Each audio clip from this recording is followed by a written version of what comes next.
Hi kids, now we will be going with this paper discussion. Yeah, you can look at the first question. The first question says, a balloon is going up with an acceleration 6.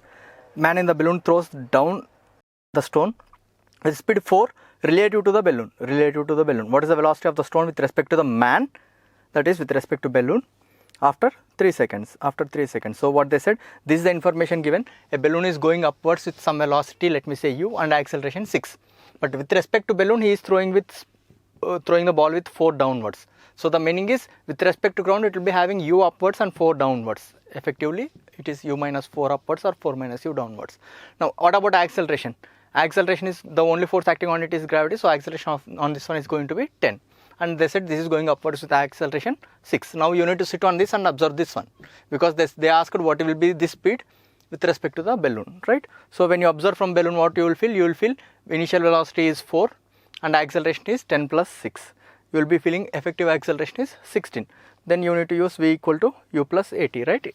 Relative velocity is 4, relative acceleration is 16, time is 3. So you will be getting 52. The next question, the position vector is given. You need to find average velocity for the first 4 seconds. So how to find average velocity? It's like displacement by time taken, right? How to find displacement? Displacement is change in position vector. At t equal to 0, position vector will be this. At t equal to 4, position vector will be this. If you want to find the displacement, you need to subtract them. So average velocity is displacement by time. So when you subtract these two, you will be getting displacement by time. So this is the vector and its magnitude will be root of 4 square plus 4 square. The next question, a block of mass m is placed on top of a wedge of mass 2m. As shown in the figure, there is no friction between the block and the wedge. What is the minimum coefficient of friction between the wedge and the horizontal surface so that the wedge doesn't move?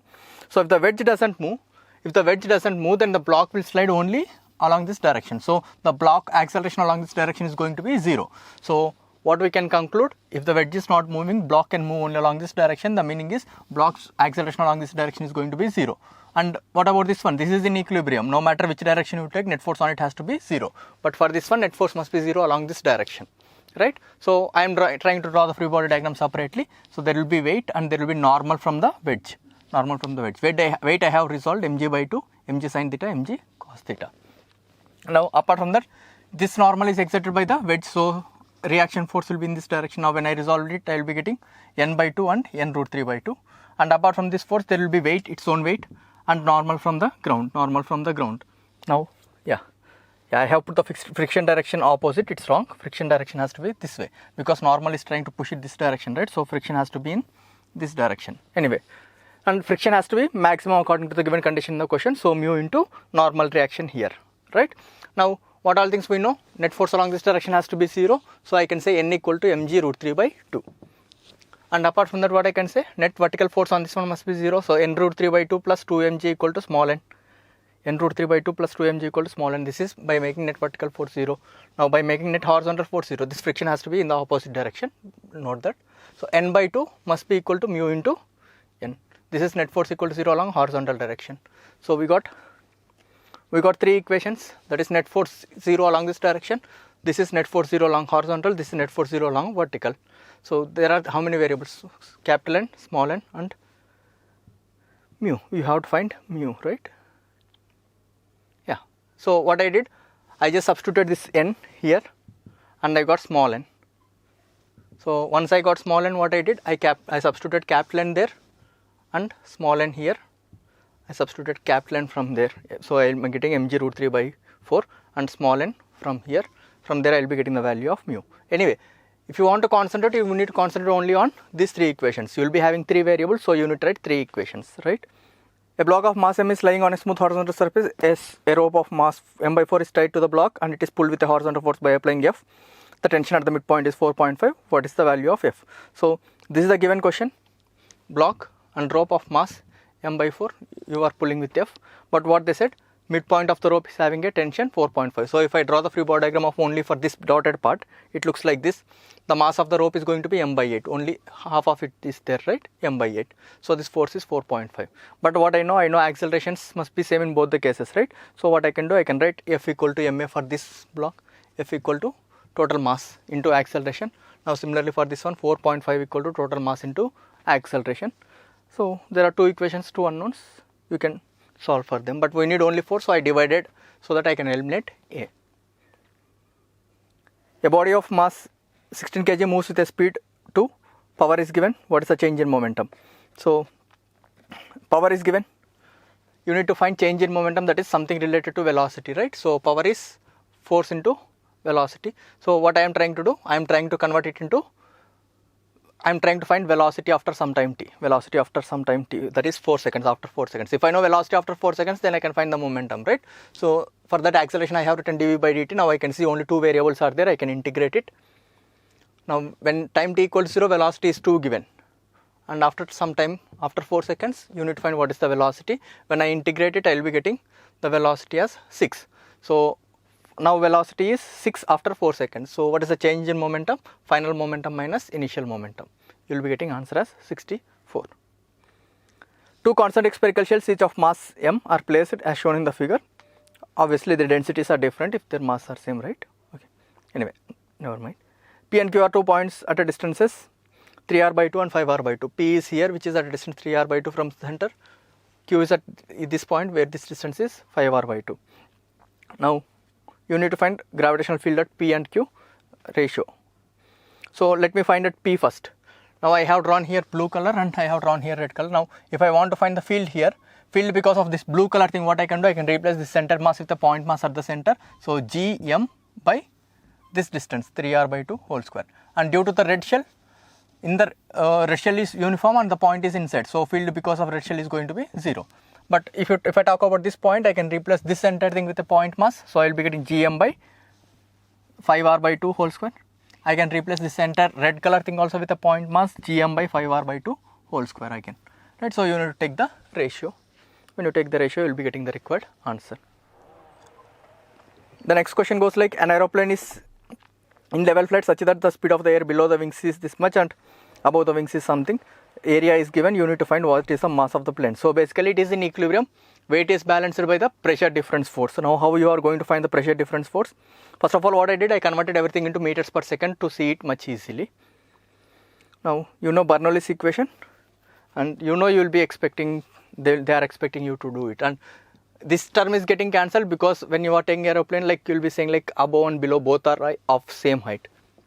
Now you can see more the speed, less will be the pressure, right? So there will be a pressure difference. I mean, like what is happening? If the speed is more here, what will happen? The pressure will be less. If the speed is less, then the pressure is more. So effectively, the pressure will try to push it up, which will be balancing weight, right? So pressure difference is this much. But if I want to find the force because of pressure difference, I need to multiply with the area. I will be getting it as 7,200. Now that pressure difference force is 7,200 upwards, which is balancing weight. Right, so from there you will be getting what is the mass of the plane. A wall is made of 2 layers of different materials A and B of equal thickness in contact. The thermal conductivity of A is thrice of B. The temperature difference across the layer A is 25. So you need to find what is the temperature difference across the wall.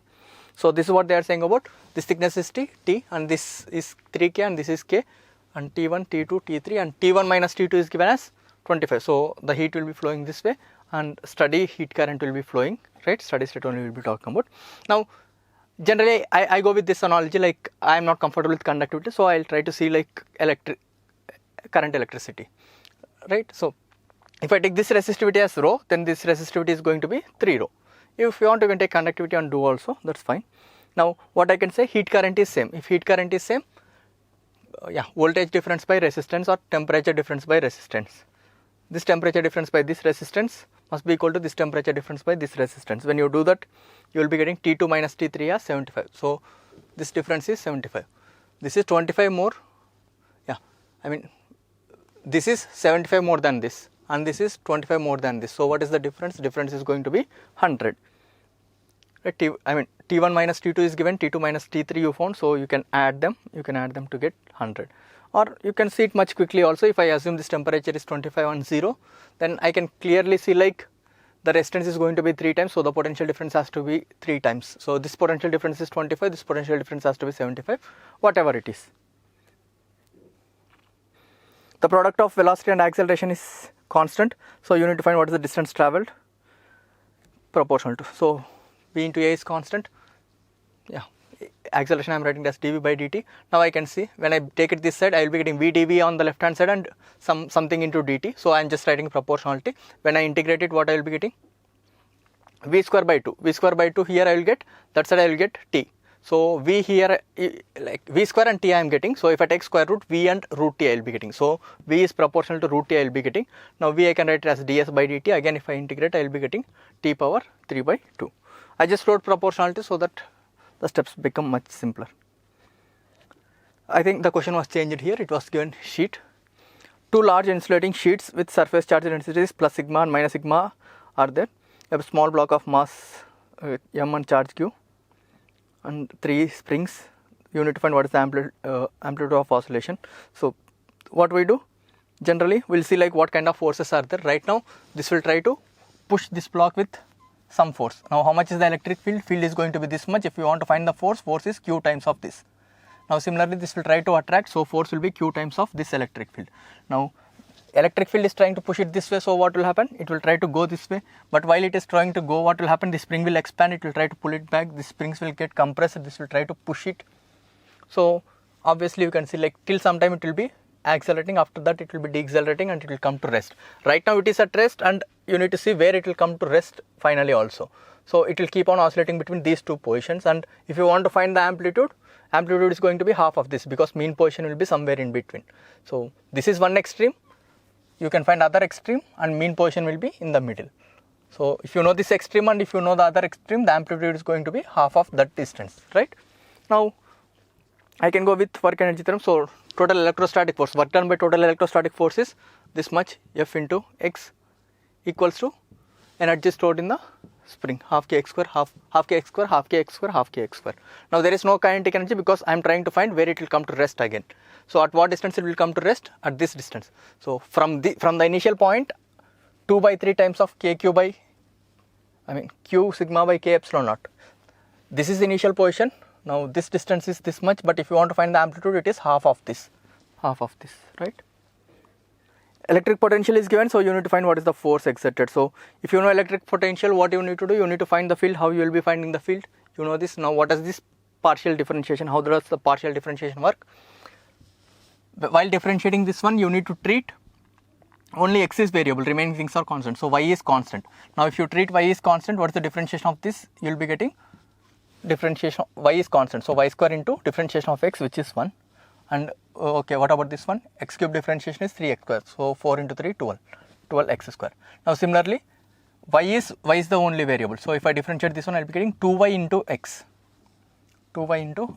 And this is a constant because only y is variable. So differentiation of this is 0. Now only z is the variable. There is no z, so remaining things are constant. So differentiation of this one is going to be 0. So when you substitute the x, y, z values, you will be getting electric field. If you multiply electric field with charge, you will be getting electrostatic force, and you need to find only magnitude. You can take root of a square plus b square, right? A solid cylinder of radius r is rotating about the axis with angular speed omega naught. It is gently placed on horizontal rough surface. The coefficient of friction between the cylinder and surface is mu. After what time it will stop slipping? So right now what is the velocity of bottommost point? R omega naught in this direction. So friction, if it is coming, it will appear in the forward direction. Now you can go through the solution, or this is very common question. What we can do here is we can do something much simpler. Now weight and normal will be balanced, and apart from that, friction is always in this direction. So you can conserve angular momentum about any point on this line, because torque due to mg and normal will always be getting cancelled, and torque due to friction is going to be 0. So torque due to all the 3 forces available is 0, so you can say angular momentum must be conserved. So initial angular momentum must be equal to final angular momentum. Now what is friction trying to do? Friction is trying to reduce this omega and increase velocity. So initially velocity is 0. Initially this velocity is 0, but r omega naught is there. But friction is trying to increase this one and reduce this one, so they will become equal. After this, what will happen? Friction will disappear. That is pure rolling condition, right? When we equal to r omega, friction will disappear. Now I can conserve angular momentum from here to here. So what is going to happen? Angular momentum off center of mass and about center of mass, r bar cross mv, right? Anyway, velocity is 0, so this is going to be 0. Now about center of mass, mr square by 2 into omega. Now plus angular momentum off center of mass. What you need to do? You need to drop perpendicular, right? This perpendicular distance is r into mv plus about center of mass, mr square by 2 into omega. Anyway, if you modify it, you will be getting it as 3 by 2 m r square omega. So final omega is omega naught by 3. So once it starts pure rolling, its angular velocity is going to be 1/3 of initial angular velocity, right? Now you can use like that v equal to u plus at form, right? So final angular velocity equal to initial angular velocity minus angular acceleration into time. But how to find angular acceleration? Here friction is going to be maximum, there is slipping, so friction is going to be maximum. How much it is? Mu into n, where n is mg, right? So torque equals to I alpha, torque due to friction equal to moment of inertia into alpha. So from there you can get alpha value, you can substitute it back and you can get the time taken, right? Under standard conditions, density of gas is given, velocity of propagation is given, you need to find what is the degrees of freedom. So you know speed of the gas is gamma p by rho, and you need to find the gamma value. P value is given in the question, velocity value is given in the question, rho value is given in the question.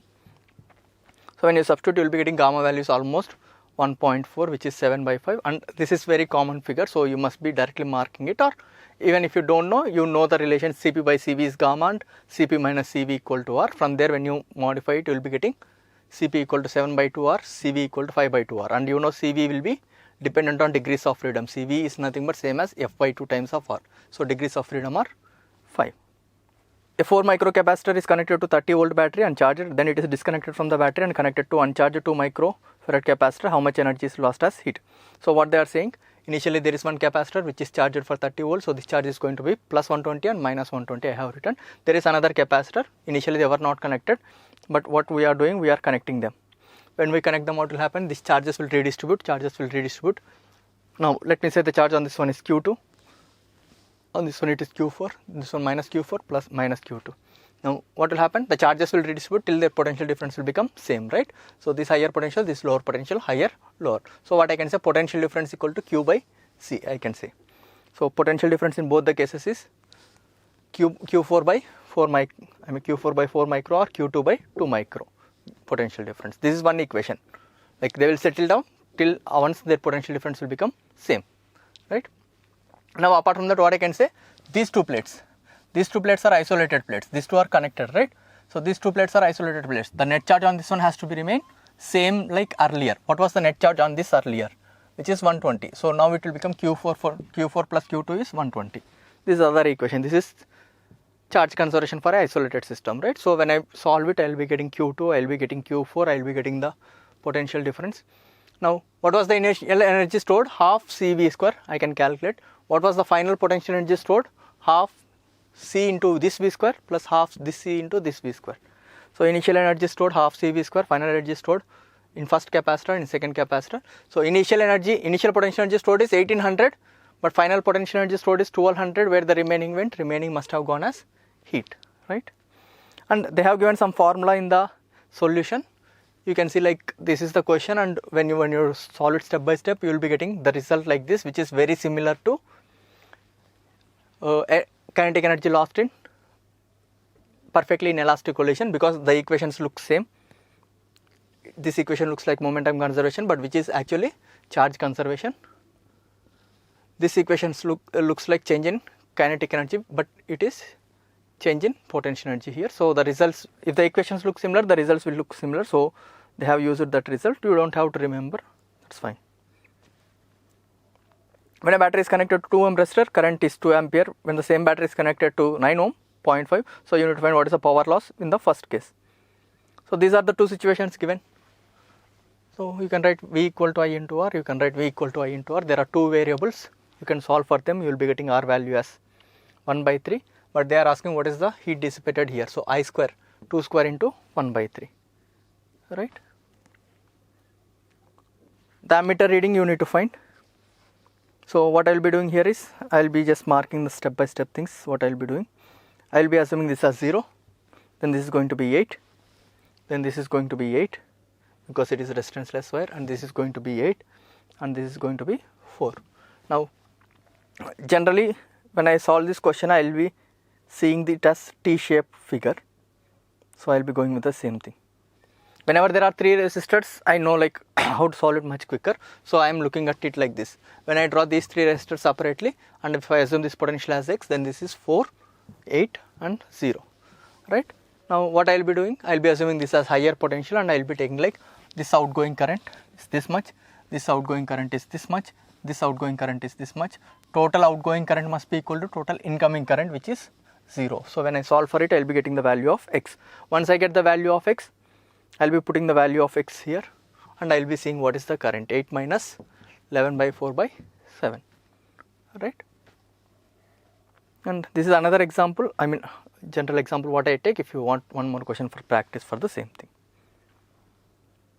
A disc of radius r rotates with constant angular velocity omega about its own axis. The surface charge density is given as cube the distance from the center, magnetic field intensity at the center of the disc. Obviously you will be knowing like you have to integrate. So what I am doing, I am trying to take some element at a distance r, the thickness is dr. So if I want to find the magnetic field here, I need to find mu naught for a circle, for a current carrying circular wire. What is the magnetic field? Mu naught I by 2r, mu naught I by 2r, right? Mu naught I by 2r. Now how I got I? Q by time taken. What is the Q? Q is sigma times of this area. This area is 2 pi r dr. So this is the charge and this is the time taken. So this total thing is the current generated because of the rotation. Now this is the magnetic field because of this element. If I want to find the total magnetic field, I have to integrate it from 0 to r. When you integrate it, anyway, this sigma is proportional to r cube, they said. So proportionality constant, I have taken k1. Anyway, I know the question is asking about only r power 4. So I am not interested to write the constant values. I am just writing it as k2. Now I will be getting this r and this r will get cancelled. I will be getting r cube dr. So integration will give me r power 4 in the numerator, right? Paramagnetic substance is in the form of a cube. Magnetic moment is given. When magnetic intensity is applied, you need to find what is the susceptibility. Now you know capital M will be given by m net by v, and this is given in the question, this is given in the question. So when you do it, you will be getting 20. You will be getting 20. But what you know this is like induced. This is like induced. It applies on. I mean it depends on the applied magnetic field. In the yesterday's question, we have seen something like this, right? In yesterday's question, in yesterday's paper, yeah. This is the applied magnetic intensity. This is the induced magnetic intensity, and this we calculated by m by v. And this is given in the question already, right? Now how these two are related? These two are related like this. This is related to h like this, right? So we got this one, but it is related to h like this, but h is given in the question. So when you substitute, you will be getting the susceptibility value, right? And this is from last exam. If you want to just revise it again, this is the solution for that last exam solution. Okay, a uniform metal rod of length L is moving with constant velocity parallel to long straight conductor carrying current I. The near end of the rod is at a distance L from. So you need to find what is the induced EMF. Now what is the reason behind the induced EMF? There is some object moving in a magnetic field. So the reason is motional EMF. So V bar cross B bar dot DL bar, right? So but B is varying, I mean it is different at different points. So what we will be doing, we will be taking some element and we will be finding the induced EMF and we will add all such elements, right? So I am going to take some element at a distance x, this small length is going to be dx. So induced EMF in this one is going to be V bar cross B bar dot DL, which is BLV you people say. So magnetic field there is mu naught I by 2 pi x into this length is dx and its velocity is v. This is the induced EMF for that small element. You have to add all such elements, right? So when you do that, limits are from x equal to L to x equal to 2L. When you do that, you will be getting the required answer, right? When two coherent beams are of intensities 4I are superimposed, the difference between the maximum and minimum intensities is found to be Ni. So maximum amplitude will be A1 plus A2, minimum amplitude will be A1 minus A2. So intensity and intensity is proportional to amplitude square, right? So I can say amplitude is nothing but root of intensity. Root of intensity equal to root of I1 plus root of I2. I mean, you people must be knowing it anyway. I have put it the way I do it. So minimum you will be getting this, you can substitute. And they are asking what is the difference between maximum and minimum, right? A ring of radius r has charge minus q distributed uniformly over it. A point charge q is placed at the center of the ring and the charge q dash when placed at a distance 2r from the center of the axis of the ring is in equilibrium. The ratio of the charges small q and capital Q. So this charge will try to push it and this ring will try to attract it. Those two forces are equal, they said. So what is the force between them? It is k q q dash by 2r whole square. Now what will be the force between them? It is this charge into electric field because of the ring. The charge into electric field because of the ring. Electric field because of the ring is, you people, you people must have remembered it by your way. How I remember it is kq by this distance square into cos cube theta, or you can easily find also, okay, whatever it is. So this is the electric field because of the ring. This is the force because of the ring. These two must be equal. Now you can see like this term is k by 2r square, q dash will be getting cancelled. So I will be getting this much, and cos cube theta you can find from the figure and you can substitute it back, right? And yeah, this is the derivation of the field because of uniformly charged ring. You people must be knowing it anyway. So that's the same derivation, and you know like it will become maximum at r by root 2 and stuff. Okay, fine. The charge density in a spherical volume of radius r changes with the distance from the center. Okay, charge density is given, so you need to find a magnetic field at a distance a inside the sphere. So you want to find the field here, right? Magnitude of electric field. So you need to find the field here. So if you want to find the field here, what you will be doing, you will be using Gauss law. But for using Gauss law, what we need to know, we need to know the charge inside.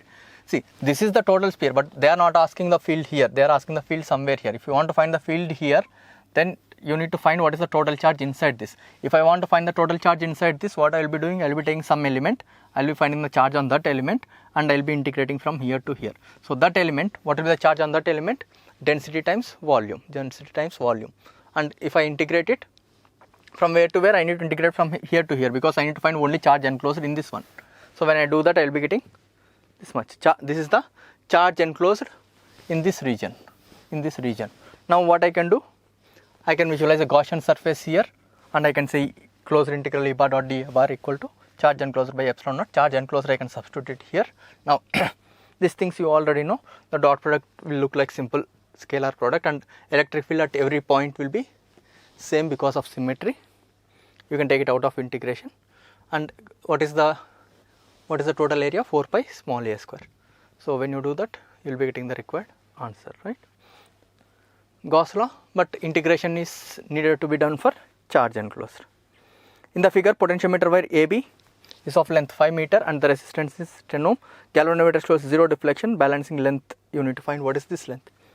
So for all these questions, what you know the current in the primary circuit will flow like this, and current in the secondary circuit will flow like this. There won't be any current flowing in this wire or in this wire, right?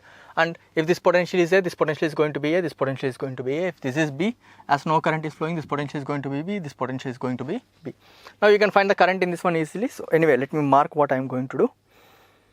So I can find this current easily. Battery is 1.8, equivalent resistance is 1.8, so the current is 1 ampere. So again, I can find the current in this one also. How? This voltage is 5 volt, this is 15, and this resistance is 10 given. So equivalent resistance is 25 and battery is 5. So 5 by 25, 0.2 ampere. So I can find the current in this also. And this information is given in the question. Rho L by A is 10.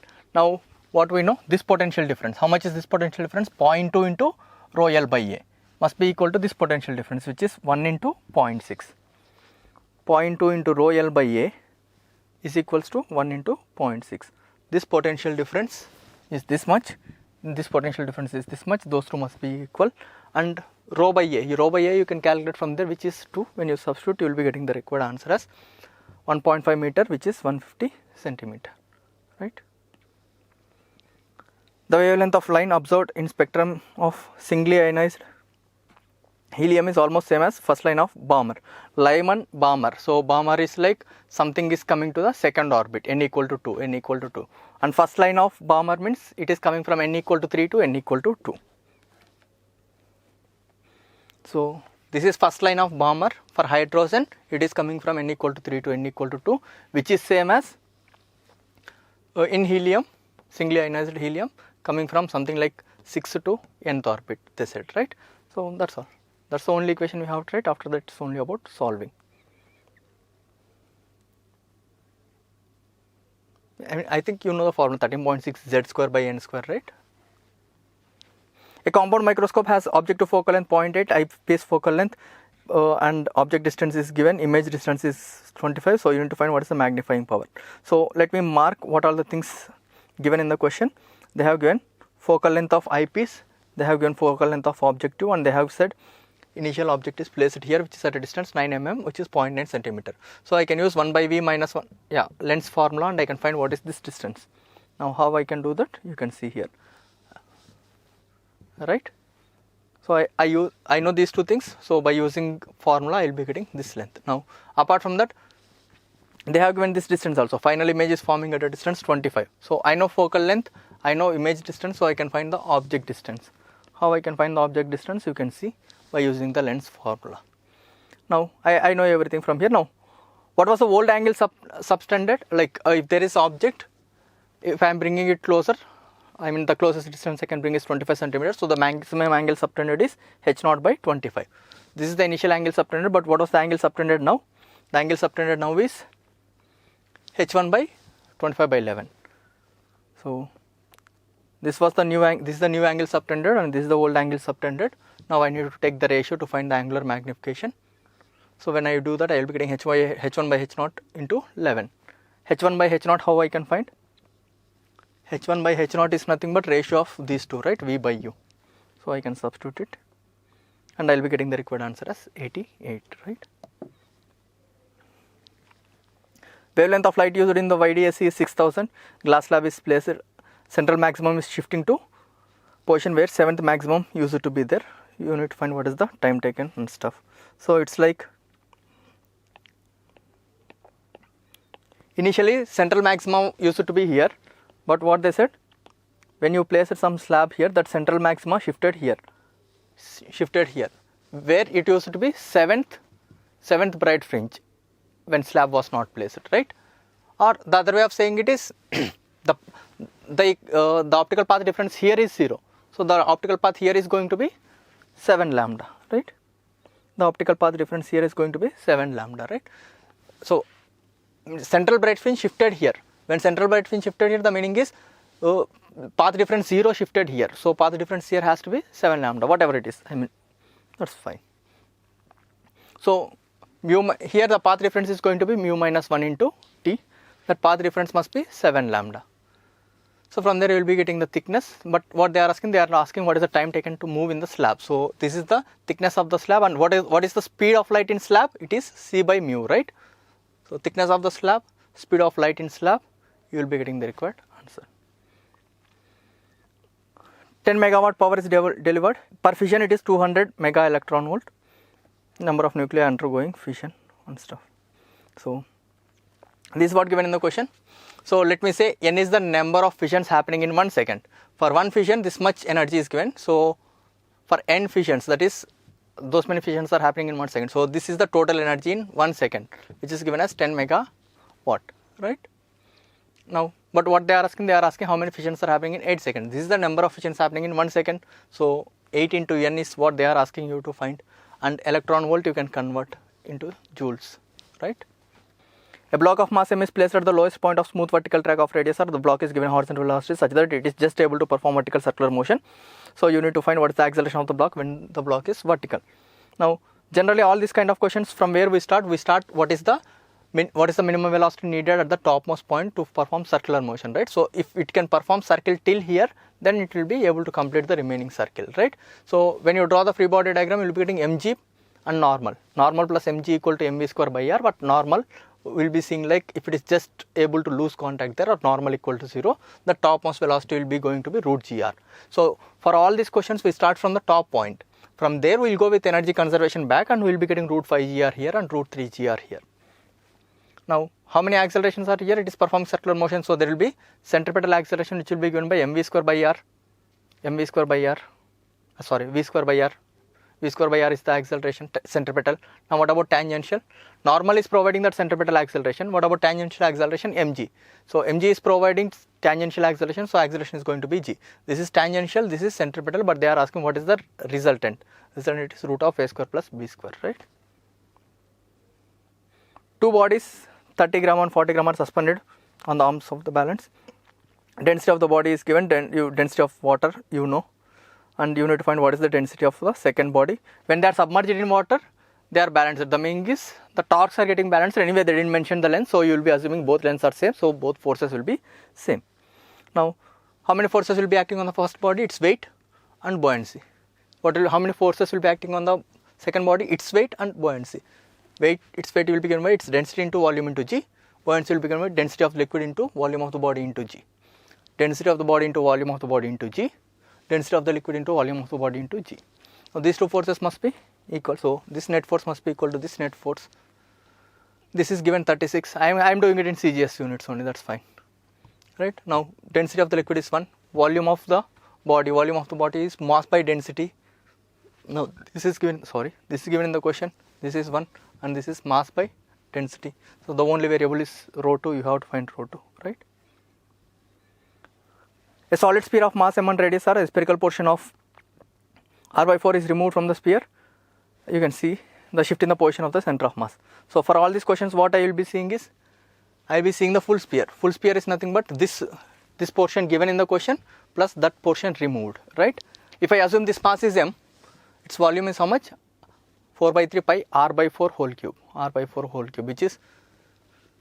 which is 1 by 64 times of this volume. So if this mass is m, then this mass is going to be 64 m, then this mass is going to be 63 m. This is the first step I will be doing. Now I know this total mass into this, it is symmetrical about this axis, so I need to find only x coordinate, right? So this total mass into its center of mass coordinate, which is, if I take this as origin, it is 0. This total m into total x equal to m1 x1 plus m2 x2, right? So m1 into x1, I don't know x1. m2, what is x2? Center of mass of this one is 3r by 4. So what I need to find? I need to find center of mass position of this one, right? Which is going to be minus 3r by 252. Obviously, you know, center of mass will be somewhere here. It shifted leftwards. That is the reason you are getting negative, right? So that's how we will be getting the answer, right? Thank you.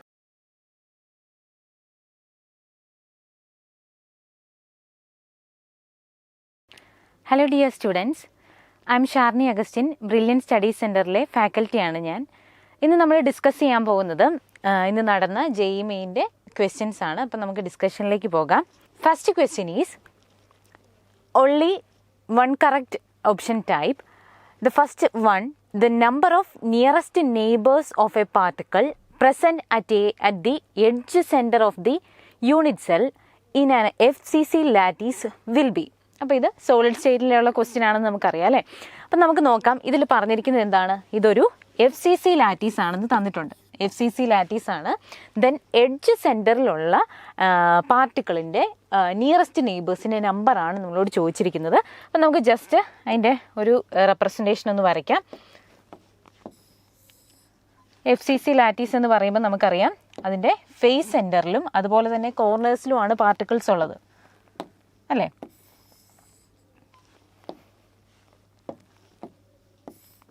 Just FCC ലാറ്റീസിൻ്റെ കേസിൽ വരുമ്പം ഇതിൽ particles എവിടെയാണ്? കോർണേഴ്സിലുണ്ട്, അതുപോലെ തന്നെ face സെൻറ്ററിലും ഉണ്ട്.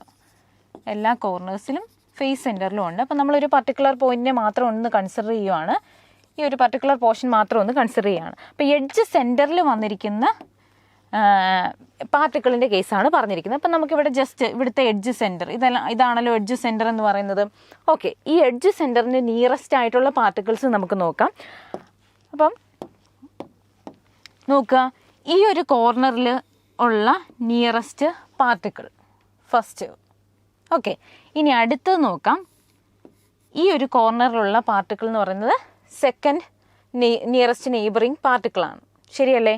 ഇനി നോക്കുക, ഈ ഒരു പർട്ടിക്കുലർ പൊസിഷനിലേക്ക് വന്നിരിക്കുന്ന, അതായത് ഫേസ് സെൻറ്ററിൽ വന്നിരിക്കുന്ന അടുത്ത പാർട്ടിക്കിൾ എന്ന് പറയുന്നതാണ് അടുത്ത നിയറസ്റ്റ് നെയ്ബർ. ഇനി നോക്കാം, ഈ ഒരു പൊസിഷൻ, ആ ഒരു ഫേസ് സെൻറ്ററിൽ നിൽക്കുന്ന പാർട്ടിക്കിളും ഇവിടെ നിയറസ്റ്റ് നെയ്ബറായിട്ട് വന്നിട്ടുണ്ട്. ഏത്? എഡ്ജ് സെൻറ്ററിലുള്ള പാർട്ടിക്കിളിൻ്റെ. ഇനി നമ്മൾ നോക്കേണ്ടത് എന്താണ്? ഇതുപോലെ യൂണിറ്റ് സെല്ല് ഈ സൈഡിലേക്കും അതുപോലെ തന്നെ ഇതിൻ്റെ ബോട്ടത്തിലേക്കും ഒക്കെ അറേഞ്ച് ചെയ്തിട്ടുണ്ട് അല്ലേ. അപ്പോൾ ഇനി നോക്കാം, ഇതുപോലെ തന്നെ ഒരു യൂണിറ്റ് സെൽ ഈ ലെഫ്റ്റ് സൈഡിലുണ്ടെന്ന് വിചാരിക്കുക. അങ്ങനെയാണെങ്കിൽ ഇതേപോലെ ഒരു പാർട്ട് ഈ അടുത്ത യൂണിറ്റ് സെല്ലിൻ്റെ ബോട്ടത്തിലും ഉണ്ടാവുമല്ലോ. അപ്പോൾ അവിടുത്തെ ഫേസ് സെൻറ്ററിലേക്ക് വരുന്ന ഒരു പാർട്ടിക്കിൾ ഉണ്ടാവും അല്ലേ. ആ പാർട്ടിക്കിള് എന്ന് പറയുന്നതും ഈ പറഞ്ഞ എഡ്ജ് സെൻറ്ററിന് നിയറസ്റ്റ് നെയ്ബറിംഗ് ആയിട്ടുള്ള പാർട്ടിക്കിളായിട്ട് വരും. ഇനി അതുപോലെ തന്നെ ഇതിൻ്റെ ബോട്ടത്തിലും ഒരു യൂണിറ്റ് സെല്ല് നമുക്ക് അസ്യൂം ചെയ്യാമല്ലോ. അങ്ങനെ വരുന്ന യൂണിറ്റ് സെല്ലിൻ്റെ ഫേസ് സെൻറ്ററിലുള്ള അടുത്ത പാർട്ടിക്കിളും ഈ ഒരു എഡ്ജ് സെൻറ്ററിൻ്റെ അറൗണ്ടിൽ വരുന്ന നിയറസ്റ്റ് നെയ്ബറിങ് പാർട്ടിക്കിൾസ് ആണ്. അപ്പോൾ നോക്കിക്കേ, ഇവിടെ 1 2 3 4 5 6. ഇപ്പോൾ 6 പാർട്ടിക്കിളാണ് എഡ്ജ് സെൻറ്ററിന് സറൗണ്ട് ചെയ്തിട്ടിരിക്കുന്നത്. ഇനി നമുക്കറിയാം ഇവിടെ പല പാർട്ടുകളിലായിട്ട് എഡ്ജ് സെൻറ്റേഴ്സ് നിങ്ങൾക്ക് കാണാൻ പറ്റുമോ അല്ലേ? ഈ ഒരു പാർട്ടിൽ ഇവിടെയും എല്ലാം എഡ്ജ് സെൻറ്റേഴ്സ് ഉണ്ട്. അപ്പോൾ ഈ ഒരു സെൻറ്റർ, എഡ്ജ് സെൻറ്റർ എന്ന് പറയുന്നത് 6 പാർട്ടിക്കിൾ സറൗണ്ട് ചെയ്തിരിക്കുന്ന ഒരു വോയിഡാണ്, അല്ലെങ്കിൽ പറഞ്ഞ ഒരു ഒക്ടാഹെഡ്രൽ ഹോളാണെന്ന് നമുക്ക് പറയാൻ പറ്റുമല്ലോ. അല്ലെങ്കിൽ ഇതൊരു ഒക്ടാഹെഡ്രൽ ഫീൽഡിലാണ് ഈ ഒരു പർട്ടിക്കുലർ പാർട്ടിക്കിൾ ഇരിക്കുന്നത്. അപ്പോൾ ഒക്ടാഹെഡ്രലിയാണ് ഇത് അറേഞ്ച് ചെയ്തിരിക്കുന്നത്. അതായത് ഒരു പാർട്ടിക്കിൾ 6 പാർട്ടിക്കിൾസിനെ സറൗണ്ട് ചെയ്ത് നിൽക്കുന്നു. അപ്പോൾ ഇതിൻ്റെ ആൻസർ നമുക്ക് ക്ലിയർ ആണ്. അതായത് nearest neighbouring particles present in the edge centre of the unit cell എന്ന് പറയുന്നത് എത്രയാണ്? 6 ആണ്. അപ്പോൾ തേർഡ് വൺ ആണ് ഇതിൻ്റെ ആൻസർ. ഇനി നെക്സ്റ്റ് ക്വസ്റ്റ്യനിലേക്ക് പോകാം. The next question is, what is the product obtained when a mixture of dihydrogen and carbon monoxide gases is passed over heated in the presence of nickel catalyst?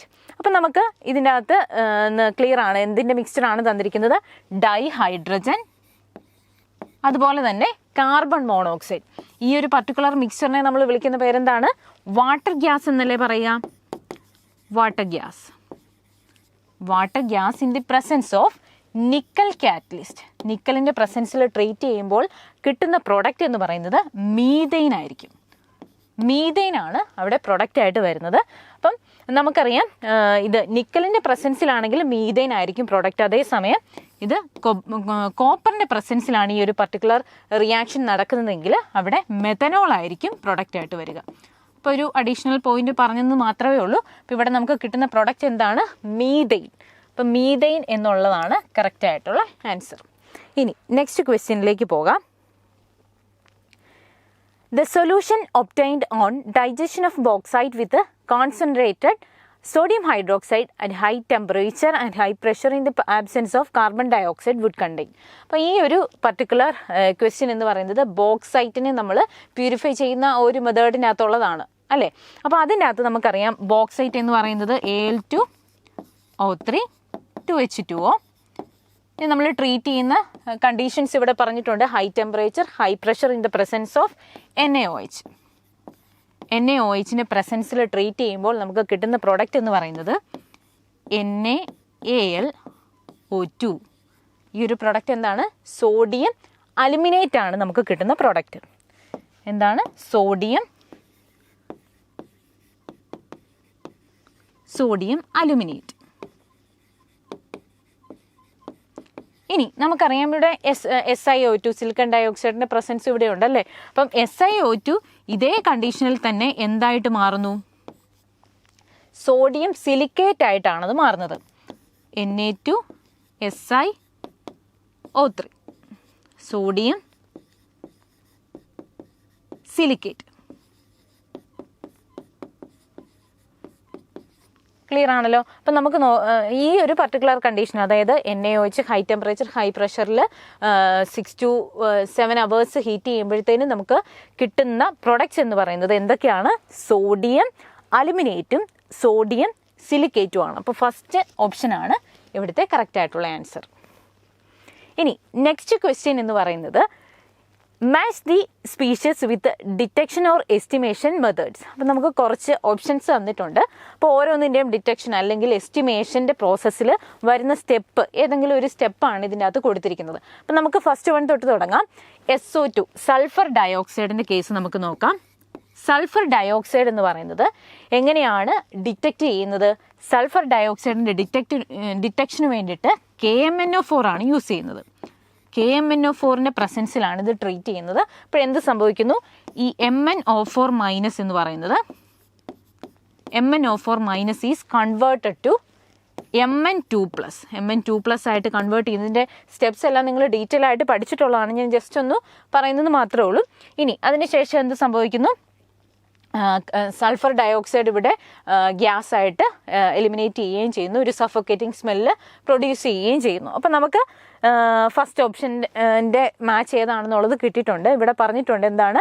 ആസിഡിഫൈഡ് KMnO4 എന്ന് പറഞ്ഞിട്ടുണ്ട്. അപ്പം നമുക്ക് ഈ ഒരു കണക്ഷനാണെന്ന് മനസ്സിലായി.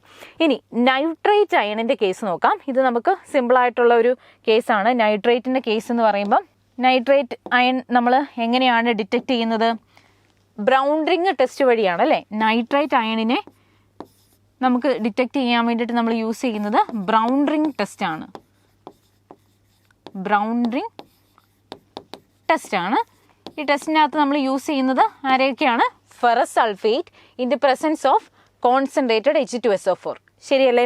അപ്പം ഇവിടെ എന്താണ് സംഭവിക്കുക? ഒരു ബ്രൗൺ റിങ് ഫോം ചെയ്യുന്നു. Brown ring is formed in between the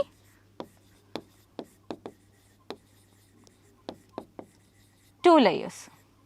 അതായത് 2 ലെയേഴ്സിനും ഇൻ ബിറ്റ്വീൻ ആയിട്ട് ഒരു ബ്രൗൺ റിങ് ഫോം ചെയ്തിട്ടുണ്ടെങ്കിൽ നമുക്ക് എന്ത് ഡിറ്റക്റ്റ് ചെയ്യാം? നൈട്രേറ്റിൻ്റെ പ്രസൻസ് ഡിറ്റക്റ്റ് ചെയ്യാൻ വേണ്ടിയിട്ട് പറ്റും. അപ്പോൾ ഇവിടെ നോക്കാം. ഇവിടെ ഫെറസ് സൾഫേറ്റ് വിത്ത് കോൺസെൻട്രേറ്റഡ് H2SO4 എന്ന് നമുക്ക് തന്നിട്ടുണ്ട്. ഇതിനെ നമുക്ക് ഇതുമായിട്ട് കണക്ട് ചെയ്യാം. ക്ലിയർ ആണല്ലോ. ഇനി O3യുടെ കേസ് നോക്കാം. O3യുടെ എസ്റ്റിമേഷൻ്റെ കേസാണ് ഇവിടെ പറയുന്നത്. O3യുടെ എസ്റ്റിമേഷന് വേണ്ടിയിട്ട് നമ്മൾ യൂസ് ചെയ്യുന്നത് പൊട്ടാസ്യം അയഡൈഡ് ഇവിടെ യൂസ് ചെയ്യുന്നു. അപ്പം O3യുടെ എസ്റ്റിമേഷന് വേണ്ടിയിട്ട് നമുക്ക് എന്ത് ചെയ്യാം?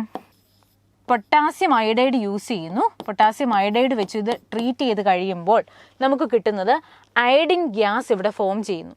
ഓക്കെ, ദെൻ അയഡിൻ ഗ്യാസിനെ നമ്മൾ ടൈട്രേറ്റ് ചെയ്യുന്നു with the help of titrated against sodium thiosulphate and starch അവിടെ ഇൻഡിക്കേറ്റർ ആയിട്ട് യൂസ് ചെയ്യുകയാണ് ചെയ്യുന്നത്. അപ്പോൾ എനിവേ നമുക്ക് ആ ഫുൾ പ്രോസസ്സിനെ ഇവിടെ എക്സ്പ്ലെയിൻ ചെയ്യേണ്ട കാര്യമില്ല. നമുക്ക് ഓൾറെഡി ആ ഒരു പ്രോസസ്സ് ഇവിടെ തന്നിട്ടുണ്ട്. പൊട്ടാസ്യം അയഡൈഡ് ബൊറേറ്റ് ബഫർ ഒരു 9.2 pH വരുന്ന ബൊറേറ്റ് ബഫർ വെച്ചിട്ട് ട്രീറ്റ് ചെയ്യുന്നു. ഓക്കെ, അപ്പം ആ ഒരു ഓപ്ഷനാണ് ഇവിടുത്തെ കറക്റ്റ് ആയിട്ടുള്ള ഓപ്ഷൻ. ഓക്കെ, നെക്സ്റ്റ് വൺ എന്ന് പറയുന്നത് AG+ കേസാണ് പറഞ്ഞിരിക്കുന്നത്. നമുക്കിപ്പോൾ തന്നെ ആൻസർ കറക്റ്റായിട്ട് ആ ഒരു ഓപ്ഷൻ കറക്റ്റായിട്ട് കിട്ടിയിട്ടുണ്ട്. എനിവേ AG+ കേസിൽ എന്താണ് വരുന്നത്? ഇനി ഒരു ഓപ്ഷനാണ് വെച്ചുള്ളത്. ഏതാണ്? Aqueous NH3. AG+ കേസിൽ AgO2 ആയിട്ട് അത് കൺവേർട്ട് ചെയ്യുകയല്ലേ ചെയ്യുന്നത്. അപ്പം നമുക്ക് എഴുതാം. ഫസ്റ്റ് അതിൻ്റെ കേസിൽ എന്താ? AgO2 ആയിട്ട് അത് കൺവേർട്ട് ചെയ്യുന്നു. ഇതൊരു ബ്രൗൺ പ്രസിപ്പിറ്റേറ്റ് അല്ലേ തരിക. ഇവിടെ ഒരു ബ്രൗൺ പ്രസിപ്പിറ്റേറ്റ് ഫോം ചെയ്യുന്നു. ദെൻ NH3യുടെ പ്രസൻസിൽ ഇത് AgNH3 ട്വൈസ് പ്ലസ് ആയിട്ട് ഒരു കളർലെസ് കോംപ്ലക്സ് ആയിട്ട് ഇത് കൺവേർട്ട് ചെയ്യുകയും ചെയ്യുന്നു. അപ്പം നമുക്ക് Agയെ നമുക്ക് ഈ ഒരു ഓപ്ഷനിലേക്ക് കണക്ട് ചെയ്യാം. അപ്പം ഈ ഒരു ഓപ്ഷനാണ് ഇതിനകത്തെ കറക്റ്റ് ആയിട്ടുള്ള ഓപ്ഷൻ. ഇനി നെക്സ്റ്റ് ക്വസ്റ്റ്യനിലേക്ക് പോകാം. In which of the following processes entropy increases but enthalpy decreases? There are so many options are there. Then formation of ammonia from dinitrogen and dihydrogen, then decomposition of ozone, atomization of dihydrogen, diffusion of two ideal gases into each other in a closed container. അപ്പോൾ different ആയിട്ടുള്ള options നമുക്ക് തന്നിട്ടുണ്ട്. നമുക്ക് നോക്കാം ഇതിൻ്റെ ഏത് കേസിലൊക്കെയാണ് entropy increase ചെയ്യുന്നത് അതുപോലെ എൻതാൽപ്പി ഡിക്രീസ് ചെയ്യുന്നതെന്ന് നോക്കാം.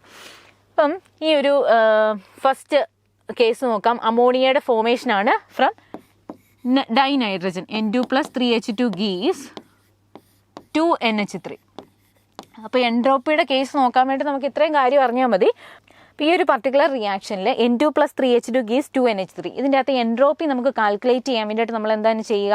ഈ പ്രൊഡക്റ്റ് സൈഡിലുള്ള ഗേഷ്യസ് ആറ്റംസ് എന്തെങ്കിലും ഉണ്ട് എന്ന് നമ്മൾ നോക്കുന്നു. അതുപോലെ തന്നെ റിയാക്റ്റൻ സൈഡിലും നോക്കുന്നു. അപ്പോൾ ഇവിടെ നോക്കാം. ഇവിടെ എന്താണ്? 4 ആണ് വരുന്നത്.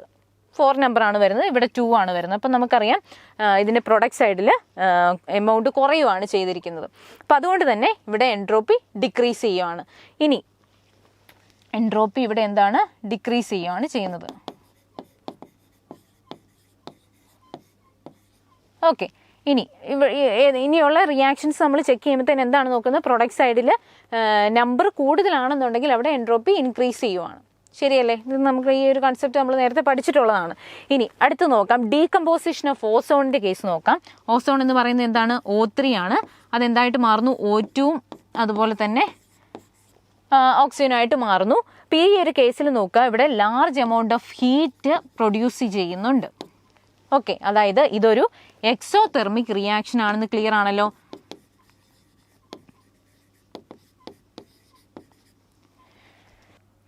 ഇതൊരു എക്സോതെർമിക് റിയാക്ഷൻ ആണ്. ഇനി നോക്കാം, ഇവിടെ പ്രൊഡക്റ്റിൻ്റെ സൈഡ് നോക്കുക, ഇവിടെ പ്രൊഡക്റ്റ് സൈഡ് കൂടുതലല്ലേ അല്ലേ, അതുപോലെ തന്നെ റിയാക്റ്റൻറ്റ് സൈഡ് നോക്കുക, ഒരെണ്ണം ഇവിടെ വരുന്നുള്ളൂ, ഇവിടുത്തെ കേസിൽ 2 എണ്ണം വരുന്നുണ്ട്. അതുകൊണ്ട് തന്നെ നമുക്ക് പറയാം എൻട്രോപ്പി ഇൻക്രീസ് ചെയ്യുകയാണെന്ന് പറയാം. എൻട്രോപ്പി ഇവിടെ ഇൻക്രീസ് ചെയ്യുകയാണ്. ഇനി ഇതൊരു എക്സോതെർമിക് റിയാക്ഷൻ അല്ലേ, എക്സോതെർമിക് റിയാക്ഷൻ്റെ കേസിൽ എൻതാൽപ്പി എന്ന് പറയുന്നത് നെഗറ്റീവ് ആണെന്ന് നമുക്കറിയാം അല്ലേ. അപ്പം എൻതാൽപ്പി ഇവിടെ എന്താണ്, ഡിക്രീസ് ചെയ്യുകയാണ്. എൻതാൽപ്പി ഇവിടെ ഡിക്രീസ് ചെയ്യുകയാണ്. ഇപ്പം തന്നെ നമ്മൾ ആൻസറിലോട്ട് വന്നു. ഫസ്റ്റ് കേസ് നമ്മൾ ഇതായിരുന്നു പറഞ്ഞത്, സെക്കൻഡ് കേസ് ഇതാണ്. ഇനി നെക്സ്റ്റ് കേസ് നോക്കാം, ആറ്റോമൈസേഷൻ ഓഫ് ഡൈഹൈഡ്രജൻ. ആറ്റോമൈസേഷൻ ഓഫ് ഡൈഹൈഡ്രജൻ്റെ കേസിലും എന്താണ്, ഈ ഒരു കണ്ടീഷൻ സാറ്റിസ്ഫൈ ചെയ്യുന്നില്ല. എൻട്രോപ്പി ഇൻക്രീസസ്, എൻതാൽപ്പി ഡിക്രീസസ് എന്ന് പറയുന്ന കണ്ടീഷൻ സാറ്റിസ്ഫൈ ചെയ്യുന്നില്ല. അതുപോലെ തന്നെ ഡിഫ്യൂഷൻ ഓഫ് 2 ഐഡിയൽ ഗ്യാസസ് എന്ന് പറയുമ്പോഴത്തേനും നമുക്കറിയാം ഡിഫ്യൂഷൻ്റെ കേസിലും എന്താണ്, എൻട്രോപ്പി ഇൻക്രീസ് ചെയ്യുകയാണ് ചെയ്യുന്നത്. ഓക്കെ, അപ്പം നമുക്ക് കറക്റ്റ് ആയിട്ടുള്ള ആൻസർ എന്താണ്, ഡീകമ്പോസിഷൻ ഓഫ് ഓസോൺ എന്നുള്ളതാണ് ഇവിടുത്തെ കറക്റ്റ് ആൻസർ. ഇനി നെക്സ്റ്റ് ക്വസ്റ്റ്യൻ എന്ന് പറയുന്നത്, di positive ion of which of the following elements is both diamagnetic and reducing in aqueous medium. അപ്പോൾ ഇത് നമുക്ക് സിമ്പിളായിട്ട് ചെയ്യാം. കാരണം എന്താണ്, ഡയാമാഗ്നറ്റിക് ഏതാണെന്നുള്ളത് ഫസ്റ്റ് നമ്മൾ കൺസിഡർ ചെയ്യുക. ഓക്കെ, ഡൈ പോസിറ്റീവ് ആണ്, ഡയാമാഗ്നറ്റിക്കും ആണ്.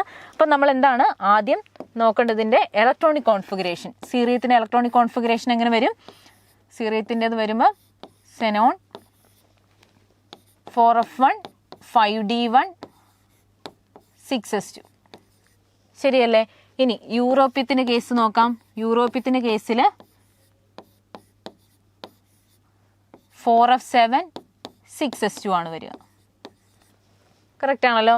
ഇനി നെക്സ്റ്റ് കേസ് നോക്കാം. ക്രോമിയത്തിൻ്റെ കേസിൽ വരുമ്പോഴെങ്ങനെയാണ്, ആർഗൺ 3d5 4s1. ഓക്കെ, ഇനി എറ്റർബിയം നോക്കാം. എറ്റർബിയം എന്ന് പറയുമ്പം 4f14 6s2.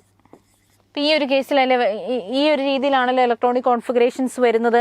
ഇനി നമ്മൾ നോക്കാം, ഇവിടെ ഡയാമാഗ്നറ്റിക് ആയിട്ടുള്ള കേസ് ഏതാണെന്നുള്ളത് നോക്കാം. ഇത് പാരാമാഗ്നറ്റിക് ആണ്, ശരിയല്ലേ.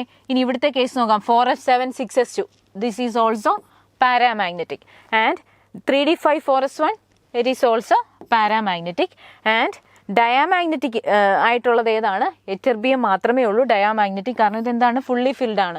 ഇനി നമുക്ക് അടുത്ത കണ്ടീഷനിലേക്ക് പോകാം. ഇപ്പം തന്നെ നമുക്ക് ആൻസറിലേക്ക് വന്നു. എന്താണ് ഇത്, ഡൈ പോസിറ്റീവ് അയൺ അല്ലേ, നോക്കിയേ 6s2 ആണ്. അപ്പം +2 ഓക്സിഡേഷൻ സ്റ്റേറ്റ് ഇതിന് കാണിക്കാനും പറ്റുന്നു. അതുപോലെ തന്നെ റെഡ്യൂസിങ് ഇൻ ആക്വസ് സൊല്യൂഷൻ. അപ്പം 3 കണ്ടീഷൻസ് തന്നിട്ടുണ്ട്. ഇപ്പോൾ ഇതിൽ ഏതെങ്കിലും ഒരെണ്ണം നമുക്ക് കൺഫേം ചെയ്യാൻ പറ്റിയാൽ പോലും എന്താണ് ഇവിടുത്തെ ആൻസറിലേക്ക് നമുക്ക് വരാം. അപ്പോൾ അതുകൊണ്ട് എറ്റർബിയമാണ് ഇവിടുത്തെ റൈറ്റ് ആൻസർ. ഇനി നെക്സ്റ്റ് ക്വസ്റ്റ്യൻ എന്ന് പറയുന്നത്, ozone and nitrogen dioxide can react with unburned hydrocarbons in the polluted air to form. അപ്പം നോക്കാം, ഇവിടെ നമ്മൾ കുറച്ച് റിയാക്റ്റൻസ് ഏതൊക്കെയാണ്, നൈട്രജൻ ഡയോക്സൈഡ് ഉണ്ട്, അതുപോലെ തന്നെ ഓസോണും ദെൻ അൺബേൺഡ് ഹൈഡ്രോ കാർബൺസും ഒക്കെ കമ്പൈൻ ചെയ്യുമ്പോൾ കിട്ടുന്ന പ്രൊഡക്ട്സ് എന്തൊക്കെയാണെന്നുള്ളതാണ് നമ്മൾ ഇതിൻ്റെ അകത്ത് ഡിസ്കസ് ചെയ്യുന്നത്. അപ്പം എന്താണ്, നിങ്ങൾ ആ ഫോട്ടോ കെമിക്കൽ സ്മോഗിൻ്റെ ആ ഒരു കേസിലൊക്കെ ഇത് ഓൾറെഡി പഠിച്ചിട്ടുള്ളതാണ്. അപ്പം അതിൻ്റെ പ്രൊഡക്ട്സ് എല്ലാം ഒരുമിച്ച് കൊടുത്തിട്ടുണ്ടെന്ന് മാത്രമേ ഉള്ളൂ. അപ്പോൾ അതിൻ്റെ അകത്ത് തന്നെ കൊടുത്തിട്ടുണ്ട് ഇതിൻ്റെ പ്രൊഡക്റ്റ് ഏതൊക്കെയാണ് വരുന്നതെന്ന്. ഏതൊക്കെയാണ് അതിലെ പ്രൊഡക്ട്സ് എന്ന് പറയുന്നത്, ഫോർമാൽഡിഹൈഡ് ഒരു പ്രൊഡക്റ്റാണ്, ഫോർമാൽഡിഹൈഡ്. ഇനി അതുപോലെ തന്നെ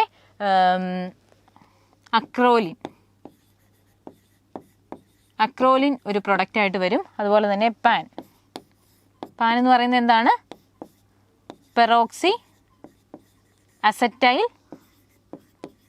നൈട്രേറ്റ്. ഓക്കെ, ഈ 3ൻ്റെയും സ്ട്രക്ചറാണ് നമുക്ക് മുകളിൽ തന്നിരിക്കുന്നത്. മേ ബി നിങ്ങൾക്ക് ഇതിൻ്റെ നെയിം അറിയാമായിരിക്കും, സ്ട്രക്ചർ ആയിരിക്കും നിങ്ങൾക്ക് ബുദ്ധിമുട്ട്. അപ്പോൾ അതും കൂടെ നിങ്ങളൊന്ന് നോക്കി വെക്കുക. സ്ട്രക്ചർ തന്നിട്ടുണ്ട്. അപ്പോൾ അതുകൊണ്ട് തന്നെ നമുക്ക് ഇതിനകത്തുനിന്ന് ഓപ്ഷൻസ് എന്താണ്, എല്ലാ ഓപ്ഷൻസും എല്ലാം നമുക്ക് വരുന്നുണ്ട്. 1, 2 and 3 എന്നുള്ളതാണ് ഇതിൻ്റെ പ്രോഡക്ട്സ്. അതുകൊണ്ട് നമുക്ക് എന്ത് എഴുതാം, 4th one ആണ് റൈറ്റ് ആൻസർ. ഇനി നെക്സ്റ്റ് വണ്ണിലേക്ക് നോക്കാം. The organic compound that gives the following qualitative analysis in is. അപ്പം നോക്കാം, ഈ ഒരു കുറച്ച് ടെസ്റ്റുകൾ നമുക്ക് തന്നിട്ടുണ്ട്. ഓക്കെ, ഇനി ഒബ്സർവേഷൻസും തന്നിട്ടുണ്ട്. അപ്പോൾ ഈ ഒബ്സർവേഷൻസ് കാണിക്കുന്ന ഓർഗാനിക് കോമ്പൗണ്ട് ഏതാണെന്നുള്ളതാണ് നമുക്ക് ഐഡൻറ്റിഫൈ ചെയ്യേണ്ടത്. അപ്പോൾ ഇത് നമുക്ക് ഓരോന്നോരോന്നായിട്ട് നോക്കാം. ഡൈല്യൂട്ട് HCl ഇതിൽ സൊലുബിൾ ആണെന്ന് പറഞ്ഞിട്ടുണ്ട്. ഡൈല്യൂട്ട് HCl ഈ പർട്ടിക്കുലർ കോമ്പൗണ്ട് സൊലുബിൾ ആണെന്ന് പറഞ്ഞിട്ടുണ്ട്. അപ്പം നമുക്ക് ഒന്ന് അസ്യൂം ചെയ്യാം, ആസിഡുമായിട്ട് ഇത് റിയാക്ട് ചെയ്തിട്ടുണ്ട്, ശരിയല്ലേ? ആസിഡുമായിട്ട് റിയാക്ട് ചെയ്യുന്ന ആൾ എന്തായിരിക്കണം? ബേസ് ആയിരിക്കണം, അല്ലേ? അപ്പം നമുക്ക് ഒരു കാര്യം നമുക്ക് കിട്ടി, ഇതൊരു ബേസ് ആണെന്ന് മനസ്സിലായി, അല്ലെങ്കിൽ ഒരു ബേസിക് നേച്ചർ ഇതിനുണ്ടാവും എന്ന് നമുക്ക് ക്ലിയർ ആയി. ഇനി അടുത്ത് നോക്കാം, NaOH സൊല്യൂഷനുമായിട്ട് ഇത് ഇൻസൊലുബിൾ ആണ്. NaOH സൊല്യൂഷൻ ഇൻസൊലുബിൾ ആണെന്ന് പറഞ്ഞു കഴിഞ്ഞാൽ അതൊരു ബേസുമായിട്ട് റിയാക്ട് ചെയ്യുന്നില്ല എന്നല്ലേ? അപ്പോൾ ഒന്നുകൂടെ നമുക്കൊന്ന് കൺക്ലൂഡ് ചെയ്യാം, ഇതൊരു ബേസ് തന്നെയാണ്, ആസിഡ് അല്ല എന്ന് നമുക്ക് കൺക്ലൂഡ് ചെയ്യാം. ഇനി നോക്കാം, Br2 വിത്ത് വാട്ടർ ഡീകളറൈസേഷൻ, അതായത് അൺസാച്ചുറേറ്റഡ് ആയിട്ടുള്ള ഓർഗാനിക് കോമ്പൗണ്ട്സ് അല്ലെ Br2 വാട്ടറിൽ ഡീകളറൈസ് ഒക്കെ ചെയ്യുന്നത്. അപ്പോൾ ഇതൊരു അൺസാച്ചുറേറ്റഡ് കോമ്പൗണ്ട് ആണെന്ന് നമുക്ക് മനസ്സിലായി, അൺസാച്ചുറേറ്റഡ് ആണെന്നും ക്ലിയർ ആയി, അൺസാച്ചുറേറ്റഡ് ആണെന്നും ക്ലിയർ ആയി. ഇനി നമുക്ക് ഓപ്ഷൻസിലേക്ക് നോക്കാം. ഇത് ഒരു അസിഡിക് നേച്ചറാണ് ഫിനോളിന്, അല്ലേ? അപ്പോൾ ഈ ഒരു ഓപ്ഷൻ നമുക്ക് ക്യാൻസൽ ചെയ്യാലോ. ഓക്കെ, ഇത് നമുക്ക് ഒന്ന് കൺസിഡർ ചെയ്യാൻ പറ്റുന്ന ഒരു പോയിൻ്റാണ് ഈ ഒരു അനിലീൻ സ്ട്രക്ചർ എന്ന് പറയുന്നത്. ഇനി ഇവിടുത്തെ കേസിൽ ഒരു ഫിനോളിക് നേച്ചർ വരുന്നുണ്ട്, ആസിഡിക് നേച്ചർ വരുന്നുണ്ട്. അവിടുത്തെ കേസിൽ നോക്കുക, അൺസാച്ചുറേഷൻ ഇല്ല. അപ്പോൾ അതുകൊണ്ട് നമുക്ക് ഓപ്ഷൻ ബി ആയിരിക്കും കറക്റ്റ് ആയിട്ടുള്ള ആൻസർ. അതായത് അനിലിനാണ് ഇവിടുത്തെ ഓർഗാനിക് കോമ്പൗണ്ട് എന്ന് പറയുന്നത്. Okay, next question, choose A polysaccharide that contains βD glucose units. അപ്പോൾ ഈ ഒരു പർട്ടിക്കുലർ ക്വസ്റ്റ്യനിൽ βD ഗ്ലൂക്കോസിൻ്റെ പ്രസൻസ് ഉള്ള അല്ലെങ്കിൽ βD ഗ്ലൂക്കോസ് സ്ട്രക്ചറിൽ വരുന്ന കോമ്പൗണ്ട് അല്ലെങ്കിൽ ആ ഓർഗാനിക് കോമ്പൗണ്ട് ഏതാണെന്നുള്ളതാണ് നമുക്ക് കണ്ടുപിടിക്കേണ്ടത്. അപ്പോൾ ഇത് ബയോമോളിക്യൂൾസ് എന്ന ചാപ്റ്ററിൽ നിങ്ങൾ പഠിക്കുന്ന കാര്യമാണ്. അപ്പോൾ എല്ലാ മോളിക്യൂൾസിനെ കുറിച്ച് നമുക്കൊരു ജനറൽ ഐഡിയ ഉണ്ടായിരിക്കണം, എന്നാൽ മാത്രമേ നമുക്ക് ഈ ക്വസ്റ്റ്യൻസ് അറ്റൻഡ് ചെയ്യാൻ വേണ്ടി പറ്റുള്ളൂ. അപ്പം അമിലോസിൻ്റെ കേസിൽ പ്രസൻ്റ് ആയിട്ടുള്ളത് എന്താണ്? α-D ഗ്ലൂക്കോസ് ആണ്. നമ്മുടെ ക്വസ്റ്റ്യൻ βD ഗ്ലൂക്കോസിൻ്റെ പ്രസൻസ് ആണ്, ഇവിടെ α-D ഗ്ലൂക്കോസ് ആണ് പ്രസൻ്റ് ആയിട്ടുള്ളത്. ഇനി ലാക്ടോസിൻ്റെ കേസിൽ നമുക്ക് നോക്കിയതുകൊണ്ട് പോളിസാക്കറൈഡ് എന്ന് പറഞ്ഞിട്ടുണ്ട്. അപ്പോൾ ലാക്ടോസ് എന്ന് പറയുന്നത് നമുക്ക് മാറ്റി നിർത്താം, കാരണം എന്താണ്? ലാക്ടോസ് എന്ന് പറയുന്നത് ഡൈസാക്കറൈഡ് ആണ്, ഡൈസാക്കറൈഡ് ആണ്. ഇവിടെ ഗ്ലൂക്കോസും ഗാലക്ടോസുമാണ് വരുന്നത്, അത് നിങ്ങൾക്കറിയാലോ. ഇനി ഗ്ലൈക്കോജൻ്റെ കേസിൽ glycogen is also α-D glucose, α-D glucose ആണ് പ്രസൻ്റ് ആയിട്ടുള്ളത്. ഇനി അടുത്ത കേസ് നോക്കിക്കേ, സെല്ലുലോസിൻ്റെ കേസിൽ സെല്ലുലോസിൻ്റെ സ്ട്രക്ചറിലാണ് βD ഗ്ലൂക്കോസ് യൂണിറ്റ്സ് ഉള്ളത്. അപ്പോൾ അതുകൊണ്ട് നമുക്ക് ഓപ്ഷൻ 4 ആണ് ഇവിടുത്തെ കറക്റ്റ് ആയിട്ടുള്ള ആൻസർ. ഇനി next question, arrange the following stages involved in the preparation of soap in the correct sequence. അതായത് സോപ്പ് മേക്കിങ്ങിൽ വരുന്ന സ്റ്റെപ്സിനെ കുറിച്ചാണ് ക്വസ്റ്റ്യൻ. അപ്പം നമുക്ക് നോക്കാം, ഡിഫറെൻ്റ് ആയിട്ടുള്ള സ്റ്റെപ്സ് നമുക്ക് തന്നിട്ടുണ്ട്. അപ്പോൾ എന്താണ് ശരിക്കും സോപ്പ് മേക്കിങ്ങിൻ്റെ സ്റ്റെപ്സ് എന്ന് പറയുന്നത്? നമ്മൾ വെജിറ്റബിൾ ഓയിൽ അല്ലെങ്കിൽ നമുക്ക് ജനറലി ഫാറ്റ്സ് എന്ന് പറയാം, അല്ലെങ്കിൽ ആനിമൽ ഓയിൽ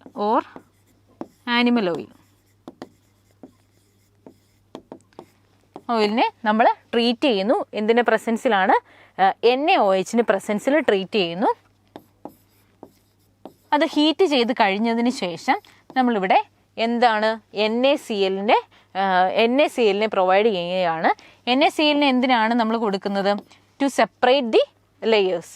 ഓക്കെ, അപ്പം സെപ്പറേഷന് വേണ്ടിയിട്ട് അല്ലെങ്കിൽ പ്രസിപ്പിറ്റേഷൻ ഓഫ് സോപ്പ് പ്രസിപ്പിറ്റേറ്റ് ചെയ്യാൻ വേണ്ടിയിട്ട് NaCl കൊടുക്കുന്നു. അപ്പോൾ എന്ത് സംഭവിക്കും? ടോപ്പ് ലെയറിൽ നമുക്ക് കിട്ടുന്നതാണ് എന്ത്? സോപ്പ്. അപ്പോൾ അതിനെ നമ്മൾ ഡ്രൈ ചെയ്തെടുക്കുകയാണ് ചെയ്യുന്നത് ടോപ്പ് ലെയറിൽ. അതേസമയം ബോട്ടം ലെയറിന് എന്താണ്? ഗ്ലിസറിൻ ബോട്ടം ലെയറിൽ എക്സിസ്റ്റ് ചെയ്യുകയും ചെയ്യുന്നു. അപ്പോൾ ഇവിടുത്തെ സ്റ്റെപ്സ് നമുക്ക് ക്ലിയർ ആണ്. ഫസ്റ്റ് സ്റ്റെപ്പ് എന്ന് പറയുന്നത് എന്താണ്? Heating of fat with aqueous NaOH, ശരിയല്ലേ? ഇനി നെക്സ്റ്റ് വൺ എന്ന് പറയുന്നത് എന്താണ്? Addition of NaCl, then precipitation, then separation. Okay, അപ്പം ഇതിൽ തന്നിരിക്കുന്ന ആൻസർ എന്ന് പറയുന്നത് ഫസ്റ്റ് ഓപ്ഷനാണ് ഇവിടുത്തെ കറക്റ്റ് ആയിട്ടുള്ള answer. Next question, in the following conversion of A to B, the reagent Z cannot be. അതായത് ഒരു പർട്ടിക്കുലർ റിയാക്ഷൻ നമുക്ക് തന്നിട്ടുണ്ട്. അപ്പം ഇതിലെ റിയേജൻ്റായിട്ട് ആക്ട് ചെയ്യില്ലാത്ത റിയേജൻ്റ് ഏതാണെന്നുള്ളതാണ് ക്വസ്റ്റ്യൻ. അപ്പം നമുക്ക് നോക്കാം. NaBr concentrated H2SO4 PCl5, potassium iodide concentrated H2SO4 concentrated HCl. അപ്പോൾ ഇങ്ങനെ കുറേ ഓപ്ഷൻസ് നമുക്ക് തന്നിട്ടുണ്ട്. അപ്പോൾ ഇതിൻ്റെ അകത്തുനിന്ന് തന്നെ നമുക്ക് മനസ്സിലാവും എന്താണ് ഇവിടെ ഒരു ഹാലജനേഷൻ ആണ് നടക്കുന്നത്. ഹാലജനാണ് ഇവിടെ വന്ന് ഇൻസേർട്ട് ചെയ്യുന്നത്. OHൻ്റെ പൊസിഷനിലേക്ക് ഹാലജൻ വരുവാണ്.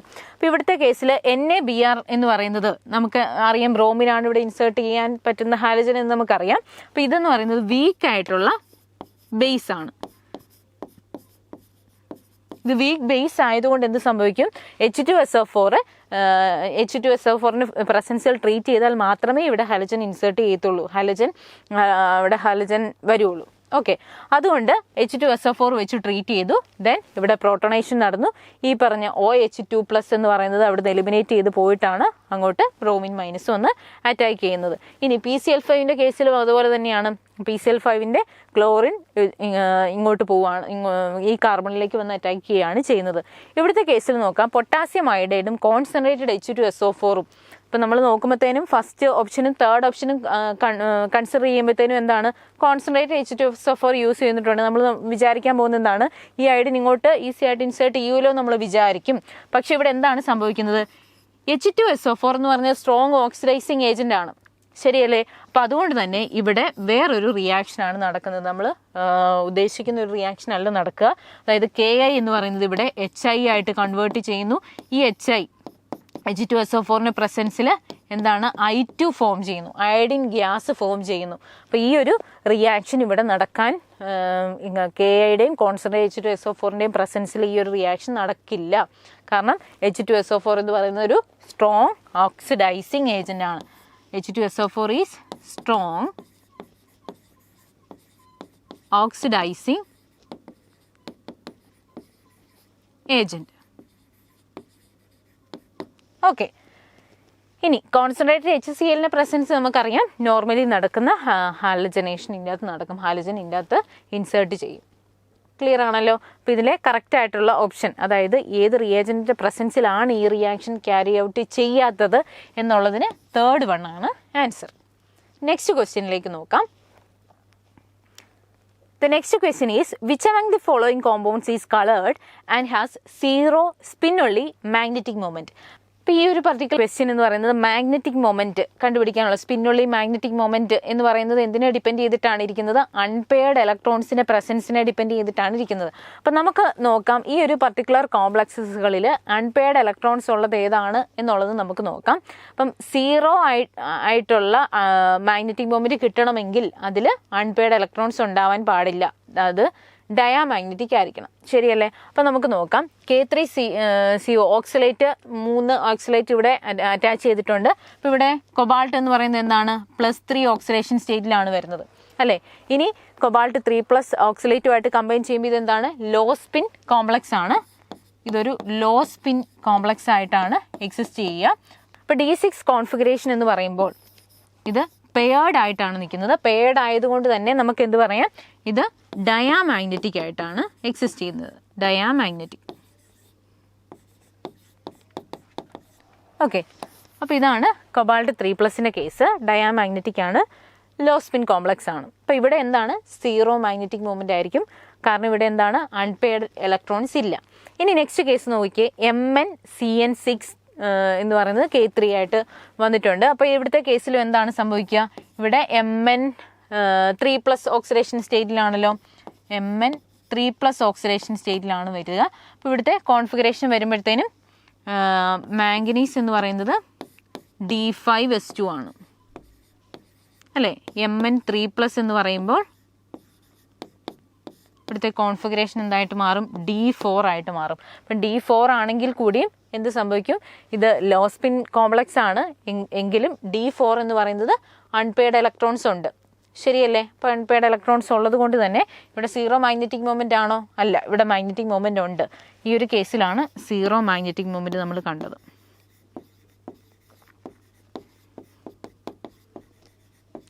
ഇനി നെക്സ്റ്റ് ഓപ്ഷനിലേക്ക് നോക്കാം. ഇവിടുത്തെ കേസിൽ എന്താണ്, Fe2+ സ്റ്റേറ്റിലാണ് നിൽക്കുന്നത്. തേർഡ് വൺ എന്ന് പറയുമ്പം Fe2+ സ്റ്റേറ്റിലേക്ക് നിൽക്കുന്നു. അപ്പോൾ അവിടുത്തെ കോൺഫിഗറേഷൻ നമുക്കൊന്ന് ചെക്ക് ചെയ്യാം. Fe2+. Fe2+ കേസിൽ എങ്ങനെയാണ് വരുന്നത്? ഇവിടെ 3d6 4s2 ആണ് ഔട്ടർ കോൺഫിഗറേഷൻ വരുന്നത്. അപ്പോൾ ഇവിടെ 3d6 ആണ്. അപ്പം 6 ഇലക്ട്രോൺസ് ആണ് വരുന്നത്. അപ്പോൾ ഇവിടെ 6 ഇലക്ട്രോൺസ് ആണ് വരുന്നത്. ആ 6 ഇലക്ട്രോൺസ് എന്ന് പറയുന്നത് എന്താ? ഹൈ സ്പിൻ കോംപ്ലക്സ് അല്ലേ ഇത്? ഹൈ സ്പിൻ ആകുമ്പോഴത്തേനും ഇവിടെയും എന്താണ്? Presence of unpaired electrons. ഇവിടെ അൺപെയർഡ് ഇലക്ട്രോൺസ് ഉണ്ട്. ഇനി നെക്സ്റ്റ് കേസ് നോക്കാം. സിങ്ക് 2+ ആയിട്ടാണ് നിൽക്കുന്നത്. ഇത് ടെട്രാഹൈഡ്രൽ അറേഞ്ച്മെൻറ്റിൽ മീൻസ് 4 OH ആണ് ഇവിടെ അറ്റാച്ച് ചെയ്തിരിക്കുന്നത്. അതുകൊണ്ട് തന്നെ ഇത് ഒക്ടാഹൈഡ്രൽ അല്ല. ബാക്കി എല്ലാ കേസിലും ഒക്ടാഹൈഡ്രൽ സ്പീഷീസ് ആണ് തന്നിരിക്കുന്നത്. അപ്പം സിങ്ക് 2+ ആണെങ്കിൽ കൂടി അത് 3d10 കോൺഫിഗറേഷൻ വരും. അപ്പം അതുകൊണ്ട് പക്ഷേ 3d10 കോൺഫിഗറേഷൻ വരുമെങ്കിൽ കൂടി നമുക്ക് പറയാം ഇവിടെ എന്താണ്? കളേർഡ് ആകണമെങ്കിൽ DD ട്രാൻസിഷൻസ് പോസിബിൾ ആകണം അല്ലേ? അപ്പം ഇവിടെ DD ട്രാൻസിഷൻ പോസിബിൾ ആയതും അതുപോലെ തന്നെ 0 സ്പിന്നുള്ളി മാഗ്നറ്റിക് മൊമെൻറ്റും വരുന്നത് ഏതിൻ്റെ കേസിൽ മാത്രമേ ഉള്ളൂ? ഫസ്റ്റ് കേസിൽ മാത്രമേ ഉള്ളൂ. കൊബാൾട്ട് കോംപ്ലക്സസിൽ മാത്രമേ ഈ ഒരു പർട്ടിക്കുലർ പ്രോപ്പർട്ടി കാണിക്കത്തുള്ളൂ. അപ്പം നമുക്ക് കൺഫേം ചെയ്യാം this is the answer. K3COOX thrice എന്ന് പറയുന്നതാണ് ഇവിടുത്തെ ആൻസർ എന്ന് പറയുന്നത്. ഇനി നെക്സ്റ്റ് കേസ് നോക്കാം. Which of the following is a copolymer with the ability to return back to its original shape and size as the external stretching force is released. അപ്പോൾ ഈ കേസിൽ നോക്കാം. ഈ ഒരു സെൻറ്റൻസിൽ തന്നെ നമുക്ക് ക്ലിയർ ആണ് ഇതൊരു റബ്ബറാണ് അല്ലെങ്കിൽ ഒരു ഇലാസ്റ്റോമറാണ്. ഇനി നമുക്ക് തന്നിരിക്കുന്ന ഓപ്ഷൻസ് എല്ലാം പോളിമേഴ്സിൻ്റെ സ്ട്രക്ചേഴ്സ് ആണ് തന്നിരിക്കുന്നതെന്ന് ക്ലിയർ ആണല്ലോ. അപ്പോൾ ഫസ്റ്റ് വൺ എന്ന് പറയുന്നത് ഏതാണ്? ഡാക്രോണിൻ്റെ സ്ട്രക്ചറാണ് തന്നിരിക്കുന്നത്. ദിസ് ഈസ് ഡാക്രോൺ എന്ന് പറയുന്നത് എന്താണ്? എഥിലിൻ ഗ്ലൈക്കോൾ അതുപോലെ തന്നെ ടെറഫ്താലിക് ആസിഡിൻ്റെയും കൂടെ കോമ്പിനേഷനാണ് ഡാക്രോൺ എന്ന് പറയുന്നത്. നെക്സ്റ്റ് വൺ എന്ന് പറയുന്നത് നിയോപ്രീൻ റബ്ബറാണ്. അടുത്ത് തന്നിരിക്കുന്നത് എന്താണ്? ബ്യൂണൈസ്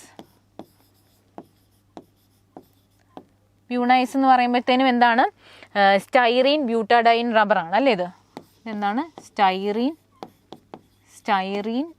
അതുപോലെ തന്നെ ബ്യൂട്ടാഡൈൻ.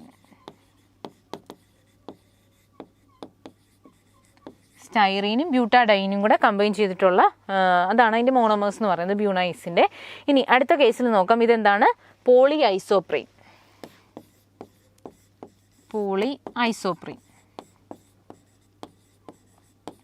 ഈ ഒരു പർട്ടിക്കുലർ കേസിൽ നമുക്ക് തന്നിരിക്കുന്ന ക്വസ്റ്റ്യൻ്റെ അകത്ത് ക്ലിയർ ആയിട്ട് മെൻഷൻ ചെയ്തിട്ടുണ്ട് എന്താണ്? കോപോളിമർ ആയിരിക്കണം എന്നുള്ളത്. അപ്പോൾ അത് ശ്രദ്ധിക്കാതെ പോയി കഴിഞ്ഞാൽ ഇതിൻ്റെ ആൻസർ നമുക്ക് എഴുതാൻ പറ്റില്ല. കോപോളിമർ ഇതിൻ്റെയൊക്കെ കേസിൽ നമുക്ക് നിയോപ്രീൻ ഒരു റബ്ബറൊക്കെയാണ് ഓക്കെ. പക്ഷെ എന്താണ്? കോപോളിമർ എന്ന് പറയുമ്പോൾ എന്താണ്? ഡിഫറെൻ്റ് ആയിട്ടുള്ള മോണോമേഴ്സ് കമ്പൈൻ ചെയ്തിട്ടാണ് ഈ ഒരു പോളിമർ ഫോം ചെയ്തിരിക്കുന്നത്. അപ്പോൾ അതുകൊണ്ട് തന്നെ ബ്യൂണ എസ് ആണ് ഇവിടുത്തെ കറക്റ്റ് ആയിട്ടുള്ള ആൻസർ. ഓക്കെ, ക്ലിയർ ആണല്ലോ. ഇനി ഈ ഒരു കേസ് നോക്കാം. അതായത് chloroform does not react with sodium phenoxide in the presence of concentrated NaOH, aniline in the presence of alcoholic AOH, phenol in the presence of Br2, benzylamine in the presence of alcoholic KOH. അപ്പോൾ നമുക്ക് different ആയിട്ടുള്ള options തന്നിട്ടുണ്ട്. ഇവിടെ chloroform react ചെയ്യത്തില്ലാത്ത options ഏതാണെന്നുള്ളതാണ് clear ആയിട്ട് നമുക്ക് മനസ്സിലാക്കേണ്ടത്. അപ്പോൾ ഫസ്റ്റ് വൺ നോക്കാം. Sodium phenoxide in the presence of concentrated NaOH. ഈ ഒരു റിയാക്ഷൻ നിങ്ങൾ പഠിച്ചിട്ടുണ്ട്. ഏത് റിയാക്ഷനാണിത്? ഫസ്റ്റ് വൺ നമുക്ക് കൊടുത്തിരിക്കുന്ന റിയാക്ഷൻ എന്ന് പറയുന്നത് റീമർ-ടീമാൻ റിയാക്ഷനാണ്.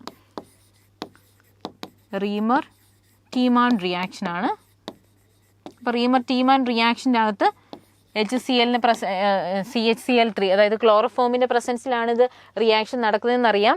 അതിൻ്റെ പ്രൊഡക്റ്റ് നമുക്ക് കിട്ടുന്നത് എന്താണെന്നറിയാം. എന്ത് പ്രൊഡക്റ്റാണ് അവിടെ കിട്ടുന്നത്? സാലിസിലാൽഡിഹൈഡ് ആണ് പ്രൊഡക്റ്റായിട്ട് വരിക. സാലിസിലാൽഡിഹൈഡ്. അപ്പോൾ അവിടെ ക്ലോറോഫോമിൻ്റെ റിയാക്ഷൻ അതിൻ്റെ അകത്ത് വരുന്നുണ്ട് അല്ലേ? റിയാക്റ്റ് ചെയ്യുന്നുണ്ടത്. അപ്പോൾ ഫസ്റ്റ് ഓപ്ഷൻ അല്ല എന്നുള്ളത് ക്ലിയർ ആണ്. ഇനി aniline in the presence of alcoholic AOH. Aniline alcoholic AOHൻ്റെ പ്രസൻസിൽ ട്രീറ്റ് ചെയ്യുമ്പോൾ CHCl3യുടെ പ്രസൻസിൽ ട്രീറ്റ് ചെയ്യുമ്പോൾ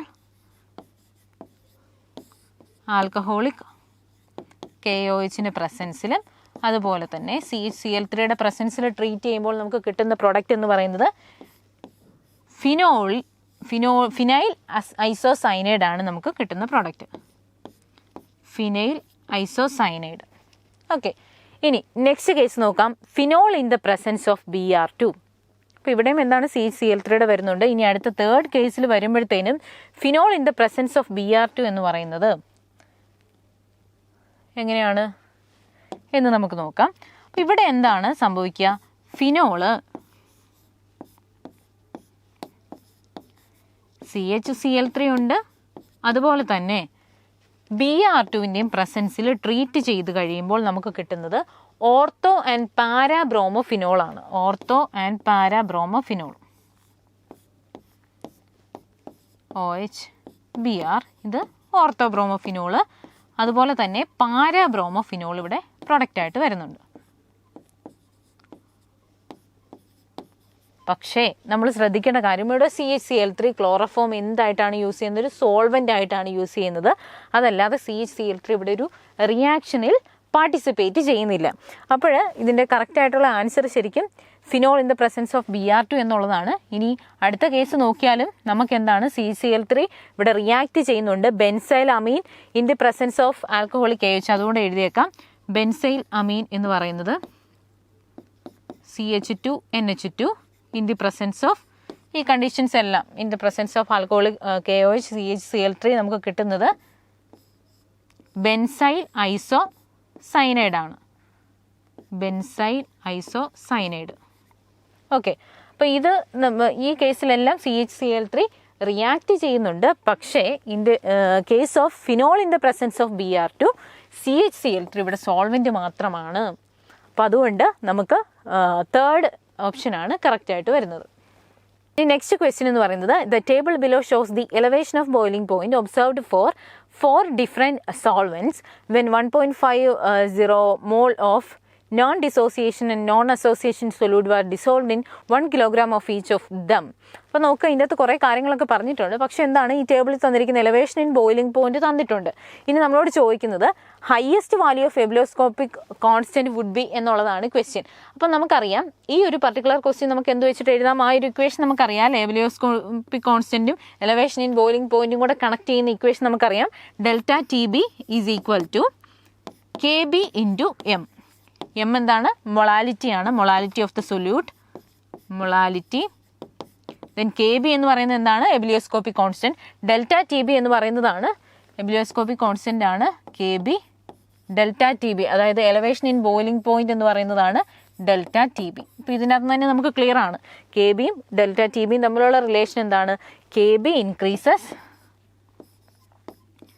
ഡെൽറ്റ TB ഓൾസോ ഇൻക്രീസസ്. അല്ലെങ്കിൽ നമുക്ക് പറയാം ഡെൽറ്റ TB കൂടുതലുള്ളതിനായിരിക്കും KB കൂടുതൽ. ഇപ്പോൾ ഇവിടെ നോക്കി എലവേഷൻ ഇൻ ബോയിലിംഗ് പോയിന്റ് ഏറ്റവും ഹൈ ആയിട്ട് വരുന്ന ആർക്കാണ്? Dക്കാണ്. അതുകൊണ്ട് തന്നെ നമുക്ക് പറയാം ഡെൽറ്റ TB ഇതിന് കൂടുതലാണ്.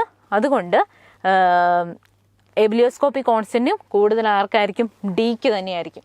ശരിയല്ലേ? കാരണം അവിടെ ഹൈ വാല്യൂ വരുന്നുണ്ട്, 4.40 വരുന്നുണ്ട്. അപ്പം കറക്റ്റ് ഓപ്ഷൻ എന്ന് പറയുന്നത് എന്താണ്? 3 ആയിരിക്കും കറക്റ്റ് ഓപ്ഷൻ.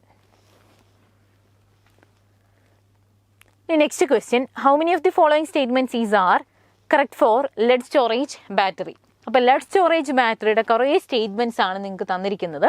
അപ്പോൾ ഈ സ്റ്റേറ്റ്മെൻറ്റ്സ് എല്ലാം ആസച്ച് നിങ്ങൾ ടെക്സ്റ്റിൽ പഠിച്ചിട്ടുള്ളതാണ്. NCERTയിൽ തന്നെ ഈ സെൻറ്റൻസസ് പറയുന്നുണ്ട്. അപ്പോൾ ഫസ്റ്റ് സ്റ്റേറ്റ്മെൻറ്റ് എന്ന് പറയുന്നത് the grid of lead filled with spongy lead is negatively charged. അപ്പോൾ അവിടെ ലെഡ് എന്ന് പറയുന്നത് നെഗറ്റീവ്ലി ചാർജ്ഡ് ആണെന്ന് പറഞ്ഞിട്ടുണ്ട്. അത് കറക്റ്റ് ആയിട്ടുള്ള ഓപ്ഷൻ അല്ലേ? നെഗറ്റീവ്ലി ചാർജ്ഡ് ആണ്. Then grid of the lead filled with lead oxide. Lead oxide എന്ന് പറയുന്നത് കാഥോഡാണ്, അത് നമുക്കറിയാം. ഇവിടെ ലെഡ് ഓക്സൈഡ് കാഥോഡാണെന്ന് പറഞ്ഞിട്ടുണ്ട്. ഇതും കറക്റ്റ് ആയിട്ടുള്ള ഓപ്ഷനാണ്. On charging the battery lead sulphate on anode. ആനോഡിലുള്ള ലെഡ് സൾഫേറ്റ് എന്തായിട്ട് മാറുന്നു? മെറ്റാലിക് ലെഡ് ആയിട്ട് മാറുന്നു. അതുപോലെ കാഥോഡിലുള്ള ലെഡ് സൾഫേറ്റ് എന്തായിട്ട് മാറുന്നു? ലെഡ് ഡയോക്സൈഡ് ആയിട്ട് മാറുന്നു. അതും കറക്റ്റ് ആയിട്ടുള്ള ഓപ്ഷൻ തന്നെയാണ്. ഇനി 38% solution of sulphuric acid is used as an electrolyte. വീക്കായിട്ടുള്ള അല്ലെങ്കിൽ ഡൈല്യൂട്ടഡ് ആയിട്ടുള്ള ആസിഡാണ് ഇലക്ട്രോലൈറ്റ് ആയിട്ട് യൂസ് ചെയ്യുന്നത് നമ്മൾ പറഞ്ഞിട്ടുണ്ട്. അപ്പോൾ അതുകൊണ്ട് 30% സൾഫ്യൂരിക് ആസിഡ് എന്ന് പറയുന്നത് ഇവിടെ കറക്റ്റ് ഓപ്ഷനാണ്. അപ്പം all the 4 statements are correct. അതുകൊണ്ട് നമുക്ക് ഫസ്റ്റ് ഓപ്ഷനാണ് ഇവിടുത്തെ ആൻസർ എന്ന് പറയുന്നത്. നെക്സ്റ്റ് ക്വസ്റ്റ്യൻ എന്ന് പറയുന്നത് in the conversion of peroxide ion to superoxide ion the change in bond order is Z and the change in oxidation state of oxygen atom is W. Then what is the value Z plus W? Okay, ഇപ്പോൾ ഈ ഒരു particular ക്വസ്റ്റ്യനിൽ പെറോക്സൈഡിൻ്റെയും super ഓക്സൈഡിൻ്റെയും oxidation നമ്പറും അതുപോലെ തന്നെ bond ഓർഡറാണ് നമുക്ക് കണ്ടുപിടിക്കേണ്ടത്. അപ്പം പെറോക്സൈഡ് എന്ന് പറയുന്നത് O2 2- ആണ് അല്ലേ. അതുപോലെ സൂപ്പർ ഓക്സൈഡ് എന്ന് പറയുന്നത് ഈസ് O2-. കറക്റ്റ് അല്ലേ. ഇനി നമുക്കതിൻ്റെ ബോണ്ട് ഓർഡർ കാൽക്കുലേഷനിലേക്ക് പോകാം. ബോണ്ട് ഓർഡർ കാൽക്കുലേറ്റ് ചെയ്യാൻ വേണ്ടി നമുക്കൊരു ഈസി മെത്തേഡ് ഉണ്ട്, നിങ്ങൾക്കത് അറിയാമായിരിക്കും. 14 ഇലക്ട്രോൺസ് ആണ് ടോട്ടൽ ഉള്ളതെങ്കിൽ അത് ബോണ്ട് ഓർഡർ ഈസ് 3 ആയിരിക്കും. ദെൻ 15 ആണെങ്കിൽ 2.5, ദെൻ 16 ആണെങ്കിൽ 2, 17 ആണെങ്കിൽ 1.5, 18 ആണെങ്കിൽ 1. ഓക്കെ, ഇനി ഇതുപോലെ തന്നെ ഇതിൻ്റെ 13 ഇലക്ട്രോൺസ് ആണ് വരുന്നതെങ്കിൽ ഇവിടെ 2.5 വരും. അതങ്ങനെ ഡിക്രീസ് ചെയ്ത് പോവുകയും ചെയ്യും. അപ്പോൾ എനിവേ നമുക്ക് ഇത്രയും വാല്യൂസ് മതി. ഇപ്പോൾ ഈ ഒരു കേസിൽ നോക്കുക, O2 2- എന്ന് പറയുമ്പോഴത്തേനും എത്ര ഇലക്ട്രോൺസ് ആണ്? 18 ഇലക്ട്രോൺസ് അല്ലേ വരിക, 16 + 2. അപ്പോൾ 18 ഇലക്ട്രോൺസ് വരുമ്പോഴത്തേനും ഇവിടുത്തെ ഇവിടുത്തെ ബോണ്ട് ഓർഡർ എന്ന് പറയുന്നത് 1 ആണ്. കറക്റ്റ് അല്ലേ. ഇനി O2- കേസ് നോക്കാം. O2- ടോട്ടൽ ഇലക്ട്രോൺസ് എന്ന് പറയുന്നത് 17 ആണ്. 17 ഇലക്ട്രോൺസ് വരുന്നുള്ളത് കൊണ്ട് നമുക്ക് എന്ത് പറയാം, ഇവിടെ 1.5 ആയിരിക്കും ഇവിടുത്തെ ബോണ്ട് ഓർഡർ എന്ന് പറയുന്നത്. ഓക്കെ, ഇപ്പം ഇത് നമ്മളുള്ള ഡിഫറൻസും കൂടെ നമുക്ക് നോക്കിയേക്കാം. കാരണം ഇവിടെ അത് പറയുന്നുണ്ട് ഡിഫറൻസ് ബിറ്റ്വീൻ എന്നുള്ളത് നോട്ട് ചെയ്യുന്നുള്ളത് കൊണ്ട് നമുക്ക് അതിൻ്റെ വാല്യൂസും കൂടെ നോക്കാം. അതായത് ഇതിൻ്റെ ഡിഫറൻസ് എന്ന് പറയുന്നത് ഇത് തമ്മിലുള്ള ഡിഫറൻസ് എത്രയാണ്? 0.5 ആണ്. ഓക്കെ, ഇനി നെക്സ്റ്റ് കേസ് ഓക്സിഡേഷൻ നമ്പർ ഒന്ന് നമുക്ക് കാൽക്കുലേറ്റ് ചെയ്യാം. ഓക്സിഡേഷൻ നമ്പറിൻ്റെ കേസിൽ വരുമ്പം പെറോക്സൈഡിൻ്റെയും സൂപ്പർ ഓക്സൈഡിൻ്റെയും കേസ് എന്താണ് വരുന്നത്? പെറോക്സൈഡിനെ നമുക്ക് കണ്ടുപിടിക്കാം. 2x is equal to -2, therefore x is equal to -1 എന്ന് കിട്ടും. ഓക്കെ, അതായത് ഓക്സിജൻ്റെ -1 ആണ്. ഇവിടുത്തെ കേസിൽ വരുമ്പോഴത്തേനും എങ്ങനെ വരും? 2x is equal to -1, therefore x is equal to -1/2 എന്ന് കിട്ടും. അപ്പോൾ ഇത് തമ്മിലുള്ള ഡിഫറൻസും എന്താണ്? ഇത് തമ്മിലുള്ള ഡിഫറൻസ് വരുമ്പോഴും 0.5 ആണ് വരുന്നത്. അപ്പോൾ നമ്മളോട് പറഞ്ഞിട്ടുണ്ട് എന്താണ് Z+W, അല്ലെങ്കിൽ ഇതാണ് നമുക്ക് Z ആയിട്ട് കിട്ടിയിരിക്കുക, ഇതാണ് W ആയിട്ട് കിട്ടിയിരിക്കുക. അപ്പോൾ ഇത് തമ്മിൽ ആഡ് ചെയ്ത് കഴിയുമ്പോൾ നമുക്ക് കിട്ടുന്ന വാല്യൂ എന്ന് പറയുന്നത് എന്താണ്? 0.5 + 0.5 ദാറ്റ് ഈസ് ഈക്വൽ ടു 1. ശരിയല്ലേ. അപ്പം 1 ആണ് ഇവിടുത്തെ കറക്റ്റ് ആയിട്ടുള്ള ആൻസർ.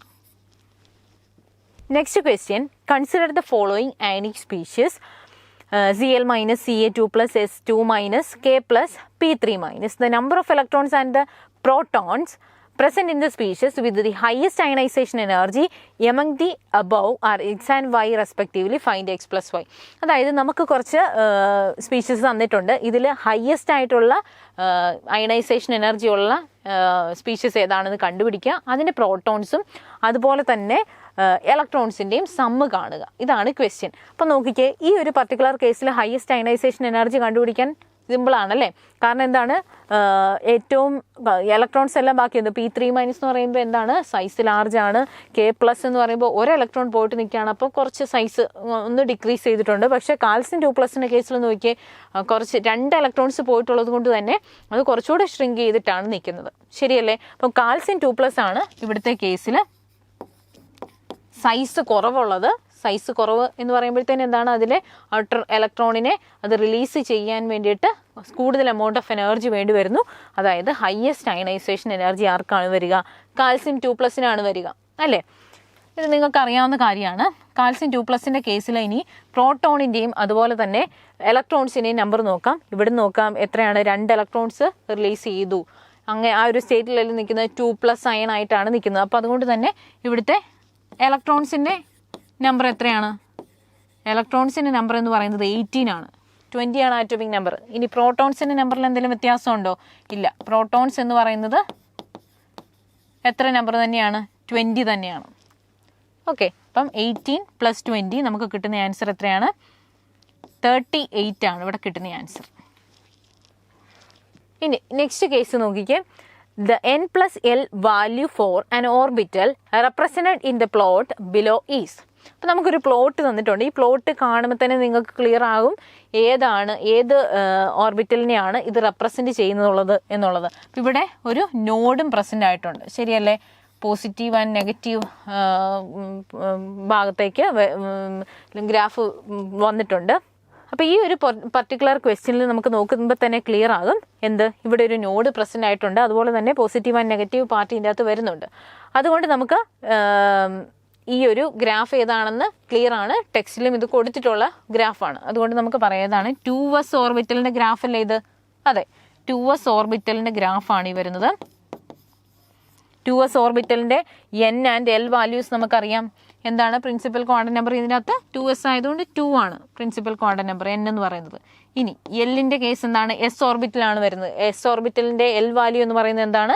0 ആണ്. അപ്പോൾ അതുകൊണ്ട് നമുക്ക് കിട്ടുന്ന ആൻസർ എന്ന് പറയുന്നത് 2 ആണ്. അപ്പോൾ ഇവിടുത്തെ ആൻസർ എന്താണ്? 2 ആണ് ആൻസർ വരിക.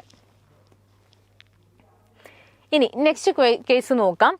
What is the value of a into B into C?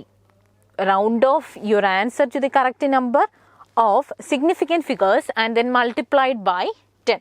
അപ്പോൾ ഈ ഒരു പർട്ടിക്കുലർ കേസ് നോക്കുക. ഇത് സിമ്പിൾ ആയിട്ടുള്ള ക്വസ്റ്റ്യൻ ആണ്.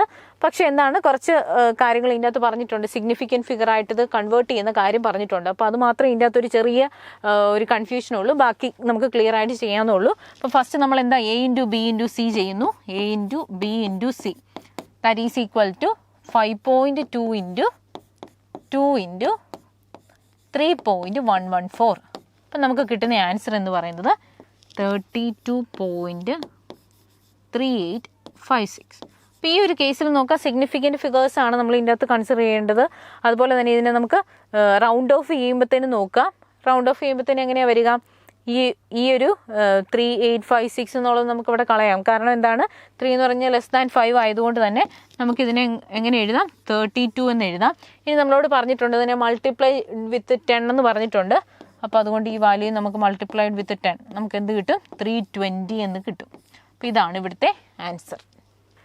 Next question is the number of asymmetric carbon atom in the major product of the following reaction is.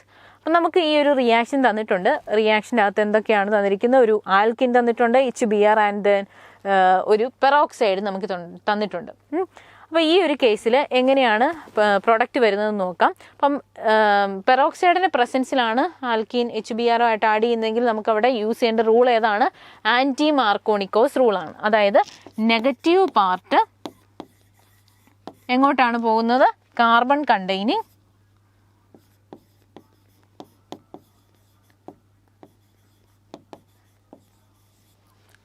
more number of hydrogen atoms.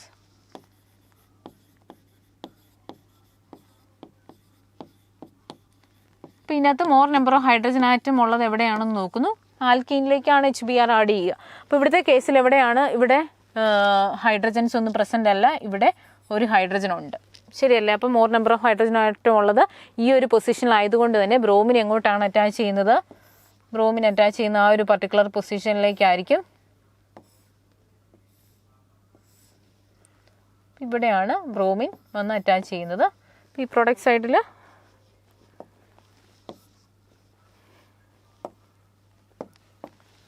ഇങ്ങനെയായിരിക്കും നമുക്ക് കിട്ടുന്ന പ്രോഡക്റ്റ് എന്ന് പറയുന്നത്. ഇനി നോക്കാം ഇവിടുത്തെ കേസിൽ. ഇപ്പോൾ ഹൈഡ്രജൻ ഈ ഒരു പൊസിഷനിലേക്ക് വന്നിട്ടുണ്ട്. ആൻറ്റി മാർക്കോണിക്കോസ് റൂൾ വെച്ചിട്ടാണ് ഇത് വരുന്നത്, പെറോക്സൈഡിൻ്റെ പ്രസൻസിലായതുകൊണ്ട്.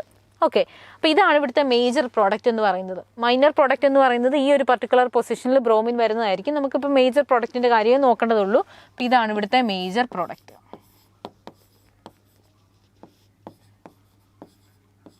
അപ്പോൾ ഈ മേജർ പ്രോഡക്റ്റിലെ അസിമെട്രിക് കാർബണിൻ്റെ പ്രസൻസ് ആണ് നമുക്ക് കണ്ടുപിടിക്കേണ്ടത്. എവിടേക്കാണ് അസിമെട്രിക് കാർബൺ ഉള്ളത് എന്നുള്ളതാണ് കണ്ടുപിടിക്കേണ്ടത്. അപ്പോൾ അസിമെട്രിക് കാർബൺ എന്ന് പറഞ്ഞാൽ എന്താണ്?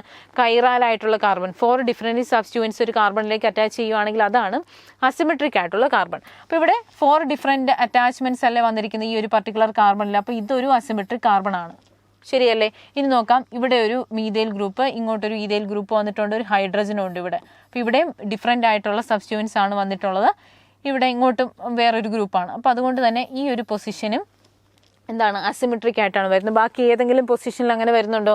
ഇല്ല. കാരണം ഇവിടെ 3 ഹൈഡ്രജൻ വരുന്നു, ഇവിടെ 3 ഹൈഡ്രജൻ, ഇവിടെ 2 ഹൈഡ്രജൻ, അങ്ങനെ വരുന്നുള്ളത് കൊണ്ട് എന്താണ്? ഈ 2 പൊസിഷൻസ് മാത്രമേ അസിമെട്രിക് അല്ലെങ്കിൽ കൈറാലായിട്ട് വന്നിട്ടുള്ളൂ. അപ്പോൾ ഇവിടുത്തെ ആൻസർ എന്ന് പറയുന്നത് എന്താണ്? 2 അസിമെട്രിക് കാർബൺ ആറ്റംസ് എന്നുള്ളതാണ് ഇവിടുത്തെ ആൻസർ. ഇനി നെക്സ്റ്റ് ക്വസ്റ്റ്യൻ എന്ന് പറയുന്നത് four equilibrium involved in the combustion of 1 mole of benzene at 298 Kelvin, the equilibrium constant Kp and Kc are related as Kp is equal to Kcrt raised to minus x by t. Find the value of x. അപ്പോൾ ഇത് simple ആയിട്ടുള്ളൊരു question ആണ്. ഇതിൻ്റെ equation നിങ്ങൾക്ക് അറിയാമെങ്കിൽ സിമ്പിളായിട്ട് ഇത് ചെയ്യാം. അപ്പോൾ അതിൻ്റെ ഇക്വേഷൻ എന്താണ്? കെ സിയുടെ ഇക്വേഷൻ നമുക്കറിയാം. K P is equal to K C R T raise to delta N എന്നുള്ളതല്ലേ ഇവിടുത്തെ ഇക്വേഷൻ എന്ന് പറയുന്നത്. അതായത് ഗേഷ്യസ് ആയിട്ടുള്ള പ്രോഡക്റ്റ് മൈനസ് ഗേഷ്യസ് ആയിട്ടുള്ള റിയാക്റ്റൻ്റ് എന്ന് പറയുന്നത് എന്താണ്? ഡെൽറ്റ എൻ ആണ്. ഇനി ഇത് ഏതിൻ്റെ കേസിലാണ് പറഞ്ഞിരിക്കുന്നത്? കമ്പഷൻ ഓഫ് ബെൻസീൻ എന്നാണ് പറഞ്ഞിരിക്കുന്നത്. Combustion of benzene C6H6. Combustion ഏതിൻ്റെ കേസിലാണ്? O2. പ്രൊഡക്ട്സ് എന്തൊക്കെയായിരിക്കും? കാർബൺ ഡൈ ഓക്സൈഡും അതുപോലെ തന്നെ വാട്ടറുമായിരിക്കും ഇവിടുത്തെ പ്രൊഡക്ട്സ്. ശരിയല്ലേ? ഇനി ഇത് നമുക്കൊന്ന് ബാലൻസ് ചെയ്യുകയാണെങ്കിൽ 15/2 ഈ ഒരു രീതിയിലായിരിക്കും ഇതിൻ്റെ ഇക്വേഷൻ വരുന്നത്. കമ്പഷൻ റിയാക്ഷൻ ആണ് വരിക. അപ്പോൾ ഇവിടുത്തെ കേസിൽ നമ്മൾ പ്രൊഡക്റ്റ് മൈനസ് റിയാക്റ്റൻ്റ് എഴുതുന്നുണ്ടപ്പം എന്താണ്? ഇതാണ് ഗേഷ്യസ് ആയിട്ടുള്ള പ്രൊഡക്ട്സ് മൈനസ് ഗേഷ്യസ് ആയിട്ടുള്ള റിയാക്റ്റൻസ് വേണം നമ്മളിവിടെ കൺസിഡർ ചെയ്യാൻ വേണ്ടിയിട്ട്. അപ്പോൾ ഇവിടെ 6 മൈനസ് 15/2 എന്ന് വരുമല്ലോ. ശരിയല്ലേ? ഡെൽറ്റ എൻ ആണ് നമ്മൾ കണ്ടുപിടിക്കുന്നത്. അപ്പോൾ ഇവിടുത്തെ കേസിൽ നമുക്ക് കിട്ടുന്ന ആൻസർ -3/2 എന്നല്ലേ? ശരിയാണല്ലോ. പിന്നെ നോക്കാം, ഇവിടെ -x/2 എന്ന് തന്നിട്ടുണ്ട്. മൈനസും ഉണ്ട് അതുപോലെ 2 ഉണ്ട്. അങ്ങനെയാണെങ്കിൽ എക്സിൻ്റെ വാല്യൂ എന്ന് പറയുന്നത് എന്താണ്? 3 എന്നുള്ളതാണ് ഇവിടുത്തെ ആൻസർ വരിക. ബാക്കിയെല്ലാം അവിടെ കൊടുത്തിട്ടുണ്ട്. ഇനി നെക്സ്റ്റ് കേസ് നോക്കാം. How many of the following is are disproportionation reaction. അപ്പോൾ ഡിസ്പ്രപ്പോർഷനേഷൻ റിയാക്ഷൻ എന്താണെന്ന് നിങ്ങൾക്ക് അറിയാലോ. അതായത് ഓക്സിഡേഷനും റിഡക്ഷനും ഒരു പർട്ടിക്കുലർ റിയാക്ഷൻ നടക്കുന്നുണ്ടെങ്കിൽ അതാണ് ഡിസ്പ്രപ്പോർഷനേഷൻ റിയാക്ഷൻ. അപ്പോൾ ഇതിൻ്റെ അകത്ത് എല്ലാം നിങ്ങൾ നോക്കി കഴിയുമ്പോഴത്തേനും മനസ്സിലാവും ഈ ഒരു പർട്ടിക്കുലർ കേസിൽ മാത്രം ഓക്സിജന് റിഡക്ഷനും നടക്കുന്നുണ്ട്, ഓക്സിഡേഷനും നടക്കുന്നുണ്ട്. അത് വേണമെങ്കിൽ നമുക്കൊന്ന് ചെക്ക് ചെയ്തേക്കാം. 2H2O2 gives 2H2O plus O2. ഇവിടുത്തെ ഓക്സിഡേഷൻ സ്റ്റേറ്റ്സ് ഒന്ന് നോക്കാം. O2 എന്ന് പറയുന്നത് 0 ഓക്സിഡേഷൻ സ്റ്റേറ്റിലാണെന്ന് അറിയാമല്ലോ. അപ്പം ഇവിടുത്തെ കേസിൽ H2O2വിൻ്റെ കേസിൽ എന്താണ്? 2x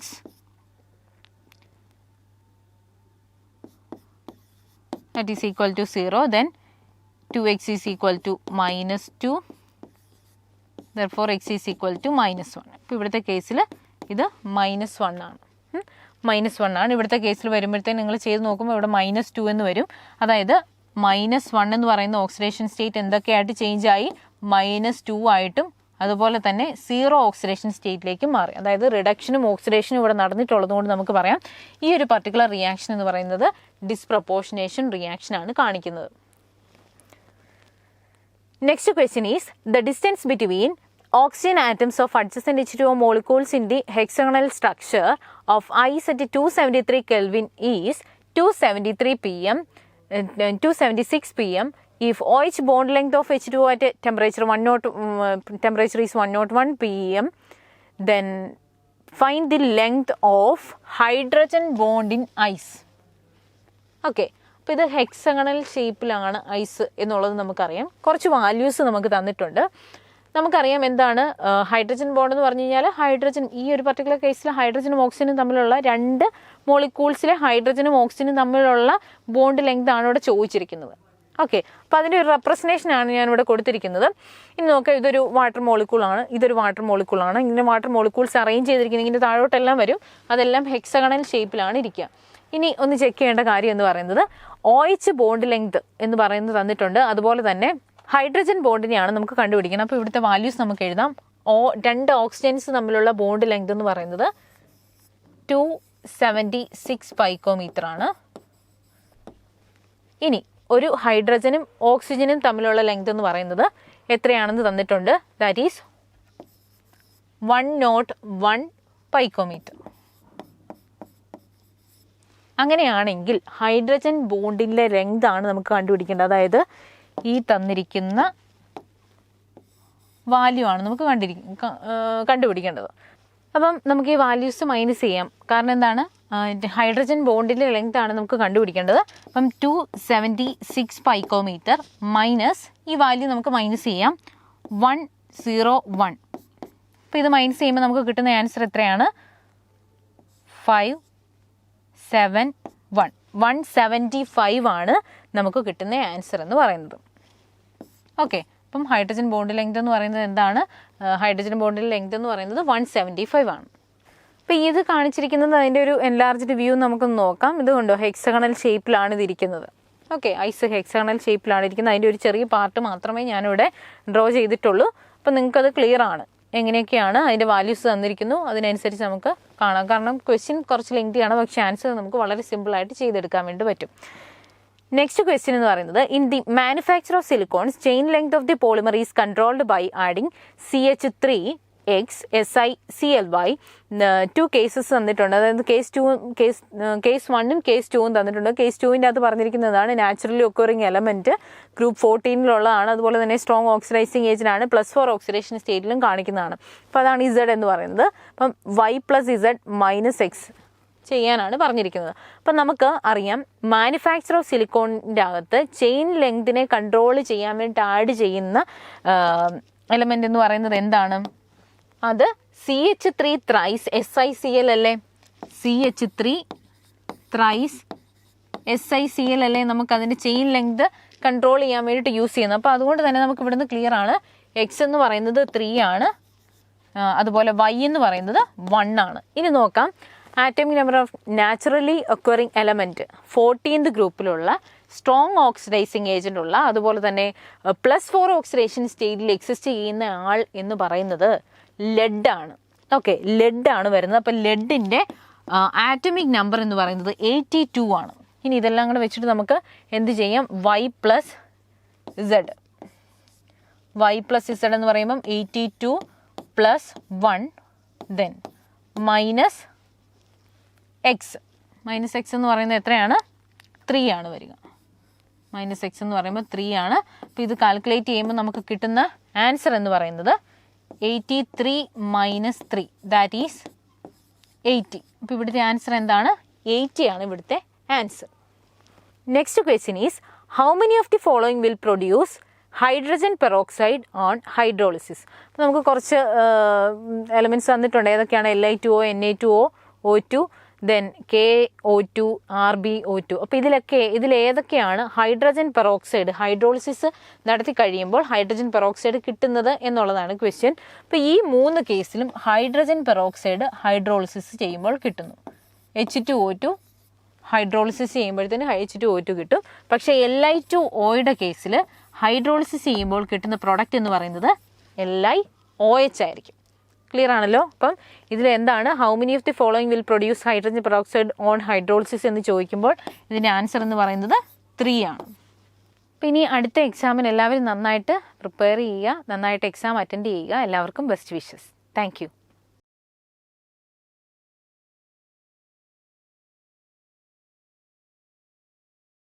ഹായ്, എൻ്റെ പേര് അരുൺ കെ എം. നമ്മളിന്ന് ക്വസ്റ്റ്യൻ ഡിസ്കഷനാണ്. നമ്മളിന്ന് ചെയ്യാൻ പോണ ക്വസ്റ്റ്യൻ നിങ്ങൾ എവിടെയൊക്കെയോ കണ്ടിട്ടുണ്ട്, പക്ഷേ എക്സാക്ട്ലി ആ ക്വസ്റ്റ്യൻസ് അല്ല. അതായത് നമ്മളിങ്ങനെ പരീക്ഷിക്കപ്പെട്ടേക്കാം. അപ്പോൾ നമ്മൾ ചിന്തിക്കേണ്ടത്, നമ്മൾ എന്ത് തന്നെ പരീക്ഷിക്കപ്പെട്ടാലും നമ്മൾ തിയറി പഠിച്ചിട്ടുണ്ടെങ്കിൽ അത് വെച്ച് നിങ്ങൾ ചെയ്ത് നോക്കുക. നിങ്ങൾക്ക് അതിൻ്റെ ലാസ്റ്റ് എൻഡിൽ ആൻസർ കിട്ടിയിരിക്കും കേട്ടോ. അപ്പോൾ ഞാൻ പറഞ്ഞു തന്നത് ഇത്രയേ ഉള്ളൂ. ഈ ക്വസ്റ്റ്യൻസ് നമ്മൾ ഡിസ്കസ് ചെയ്യാൻ പോണ ക്വസ്റ്റ്യൻസ് നമ്മൾ എവിടെയൊക്കെ കണ്ടിട്ടുണ്ട്, പക്ഷേ അത് എക്സാക്ട്ലി ആ ക്വസ്റ്റ്യൻ അല്ല. അപ്പം മാറ്റമുണ്ട്. അപ്പോൾ നമുക്കത് ക്വസ്റ്റ്യൻ ഡിസ്കഷനാണ് ഞാനിപ്പോൾ ഇന്ന് നമ്മൾ ചെയ്യാൻ പോണത്. അപ്പോൾ നമുക്ക് ക്വസ്റ്റ്യൻസിലേക്ക് പോകാം, അതല്ലേ വേണ്ടേ? ഓക്കെ, അങ്ങനെയാണ് നമുക്ക് ആദ്യത്തെ ക്വസ്റ്റ്യൻ എടുക്കാം. ഓക്കെ, അപ്പോൾ ക്വസ്റ്റ്യൻ ഇതാണ്.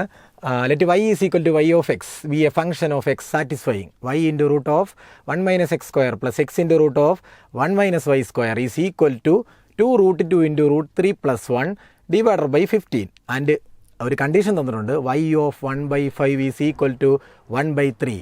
അങ്ങനെയാണെങ്കിൽ then find dy/dx at x is equal to 1/5. Okay, നമുക്കിത് കണ്ടിട്ടുണ്ട് ഈ ക്വസ്റ്റ്യൻ. എന്നാൽ ഇങ്ങനെയല്ല നമ്മൾ കണ്ടേക്കുന്നത്. നമുക്കിവിടെയുള്ള പ്രശ്നം എന്ന് പറഞ്ഞാൽ എന്താണ്? ഇതാണ് നമ്മുടെ പ്രശ്നം അല്ലേ? ശിവം നമ്മുടെ പ്രശ്നക്കാരനല്ല. നമുക്ക് ക്വസ്റ്റ്യൻ ചെയ്യുമ്പോൾ നിങ്ങൾക്ക് മനസ്സിലാവും. നമുക്ക് തന്നേക്കുന്ന കണ്ടീഷൻ നിങ്ങൾക്ക് മനസ്സിലായല്ലോ. y ഫംഗ്ഷൻ്റെ അകത്ത് 1/5 കൊടുക്കുമ്പോൾ, അതായത് x 1/5 ആകുമ്പോൾ y 1/3 എന്നാണ്. ഓക്കെ, അങ്ങനെയാണെങ്കിൽ നമുക്ക് കണ്ടുപിടിക്കേണ്ടത് എന്താ? dy/dx at x is equal to 1/5 കണ്ടുപിടിച്ചാൽ മതി. നമുക്ക് ചെയ്യാം. ഇങ്ങനെ ഒരു ഫോം കണ്ടു കഴിഞ്ഞാൽ നമുക്കറിയാം എന്താണ് സബ്സ്റ്റിറ്റ്യൂട്ട് ചെയ്യേണ്ടത്. എക്സിനും വൈക്കും സെയിം, ഒന്നെങ്കിൽ സൈൻ അല്ലെങ്കിൽ കോസ് കൊടുക്കുക. നമുക്കിവിടെ സൈൻ കൊടുക്കാം. സൈൻ കൊടുക്കുമ്പോൾ ഞാനിവിടെ എഴുതുവാണ് put x is equal to sine theta, y is equal to sine alpha. Okay അല്ലേ? ഇതാ നമുക്ക് അറിയാവുന്നതാണ്. അങ്ങനെയാണ് നമ്മൾ സബ്സ്റ്റിറ്റ്യൂട്ട് ചെയ്യുമ്പോഴത്തേക്ക് ഇത് എന്തായി മാറും? Y sine alpha into root of 1 minus X square എന്ന് പറയുമ്പോൾ 1 മൈനസ് സൈൻ സ്ക്വയർ തീറ്റ, അത് കോസ് സ്ക്വയർ തീറ്റയാണ്. റൂട്ടിനകത്തായതുകൊണ്ട് അത് കോസ് തീറ്റ ആയിട്ട് വെളി വരും. അങ്ങനെയാണെങ്കിൽ ഇക്വേഷൻ എങ്ങനെ മാറി? Equation will become sine alpha into cos theta plus അടുത്തതോ എക്സ് ഇൻറ്റു എന്നല്ലേ വരുന്നത്. അപ്പോൾ x sine theta plus sine theta into cos alpha is equal to 2√2 into √3 + 1 divided by 15. Okay ആണോ? ആണ്. സബ്സ്റ്റിറ്റ്യൂട്ട് ചെയ്തതാണ് കേട്ടോ. അങ്ങനെയാണെങ്കിൽ ഇത് നമ്മൾ കണ്ടിട്ടുണ്ട്. എന്താണിത്? സൈൻ എ പ്ലസ് ബിയുടെ ഫോർമുല അല്ലേ? അങ്ങനെയാണെങ്കിൽ ഇതിനെ നമുക്ക് എങ്ങനെ എഴുതാം? Sine alpha or sine alpha plus theta is equal to എന്തെഴുതാം? 2√2 ഇൻറ്റു √3 + 1 ഡിവൈഡഡ് ബൈ 15 എന്ന് എഴുതത്തില്ലേ? എഴുതാം. അങ്ങനെയാണെങ്കിൽ നമുക്ക് ഈ പ്രോബ്ലം സോൾവ് ചെയ്യണ്ടേ? ഇവനായിട്ട് പ്രോബ്ലമായിട്ട് നിൽക്കുന്നതല്ലേ? ഇവനെ സോൾവ് ചെയ്യണമെങ്കിൽ ഈ സൈനിനെ നമ്മൾ എന്ത് ചെയ്യണം? അപ്പുറത്തേക്ക് കൊണ്ടുപോകണം. അതെന്തിനാണ് കൊണ്ടുപോകുന്നത് ചോദിച്ചു കഴിഞ്ഞാൽ ഈ സൈൻ അപ്പുറത്തേക്ക് പോയിട്ട് ഇതെന്തായിട്ട് വരും? ഞാൻ എഴുതി കാണിക്കാം. ഈ സൈൻ അപ്പുറത്തേക്ക് പോകുമ്പോൾ ഇവിടെ നമുക്ക് എന്ത് എഴുതാം? Alpha plus theta is equal to sine inverse 2√2 into √3 + 1 divided by 15. ഇവൻ എന്തും ആയിക്കോട്ടെ, നമ്മൾ ചെയ്യുന്നൊരു പ്രോസസ്സുണ്ട്. നമ്മൾ എന്ത് ചെയ്യാൻ പോവുകയാണ്? ഇനി ഡിഫറൻഷ്യേറ്റ് ചെയ്യാൻ പോവല്ലേ? ഡിഫറൻഷ്യേറ്റ് ചെയ്യാൻ പോകുമ്പോഴത്തേക്കും ഇവൻ എന്താണ്? ഇവൻ എന്നല്ല, ഈ വാല്യൂ എന്താണ്? ഒരു കോൺസ്റ്റൻ്റ് അല്ലേ? അപ്പോൾ ഡിഫറൻഷ്യേറ്റ് ചെയ്യുമ്പോൾ അത് 0 ആയി മാറിക്കൊള്ളുമല്ലേ? അപ്പോൾ ഡിഫറൻഷ്യേറ്റ് ചെയ്യാൻ പോകുന്നതിന് മുമ്പ് നമ്മളൊരു കാര്യം ചെയ്യണ്ടേ? ഈ ആൽഫയും തീറ്റയ്ക്കും വാല്യൂ കൊടുക്കണ്ടേ? നമ്മൾ എന്തെങ്കിലും സബ്സ്റ്റിറ്റ്യൂട്ട് കഴിഞ്ഞാൽ അതിനെ റീസബ്സ്റ്റിറ്റ്യൂട്ട് ചെയ്യണ്ടേ? അങ്ങനെയാണെങ്കിൽ എക്സ് സൈൻ തീറ്റ ആണെങ്കിൽ അല്ലെങ്കിൽ വൈ സൈൻ ആൽഫ ആണെങ്കിൽ ആൽഫ എത്രയാണ്? സൈൻ ഇൻവേഴ്സ് വൈ അല്ലേ? തീറ്റ എന്താ? സൈൻ ഇൻവേഴ്സ് എക്സ് അല്ലേ? അപ്പോൾ ഞാൻ ഇവിടെ കൊടുക്കുവാണ്. അപ്പോൾ ഇതിന് ഇപ്പോൾ ഈ ഇക്വേഷൻ എങ്ങനെയായിട്ട് മാറി? Sine inverse Y plus sine inverse theta is equal to sine inverse 2√2 into √3 + 1 divided by 15. അങ്ങനെയാണ് പൊക്കി ഇടാം. സ്ഥലം സ്പേസിലായിരുന്നു, ചെരിഞ്ഞു പോയുള്ളൂ. Okay, sorry. അങ്ങനെയാണെങ്കിലേ ഇതാണ് നമ്മുടെ ഇക്വേഷൻ. അങ്ങനെയാണ് ഞാൻ ഇനി എന്താ ചെയ്യേണ്ടത്? dy/dx അറ്റ് x = 1/5 കാണാനാണ് ക്വസ്റ്റ്യൻ. അപ്പോൾ ഞാനെനിക്ക് എന്ത് ചെയ്യണം? ഡിഫറൻഷ്യേറ്റ് ചെയ്യണം ത്രൂ ഔട്ട്. അപ്പോൾ ഡിഫറൻഷ്യേറ്റ് ചെയ്യുമ്പോൾ വൈയിലല്ല ഞാൻ ചെയ്യുന്നത്. അപ്പോൾ വൈയിൽ ഡിഫറൻഷ്യേറ്റ് ചെയ്യുമ്പോൾ സൈൻ ഇൻവേഴ്സ് വൈയുടെ ഡെറിവേറ്റീവ് നിങ്ങൾക്കറിയാം 1/√of വൈയിലല്ല ഡിഫറൻഷ്യേറ്റ് ചെയ്യുന്നത്, differentiating with respect to X ആണ്. അപ്പോൾ സൈൻ ഇൻവേഴ്സ് വൈയുടെ ഡെറിവേറ്റീവ് എന്താ? 1/√1 മൈനസ് വൈ സ്ക്വയർ ആണ്. എക്സ് ചെയ്യുന്നതുകൊണ്ട് വൈയുടെ dy/dx ആഡ് ചെയ്യുന്നു പ്ലസ് സൈൻ ഇൻവേഴ്സ് തീറ്റ എന്ന് പറയുന്നത് എന്താണ്? അല്ല, sine inverse Y minus sine inverse X അല്ലേ? ഇതെന്താണ്? ഇത് എക്സ് അല്ലേ? ഇത് എക്സാ. അപ്പോൾ സൈൻ ഇൻവേഴ്സ് എക്സിൻ്റെ ഡെറിവേറ്റീവ് എന്താണ്? 1/√1 minus X square is equal to ഇതെന്താണ്? 0 അല്ലേ? കോൺസ്റ്റൻ്റ് അല്ലേ? ഡിഫറൻഷ്യേറ്റ് ചെയ്യുമ്പോൾ 0 ആണ്. ഇനി നമ്മോട് ചോദിച്ചേക്കുന്നത് എന്താണ്? എക്സ് 1/5 ആകുമ്പോൾ dy/dx എന്താണെന്നല്ലേ? നമുക്കൊരു കണ്ടീഷൻ ഉണ്ട്. എക്സ് 1/5 ആകുമ്പോൾ എക്സ് ഈസ് ഈക്വൽ ടു 1/5 ആണ്. നമുക്ക് തന്നിട്ടുണ്ട് വൈ എത്രയാണ്? 1/3 ആണെന്നല്ലേ? അങ്ങനെയാണെങ്കിൽ അതിവിടെ നേരിട്ട് സബ്സ്റ്റിറ്റ്യൂട്ട് ചെയ്താൽ ആൻസർ ആകില്ലേ? അങ്ങനെ നമുക്ക് സബ്സ്റ്റിറ്റ്യൂട്ട് ചെയ്യാം. അങ്ങനെ ഈസ് ഈക്വൽ ടു എക്സിന് 1/5ഉം വൈക്ക് 1/3യും കൊടുത്താൽ മതി. അങ്ങനെയാണ് എക്സിന് കൊടുക്കുവാണ്. അങ്ങനെയാണ് എക്സിന് വൈക്കും കൊടുക്കുകയാണ് 1/√1 മൈനസ് വൈ സ്ക്വയർ എന്ന് പറയുമ്പോൾ 1/9 ഇതിൻ്റെ കൂടെ dy/dx plus 1/√1 minus X square എന്ന് പറയുമ്പോൾ 1 മൈനസ് 1/25 ഈസ് ഈക്വൽ ടു എന്താണ്? 0. ഓക്കെയാണ്. അങ്ങനെയാണെങ്കിൽ ഇനി ഇവിടെ നമുക്ക് സോൾവ് ചെയ്താൽ ആൻസറിലേക്ക് എത്തും. ഇത് സോൾവ് ചെയ്യാൻ വേണ്ടി ഇവിടെ ഞാൻ സോൾവ് ചെയ്യുമ്പോൾ ഞാൻ LC എടുത്തു. 9 - 1 8 ആയി. ഡിവൈഡർ ബൈ റൂട്ടിനകത്ത് 9 ആണ്, അത് 3 ആവും. അത് മുകളിലോട്ട് പോകുമല്ലോ നേരെ. അപ്പോൾ ഇതെന്താണ് ശരിക്കും? 3/√8 ഇൻറ്റു dy/dx പ്ലസ് ഇവിടെയോ 25 റൂട്ടിനകത്തായതുകൊണ്ട് LC എടുത്ത് കഴിയുമ്പോൾ ഇവിടെ ഒരു റൂട്ടിന് വെളി വരുമ്പോൾ 5 ആവും. അത് മുകളിൽ പോവും. 5/√24 ഈസ് ഈക്വൽ ടു 0. dy/dx കാണാനായിരുന്നു ക്വസ്റ്റ്യൻ. അപ്പോൾ dy/dx ആണെങ്കിൽ എന്തെഴുതാം? 3/√8 dy/dx ഈസ് ഈക്വൽ ടു -5/√24 എന്നാകും. അങ്ങനെയാണ് dy/dx is equal to 5/√24 into ഇതപ്പുറേ മൈനസ് ഉണ്ടല്ലേ, -5/√24 ഇൻറ്റു √8/3 എന്നാകും അല്ലേ? അങ്ങനെയാണെങ്കിൽ ഇത് നോക്കിയേ, റൂട്ട് തമ്മിൽ ഒരുമിച്ചിക്കാമല്ലോ. അപ്പോൾ √8/24 എന്ന് പറയുമ്പോൾ എത്ര വരും? ഇവിടെ 3 വരുമല്ലോ. അപ്പം -5/3 √3 ഇതുണ്ട് ഓപ്ഷനിൽ. -5 ഡിവൈഡഡ് ബൈ 3√3. നിങ്ങൾക്കിത് അറിയാം, ഞാനങ്ങ് ഉണ്ട്. അപ്പോൾ ഇത് ഏതാ ആൻസർ? നമ്മുടെ ആൻസർ -5 ഡിവൈഡഡ് ബൈ 3√3. നിങ്ങൾക്കറിയാം, കാൽക്കുലേഷൻ നിങ്ങൾക്ക് അറിയാമെന്നല്ലേ, ഞാൻ ആദ്യത്തെ ക്വസ്റ്റൻ ആണെങ്കിൽ ചെയ്ത് കാണിച്ചതേ. ഇനിയുള്ള ചെറിയ കാൽക്കുലേഷൻസ് തന്നെ ചെയ്യണം കേട്ടോ. അപ്പോൾ നമുക്ക് അടുത്ത ക്വസ്റ്റനിലേക്ക് പോകാം, സമയം കളയുന്നില്ല. അടുത്ത ക്വസ്റ്റൻ നോക്കിയേ. If the sum of the first 60 terms of the series 5 + 2 + 11 -1 + 17 -4 + 23 - etc. Is 303k, then k is equal to 60 ടേമാണ്. അപ്പോൾ 60 ടേമിൻ്റെ സം തന്നേക്കുന്നത് 303k എന്ന് പറഞ്ഞാൽ 303യുടെ മൾട്ടിപ്പിളാണ്. അപ്പോൾ എത്രാമത്തെ മൾട്ടിപ്പിൾ, ഏത് മൾട്ടിപ്പിളാണെന്നാണ് k കണ്ടുപിടിക്കാനാണ് ക്വസ്റ്റ്യൻ. നോക്കി, ഇതിനകത്ത് പ്ലസും മൈനസൊക്കെ മിക്സ് ചെയ്ത് വന്നാൽ നമ്മൾ പ്ലസ് എല്ലാം ഒരുമിച്ചാക്കും, മൈനസ് എല്ലാം സെപ്പറേറ്റ് ചെയ്യും. അങ്ങനെ പ്ലസ് എല്ലാം ഞാൻ ഒരുമിച്ചാക്കാൻ പോവാണേ. അപ്പോൾ എനിക്കിതിനെ എങ്ങനെ എഴുതാം? പ്ലസ് എല്ലാം അല്ല, രണ്ടാക്കും നമ്മളിതിനെ. പ്ലസ് എല്ലാം ഒരുമിച്ചാക്കുന്ന ഒരു മിസ്റ്റേക്ക് ഉണ്ട്. ഈ 5 + 2 + 11 എല്ലാം ഒരുമിച്ചാക്കണ്ടേ? അപ്പോൾ അങ്ങനെ ആക്കിയോണ്ട് കാര്യമില്ല. നമുക്ക് വേണ്ടത് ഒരു പാറ്റേണിലുള്ള കാര്യമായതുകൊണ്ട് നമ്മൾ ഒന്നിടവിട്ട ടേംസ് ഒരുമിച്ചാക്കുവാണ്. അപ്പോൾ ഞാൻ 5 + 11 + 17 + etc.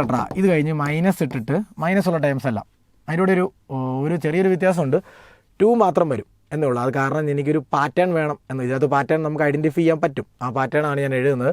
മൈനസ് വെളിയിലെടുത്താൽ, അല്ലെ മൈനസ് വെളിയിലെടുക്കണ്ട, മൈനസ് വെളിയെടുക്കുന്നുണ്ടല്ലേ സംശയം വരുള്ളൂ. മൈനസ് വെളിയെടുക്കുന്നില്ല.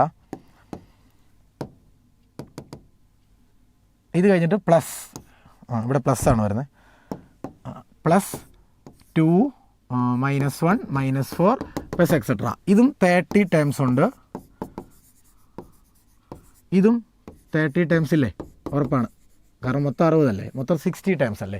ഇനി നിങ്ങൾ നോക്കിയാൽ നിങ്ങൾക്ക് ഇപ്പം തന്നെ ഈസി ആയിട്ട് നിങ്ങൾക്ക് കണ്ടുപിടിക്കാം. ഇത് അരിത്തമെറ്റിക് പ്രോഗ്രഷനാണ്. ഏതാ? ഫസ്റ്റ് ടേം എയും കോമൺ ഡിഫറൻസ് എത്രയാണ്? 6 അല്ലേ? ആണ്. ഇതും അരിത്തമെറ്റിക് പ്രോഗ്രഷനാണ്. ഫസ്റ്റ് ടേം 2, കോമൺ ഡിഫറൻസ് എത്രയാണ്? -3 ആണ്. അങ്ങനെയാണെങ്കിൽ നമുക്ക് ഈ രണ്ടിൻ്റെ സം കാണാൻ അല്ലേ ചോദ്യം. രണ്ടിനെ കൂടെ സം കണ്ടാൽ പോരെ. അങ്ങനെ ആദ്യത്തെ സം എന്തായിരിക്കും? ആദ്യത്തെ സം n/2 എന്ന് പറയുമ്പോൾ 30/2, 15 n/2 കേട്ടോ. 15 × 2a എന്ന് പറയുമ്പം 10 + n-1 എന്ന് പറയുമ്പോൾ 29 × d എന്ന് പറയുമ്പോൾ 6. ഇതല്ലേ ഒരെണ്ണം ആണ്. അടുത്തത് ഇതുപോലെ തന്നെ n/2 എന്ന് പറയുമ്പോൾ 15 എത്ര വരും? 2a എന്ന് പറയുമ്പോൾ 4 അല്ലേ, 2a 4 + n-1 എന്ന് പറയുമ്പോൾ 29 × d എന്ന് പറയുമ്പോൾ -3 ആയിട്ട് മാറും. അപ്പോൾ ഇത് തമ്മിൽ ആഡ് ചെയ്യുന്നല്ലേ ആൻസർ. ഇത് ആഡ് ചെയ്യുന്ന ആൻസർ നമുക്ക് കണ്ടുപിടിക്കാൻ അറിയാമല്ലോ. ഞാൻ ചെയ്ത് കാണിക്കാൻ വേണേ, അല്ലെങ്കിൽ നിങ്ങൾക്ക് അറിയാം എങ്ങനെയാണ് ഇത് ചെയ്യുന്നത്. ഫോർ ആൻസർ ഈസ് 29 × 6 എത്ര വരും? 29 × 6 4 5. അപ്പോൾ 174 170 ഇല്ല, 74. അപ്പം 174 + 10 184 × 15. അപ്പോൾ 184 × 15 ചെയ്യാം. 184 × 15 ചെയ്യുമ്പോൾ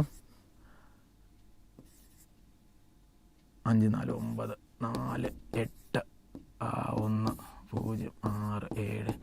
അപ്പോൾ 2760 ആണ്. അപ്പോൾ ഇതിൻ്റെ ആൻസർ എത്രയാണ്? 2760. പ്ലസ് ആണ്. എന്തായാലും അവിടെ വരുന്ന ആൻസർ മൈനസ് ആയിരിക്കും അല്ലേ, കാരണം ഇവിടെ ഒരു മൈനസ് കിടപ്പില്ലേ. അപ്പോൾ അതുകൂടെ എത്രയാണ് നമുക്ക് ചെയ്ത് നോക്കാം. അതിൻ്റെ ആൻസർ എന്ന് പറയുന്നത് 29 × -3 ചെയ്ത് നോക്കാം. ഇവിടെ ചെയ്യാം കേട്ടോ. 29 × 3 27 3 2 6 2 8. അപ്പോൾ -87 വരും. അപ്പം -4 ആഡ് ചെയ്യുമ്പോൾ -83 വരും. അപ്പോൾ 83 × 15 എത്ര നോക്കിയാൽ പോരാ? 13 15 1 40 41 3 8 5 4. അപ്പം -1245 വരും. അപ്പോൾ ഇത് -1245 ആണ്. അപ്പോൾ തമ്മിൽ ഡിഫറൻസ് കുറയ്ക്കുമല്ലേ. അപ്പോൾ തമ്മിൽ ഡിഫറൻസ് എടുക്കുമ്പോൾ എത്ര വരും? 1515 അല്ലേ? ആണ് 1515 എന്ന് പറയുന്നത് എത്രയാണ്? 1515 എന്ന് പറഞ്ഞാൽ എത്രയാണ്? 303 × 5 അല്ലേ? ആണ്. അങ്ങനെയാണ് k എത്രയാണ്? കിട്ടിയില്ലേ? k = 5. therefore നമ്മുടെ ആൻസർ എത്രയാണ്? നമ്മുടെ ആൻസർ എന്ന് പറയുന്നത് then the value of k is equal to 5. Okay ആണല്ലോ അല്ലേ? അടുത്ത ക്വസ്റ്റ്യനിലേക്ക് പോവാം. ഇവിടെ എന്നാ നോക്കുന്നത്? The Lagrange's mean value theorem വെച്ചുള്ള ക്വസ്റ്റ്യൻ അല്ലേ. The value of c in the Lagrange's mean value theorem for the function f of x is equal to 2x³ - 5x² + 6x + 17 when X belongs to closed interval 0, 1 is. അപ്പോൾ mean value theorem പറയുന്നത് എന്താണെന്നറിയോ, ഇത് function കണ്ടിന്യൂസും ആണ് ഡിഫറൻഷ്യലൊക്കെയാണ്. അങ്ങനെയാണെങ്കിൽ ഈ ഇൻ്റർവെല്ലിനകത്തൊരു value ഉണ്ടാകും, അത് C എന്ന് വിചാരിക്കുക. അങ്ങനെയാണ് ആ സിയുടെ പ്രത്യേകത എന്തായിരിക്കും? സിയുടെ പ്രത്യേകത ഇത്രയേ ഉള്ളൂ, എഫ് ഡാഷ് ഡെറിവേറ്റീവ് എടുത്തിട്ട് സി കൊടുക്കുന്നത് എന്ത് തന്നെയായിരിക്കും? F of B minus F of A divided by B minus A. ഇതാണ് ലാഗ്രാഞ്ചസ് മീൻ വാല്യൂ തിയറം. നമുക്ക് വെരിഫൈ ചെയ്ത് നോക്കിയാൽ പോരെ? വെരിഫൈ ചെയ്ത് നോക്കാം. അങ്ങനെയാണെങ്കിൽ F of B minus F of A, ബിയും എയും ഒക്കെ ഇവിടെ എന്താണെന്ന് നിങ്ങൾക്ക് അറിയാം. എ ഈസ് ഈക്വൽ ടു എത്രയാണ്? എ ഈസ് ഈക്വൽ ടു 0 ആണ്, ബി ഈസ് ഈക്വൽ ടു 1 ആണ്. അപ്പോൾ നമുക്ക് ഇതിനകത്ത് വേണ്ട കാര്യങ്ങളൊന്ന് സൈഡിൽ കണ്ടുപിടിക്കാം. എഫ് ഓഫ് ബി എന്ന് പറയുന്നത് എന്താണ്? ഫംഗ്ഷൻ്റെ അകത്ത് 1 സബ്സ്റ്റിറ്റ്യൂട്ട് ചെയ്യാമെന്നല്ലേ? ഫംഗ്ഷൻ്റെ അകത്ത് 1 സബ്സ്റ്റിറ്റ്യൂട്ട് ചെയ്തേ 2 - 5 എന്ന് പറയുമ്പോൾ -3 + 6 എന്ന് പറയുമ്പോൾ 3 + 17 20 അല്ലേ വരുന്നത്? 20. എഫ് ഓഫ് എയോ സിമ്പിളാണ്, 0 സബ്സ്റ്റിറ്റ്യൂട്ട് ചെയ്യാന്ന് പറഞ്ഞാൽ കോൺസ്റ്റൻ്റ് അല്ലേ വരുള്ളൂ, ബാക്കിയെല്ലാം പോകുമല്ലോ. 17 ആണ്. അപ്പോൾ ബി മൈനസ് എല്ലാം അറിയാം. അപ്പോൾ എഫ് ഡാഷ് സി അല്ലേ എഴുതണ്ടേ? എഫ് ഡാഷ് സി എഴുതണമെങ്കിൽ നമുക്ക് എന്ത് ചെയ്യണം? ആദ്യം എഫ് ഡാഷ് എക്സ് കാണണ്ടേ? അപ്പോൾ എഫ് ഡാഷ് എക്സ് ചെയ്യാം. F dash X is equal to 6x² - 10x + 6 ആണ്. അങ്ങനെയാണ് എഫ് ഡാഷ് സി അറിയാം. അങ്ങനെയാണ് എഫ് ഡാഷ് സി എക്സിന് വരെ സി കൊടുത്താൽ പോരെ? അങ്ങനെ നമുക്കിനി എഴുതാം. നമുക്ക് ഈ ഫോർമുല എഴുതുവാണ് ഞാനിനി.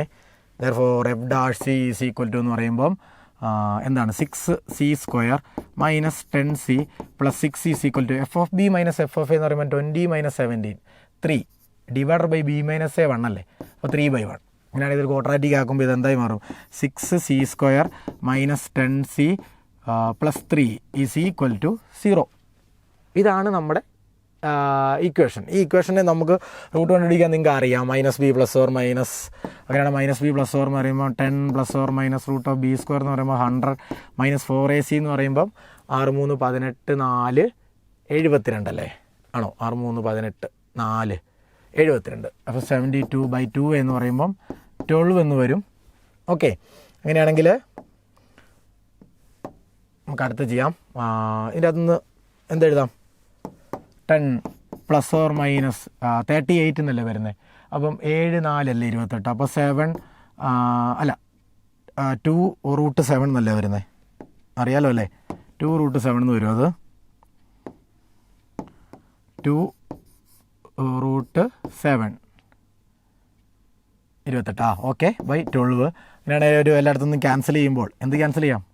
10 ഉണ്ട്, 2 ഉണ്ട്, 2 വെച്ച് മൊത്തം ഡിവൈഡ് ചെയ്യുമ്പോൾ ന്യൂമറേറ്ററും ഡിനോമിനേറ്ററും ഡിവൈഡ് ചെയ്യുമ്പോൾ എന്ന് പറയും 5 ± √7 ഡിവൈഡർ ബൈ 6 എന്ന് വരും. അങ്ങനെയാണ് നമുക്ക് നോക്കിയാൽ ഇതിനകത്ത് നമുക്ക് രണ്ട് വാല്യൂസ് 5 ± √7/6. ഇവിടെ നോക്കുന്നത് 5 ± 7. അപ്പോൾ 5 + √7/6 ആണ് ആൻസർ. കാരണം അല്ല, നമുക്ക് ഈ ഇൻ്റർവെല്ലിനകത്ത് വരേണ്ട വാല്യൂ. അപ്പോൾ ഈ ഇൻ്റർവെല്ലിനകത്ത് വരുന്ന വാല്യൂ 5 + √7 വരില്ല, 5 - √7/6 ആണ് ആൻസർ. അപ്പോൾ ആൻസർ ഏതാണ് നമ്മുടെ ഇവിടെ?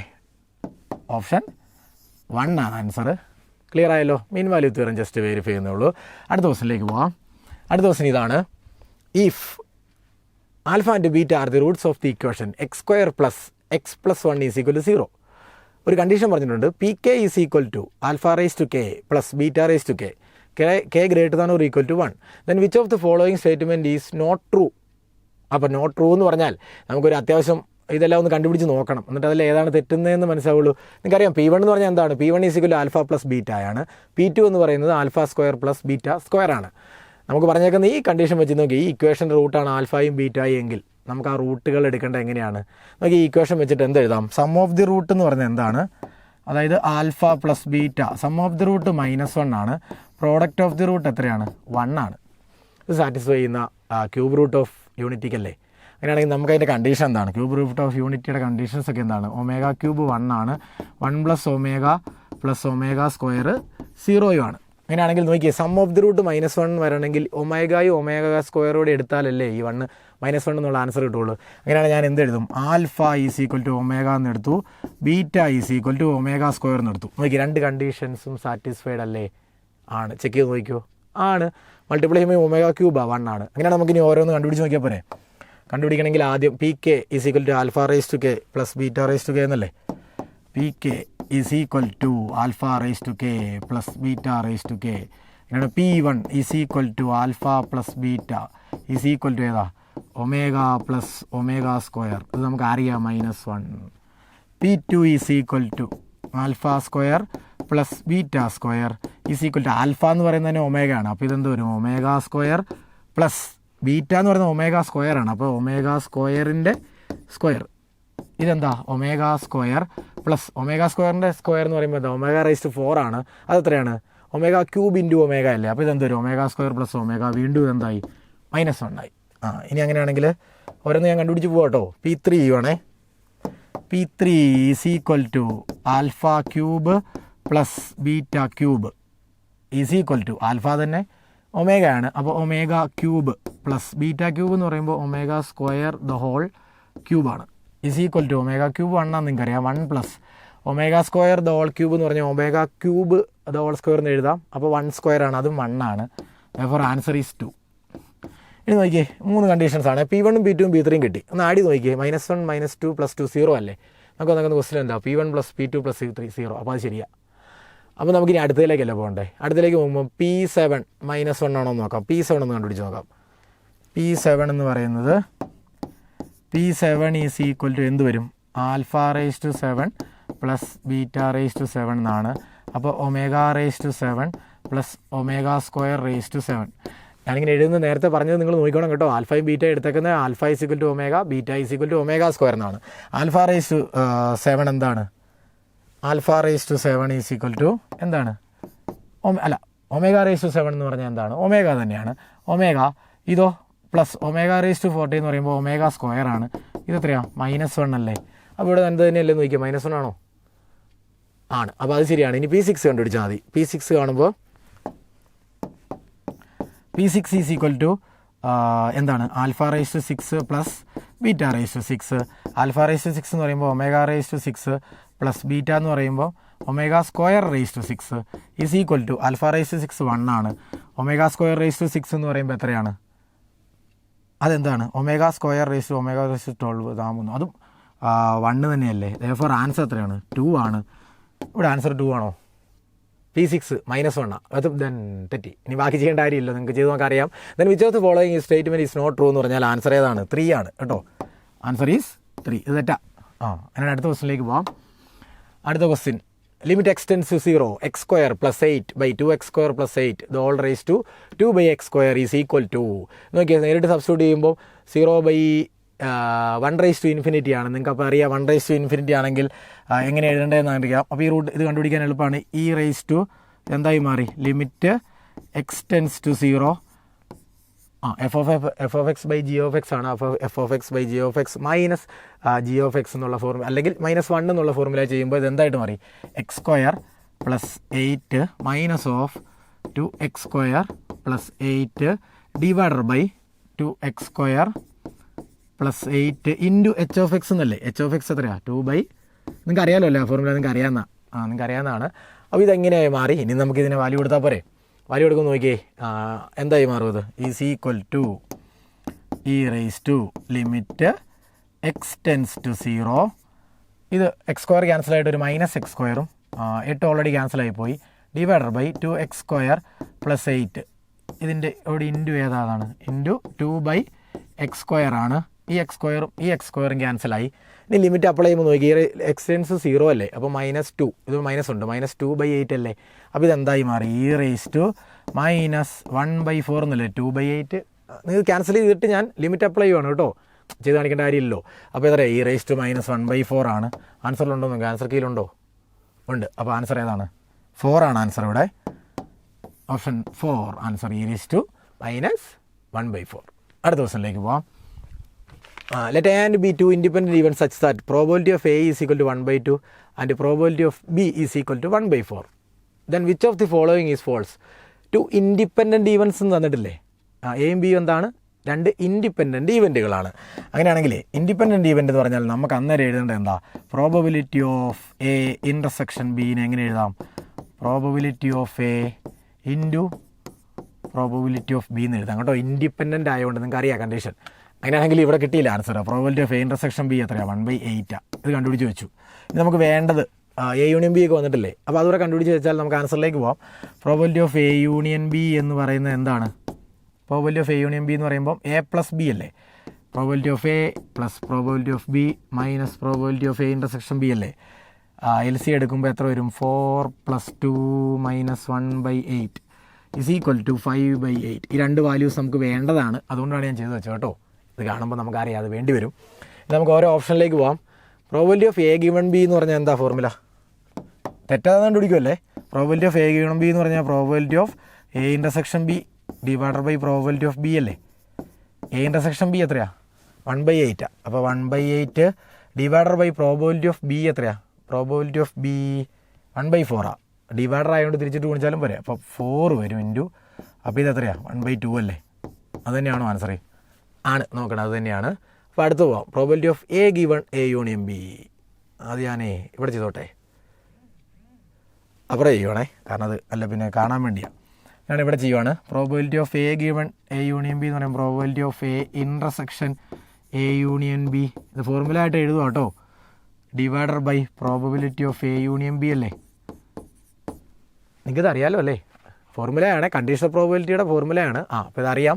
അങ്ങനെയാണെങ്കിൽ നോക്കി, A intersection A union B. A union B Aയും തമ്മിലുള്ള ഇൻ്റർസെക്ഷൻ എന്ത് തന്നെയാണ്? A തന്നെയല്ലേ. അപ്പോൾ probability of A divided by probability of A union B = probability of A എത്രയാണെന്ന് നിങ്ങൾക്ക് അറിയാം. പ്രോബബിലിറ്റി ഓഫ് A തന്നിട്ടുണ്ടല്ലോ. Probability of A 1/2. Probability of A union B കണ്ടുപിടിച്ചു 5/8. അപ്പം 1/2 ഇൻറ്റു 5/8. ഞാൻ ഒറ്റ സ്റ്റെപ്പ് ചെയ്യുവാണ് കേട്ടോ. 1/2 ഇൻറ്റു 5/8 അല്ല, 8/5. അപ്പോൾ എത്ര വന്നു? വെട്ടിപ്പോയിട്ട് 4/5. 4/5 ആണോ തന്നേക്കുന്നത്? എന്ത് ക്വസ്റ്റ്യൻ അല്ല. Probability of A given A union B എന്ന് പറയുമ്പോൾ 3/5 ആണ് തന്നേക്കുന്നത്. ആൻസർ എത്രയാണ്? 4/5 ആണ്. അപ്പോൾ അത് തെറ്റാണ്. ഫോർ ആൻസർ ഈസ് കിട്ടി. ഇവിടെ തന്നെ ആൻസർ കിട്ടി. ഇതല്ലേ ആൻസർ? 3/5 അല്ലേ ആൻസർ? ആണ്. മറ്റേലേക്ക് ഇനി പോകണ്ട, നിങ്ങൾക്ക് ചെയ്ത് നോക്കാൻ അറിയാം. ഇതേ കണ്ടീഷൻ വെച്ച് ചെയ്ത് നോക്കിയാൽ മതി. നമുക്ക് already which of the following is false എന്നാണ്. അപ്പോൾ ഇത് തെറ്റാൻ നമുക്ക് ഓൾറെഡി കിട്ടിയല്ലോ. അപ്പോൾ നമുക്ക് ഇനി അതിലേക്ക് പോകണ്ടല്ലോ. അടുത്ത ക്വസ്റ്റിനിലേക്ക് പോകാം. ഓക്കെ, ക്വസ്റ്റ്യൻ ഇതാണ്. Mean of n observations is x bar. Okay, if 3 observations n+1, n-2 and n+3 are added, then the mean remains the same. Mean same ആണ്. 3 ഒബ്സർവേഷൻസ് ആഡ് ചെയ്താൽ മീൻ റിമെയിൻസ് ദ സെയിം ആണ്. Then what is the value of n? എന്നിൻ്റെ value എത്രയാണെന്ന് കണ്ടുപിടിക്കേണ്ടത്. ഇങ്ങനെ add ചെയ്യുമ്പോൾ question മനസ്സിലായി. നമുക്ക് ആദ്യം n ഒബ്സർവേഷൻസ് ഉണ്ടായിരുന്നു, അതിൻ്റെ മീൻ x bar ആണ്. ഇപ്പം നമ്മൾ എന്ത് ചെയ്തു? 3 ഒബ്സർവേഷൻസ്, ഒരെണ്ണം n+1, ഒരെണ്ണം n-2, ഒരെണ്ണം n+3, അതങ്ങ് ആഡ് ചെയ്തു അതിൻ്റെ കൂടെ. അപ്പോഴത്തേക്ക് മീനിന് മാറ്റമൊന്നും വന്നില്ല. അങ്ങനെയാണെങ്കിൽ വാല്യൂ ഓഫ് n കണ്ടുപിടിക്കാനാണ് ക്വസ്റ്റ്യൻ. കണ്ടുപിടിക്കാം. ഓക്കെ, എങ്ങനെയാണ് കണ്ടുപിടിക്കാം? നമുക്കറിയാം. ആദ്യം മീൻ of n observations is x bar എന്ന് പറയുമ്പോൾ അവിടുത്തെ ടോട്ടൽ സം എന്തായിരുന്നു? n × x bar ആയിരുന്നു ടോട്ടൽ സമ്മാണേ. അപ്പോൾ അതിൻ്റെ കൂടെ ഞാൻ എന്ത് ആഡ് ചെയ്തു? ഒരു n+1 ആഡ് ചെയ്തു, പിന്നെ ഒരു n-2 ആഡ് ചെയ്തു, പിന്നെ ഒരു n+3 ആഡ് ചെയ്തു. ഇങ്ങനെ ആഡ് ചെയ്തപ്പോൾ ഇതാണ് ടോട്ടൽ സം. നമുക്കറിയാം മീന് ചേഞ്ച് ഒന്നും വന്നില്ല എന്നല്ലേ പറഞ്ഞേ. മീന് ചേഞ്ച് ഒന്നും വന്നില്ലെങ്കിലേ ആദ്യം n ഒബ്സർവേഷൻസ് ഉണ്ടായിരുന്നു, അതിൻ്റെ കൂടെ 3 ഒബ്സർവേഷൻ ആഡ് ചെയ്തു. അപ്പോൾ മൊത്തം എത്ര ഒബ്സർവേഷനായി? n+3 ഒബ്സർവേഷനായി. n+3 ഒബ്സർവേഷൻ്റെ മീൻ x bar എന്ന് പറഞ്ഞാൽ അവിടുത്തെ ശരിക്കും ടോട്ടൽ സം എന്താ?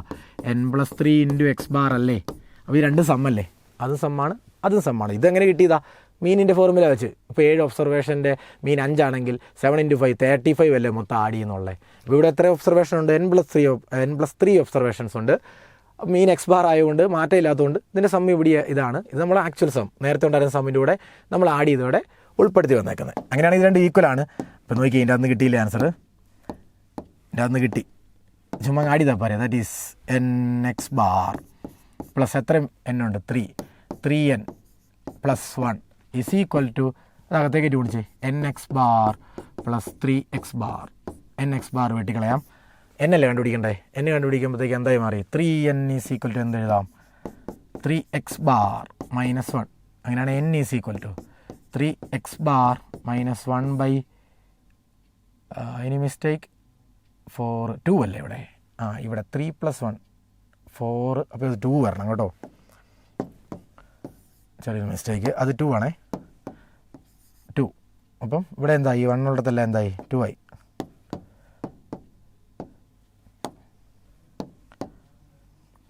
ഇത് 2 ആണ്. Divided by 3. ഇത് ആൻസറിലുണ്ടോ? n = 3x bar - 2/3. ആൻസറിലുണ്ടോ നോക്കാം. n = അവിടെ ഉണ്ടല്ലോ, 3x bar - 2/3. Answer is 3. ഇത് ആൻസർ കേട്ടോ. അടുത്തേക്ക് പോവാം. ക്വസ്റ്റ്യൻ ഇതാണ്, shortest distance between the lines. 2 lines തന്നിട്ടുണ്ട്, അതിൻ്റെ ഷോർട്ടസ്റ്റ് ഡിസ്റ്റൻസ് കണ്ടുപിടിക്കാനാണ്. നിങ്ങൾക്കറിയാം ഡയറക്റ്റ് ഫോർമുല ആണ്. എന്താണ് formula? Determinant of x2 minus x1 y2 minus y1 z2 minus z1 അല്ലേ, by a1 b1 c1 a2 b2 c2. ഇതിൻ്റെ ഡിറ്റർമിനൻ്റ് കഴിഞ്ഞിട്ട് ഇതിനെ എന്തുകൊണ്ട് ഡിവൈഡ് ചെയ്യണം? Root of a1 b2 minus a2 b1 the whole square plus b1 c2 minus b2 c1 direct ഫോർമുലയാണേ, നിങ്ങൾക്ക് അറിയാവുന്നതാണ്. Plus a1 c2 minus a2 c1 the whole square അല്ലേ, ഈ ഫോർമുലയാണ്. നമുക്കൊരു കാര്യമുണ്ട്, നോക്കി അതിൻ്റെ ന്യൂമറേറ്റർ എല്ലാം ഡിഫറൻ്റ് അല്ലേ, വേണം ഡിറ്റർമിനൻ്റ് മാത്രം കണ്ടുപിടിച്ചാൽ ചിലപ്പോൾ ആൻസറിലേക്ക് എത്താം. അപ്പോൾ നമുക്ക് ഡിറ്റർമിനൻ്റ് കണ്ടുപിടിക്കാം. x2 മൈനസ് x1 എന്ന് പറയുമ്പോൾ ഇവിടെ നോക്കിയേ, x2 എത്രയാണ്? -3 ആണ്, x1 2 ആണ്. അപ്പോൾ -3 മൈനസ് 2 എന്ന് പറയുമ്പോൾ -5 ആണല്ലേ, x2 മൈനസ്. അപ്പോൾ ആ ഡിറ്റർമിനൻ്റ് ആണെന്ന് കണ്ടുപിടിക്കുകയാണേ, is equal to determinant of -5 ആദ്യത്തെ x2 മൈനസ് x1 ആണ് കേട്ടോ. ഇനി ഏതാ? y2 minus y1. y2 എത്രയാണ്? -6 ആണ്, y1 1 ആണ്. അപ്പോൾ -6 മൈനസ് 1 എന്ന് പറയുമ്പോൾ -7 ആണ്. അപ്പോൾ ഞാനിവിടെ സെക്കൻഡ് ടൈമായിട്ട് -7. ഇനി അടുത്ത് z2 1 ആണ്, z1 2 ആണ്. അപ്പോൾ 1 -2 അല്ലേ, 1 -2 എന്ന് പറയുമ്പോൾ -1 വരും, -1 ആണ്. ഇനി നേരിട്ട് എഴുതിയാൽ a1 b1 c1 എന്താണ്? ഇത് 4 3 2 എന്ന് എഴുതി. ഫോർമുല കേട്ടോ, ജസ്റ്റ് അപ്ലൈ ചെയ്താൽ മതി, ചെയ്ത് കാണിച്ചാൽ നിങ്ങൾക്ക് ഇത് അറിയാവുന്നതാണ്. 4 3 2, അടുത്തത് -2 3 7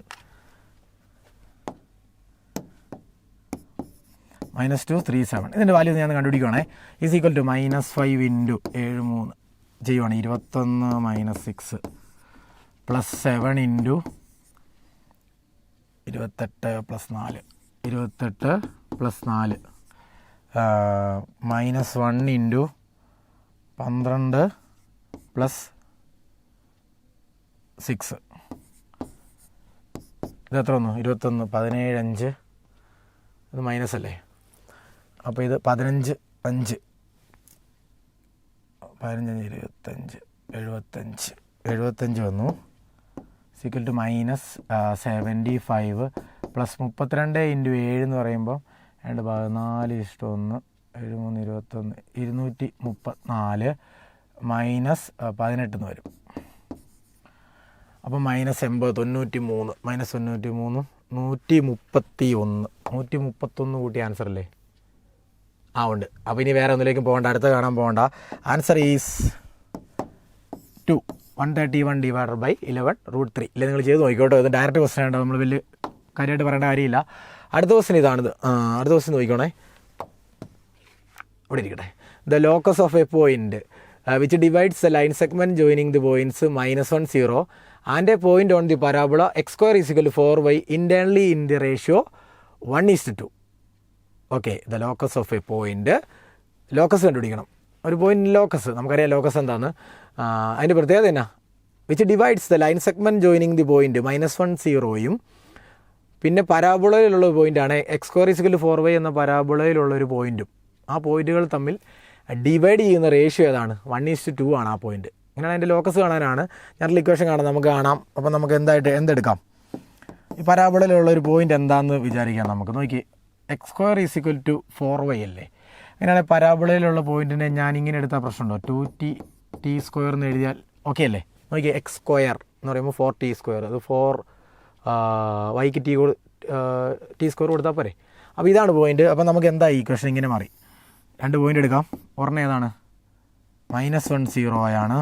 അടുത്തതോ 2tയും t² ആണ്. അപ്പോൾ ഏതോ ഒരു പോയിന്റ് ഇത് HK എന്ന് എടുക്കണ്ടേ? അതിനെ റീപ്ലേസ് ചെയ്ത് എക്സും വൈയിലുമുള്ള ഇക്വേഷൻ കണ്ടുപിടിക്കുന്ന ലോക്കസ്. ലോക്കസ് പറഞ്ഞാൽ എന്നാ? ഒരു പാത്താണ് അല്ലേ? ഒരു പോയിന്റ് ഒരു ഫിക്സഡ് കണ്ടീഷനിൽ മൂവ് ചെയ്യുന്ന പാത്തിൻ്റെ ഇക്വേഷൻ പോലെ പറയുന്നത്. അപ്പോൾ HK കാണുക എന്ന് പറഞ്ഞാൽ ഇത് ഏത് റേഷ്യോ അല്ലേ ഡിവൈഡ് ചെയ്യുന്നത്? 1:2 ഇത്രയും കണ്ടീഷൻ ഉണ്ടെങ്കിൽ നമുക്ക് എന്ത് അപ്ലൈ ചെയ്യാം? ഏത് ഫോർമുലയാണ്? സെക്ഷൻ ഫോർമുല അല്ലേ? അപ്പോൾ സെക്ഷൻ ഫോർമുല പറഞ്ഞേ. പോയിന്റ് കണ്ടുപിടിക്കാനുള്ള formula H is equal to mx2 എന്ന് വല്ല പറയുന്നത്. mx2 എന്ന് പറയുമ്പോൾ m1 1 into x2 2t plus nx1 എന്ന് പറയുമ്പോൾ പ്ലസ് n എത്രയാണ് 2 x1 എന്ന് പറയുമ്പോൾ -1 ഡിവൈഡർ ബൈ n+1 എന്ന് പറയുമ്പോൾ 3.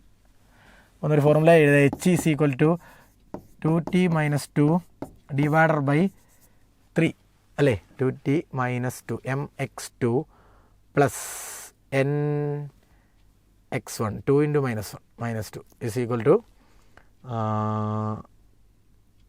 അല്ല, ഇവിടെ എന്താണ് പ്രശ്നം? 2t - 2 അല്ലേ? എങ്ങനെ ടി വന്ന്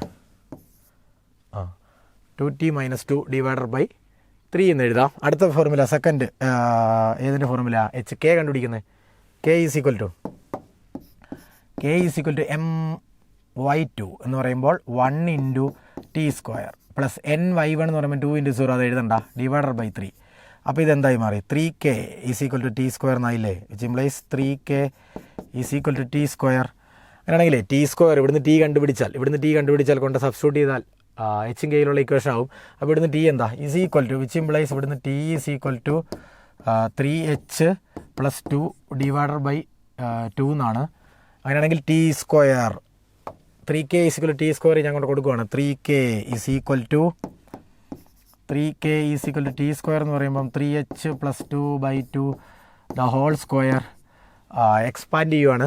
ഇത് a + b ചെയ്യും. ഇത് 2 സ്ക്വയർ 4 ആണ്. അവിടെ മൾട്ടിപ്ലൈ ചെയ്യുമ്പോൾ എന്ത് മതി? ഇത് മാത്രമേ ഞാൻ എഴുതുവാണ്. 12k is equal to 4. 12k is equal to 9h square plus 12h + 4 എന്നായില്ലേ? എക്സ്പാൻഡ് ചെയ്ത് പെട്ടെന്ന് എഴുതുന്നുള്ളൂ കേട്ടോ.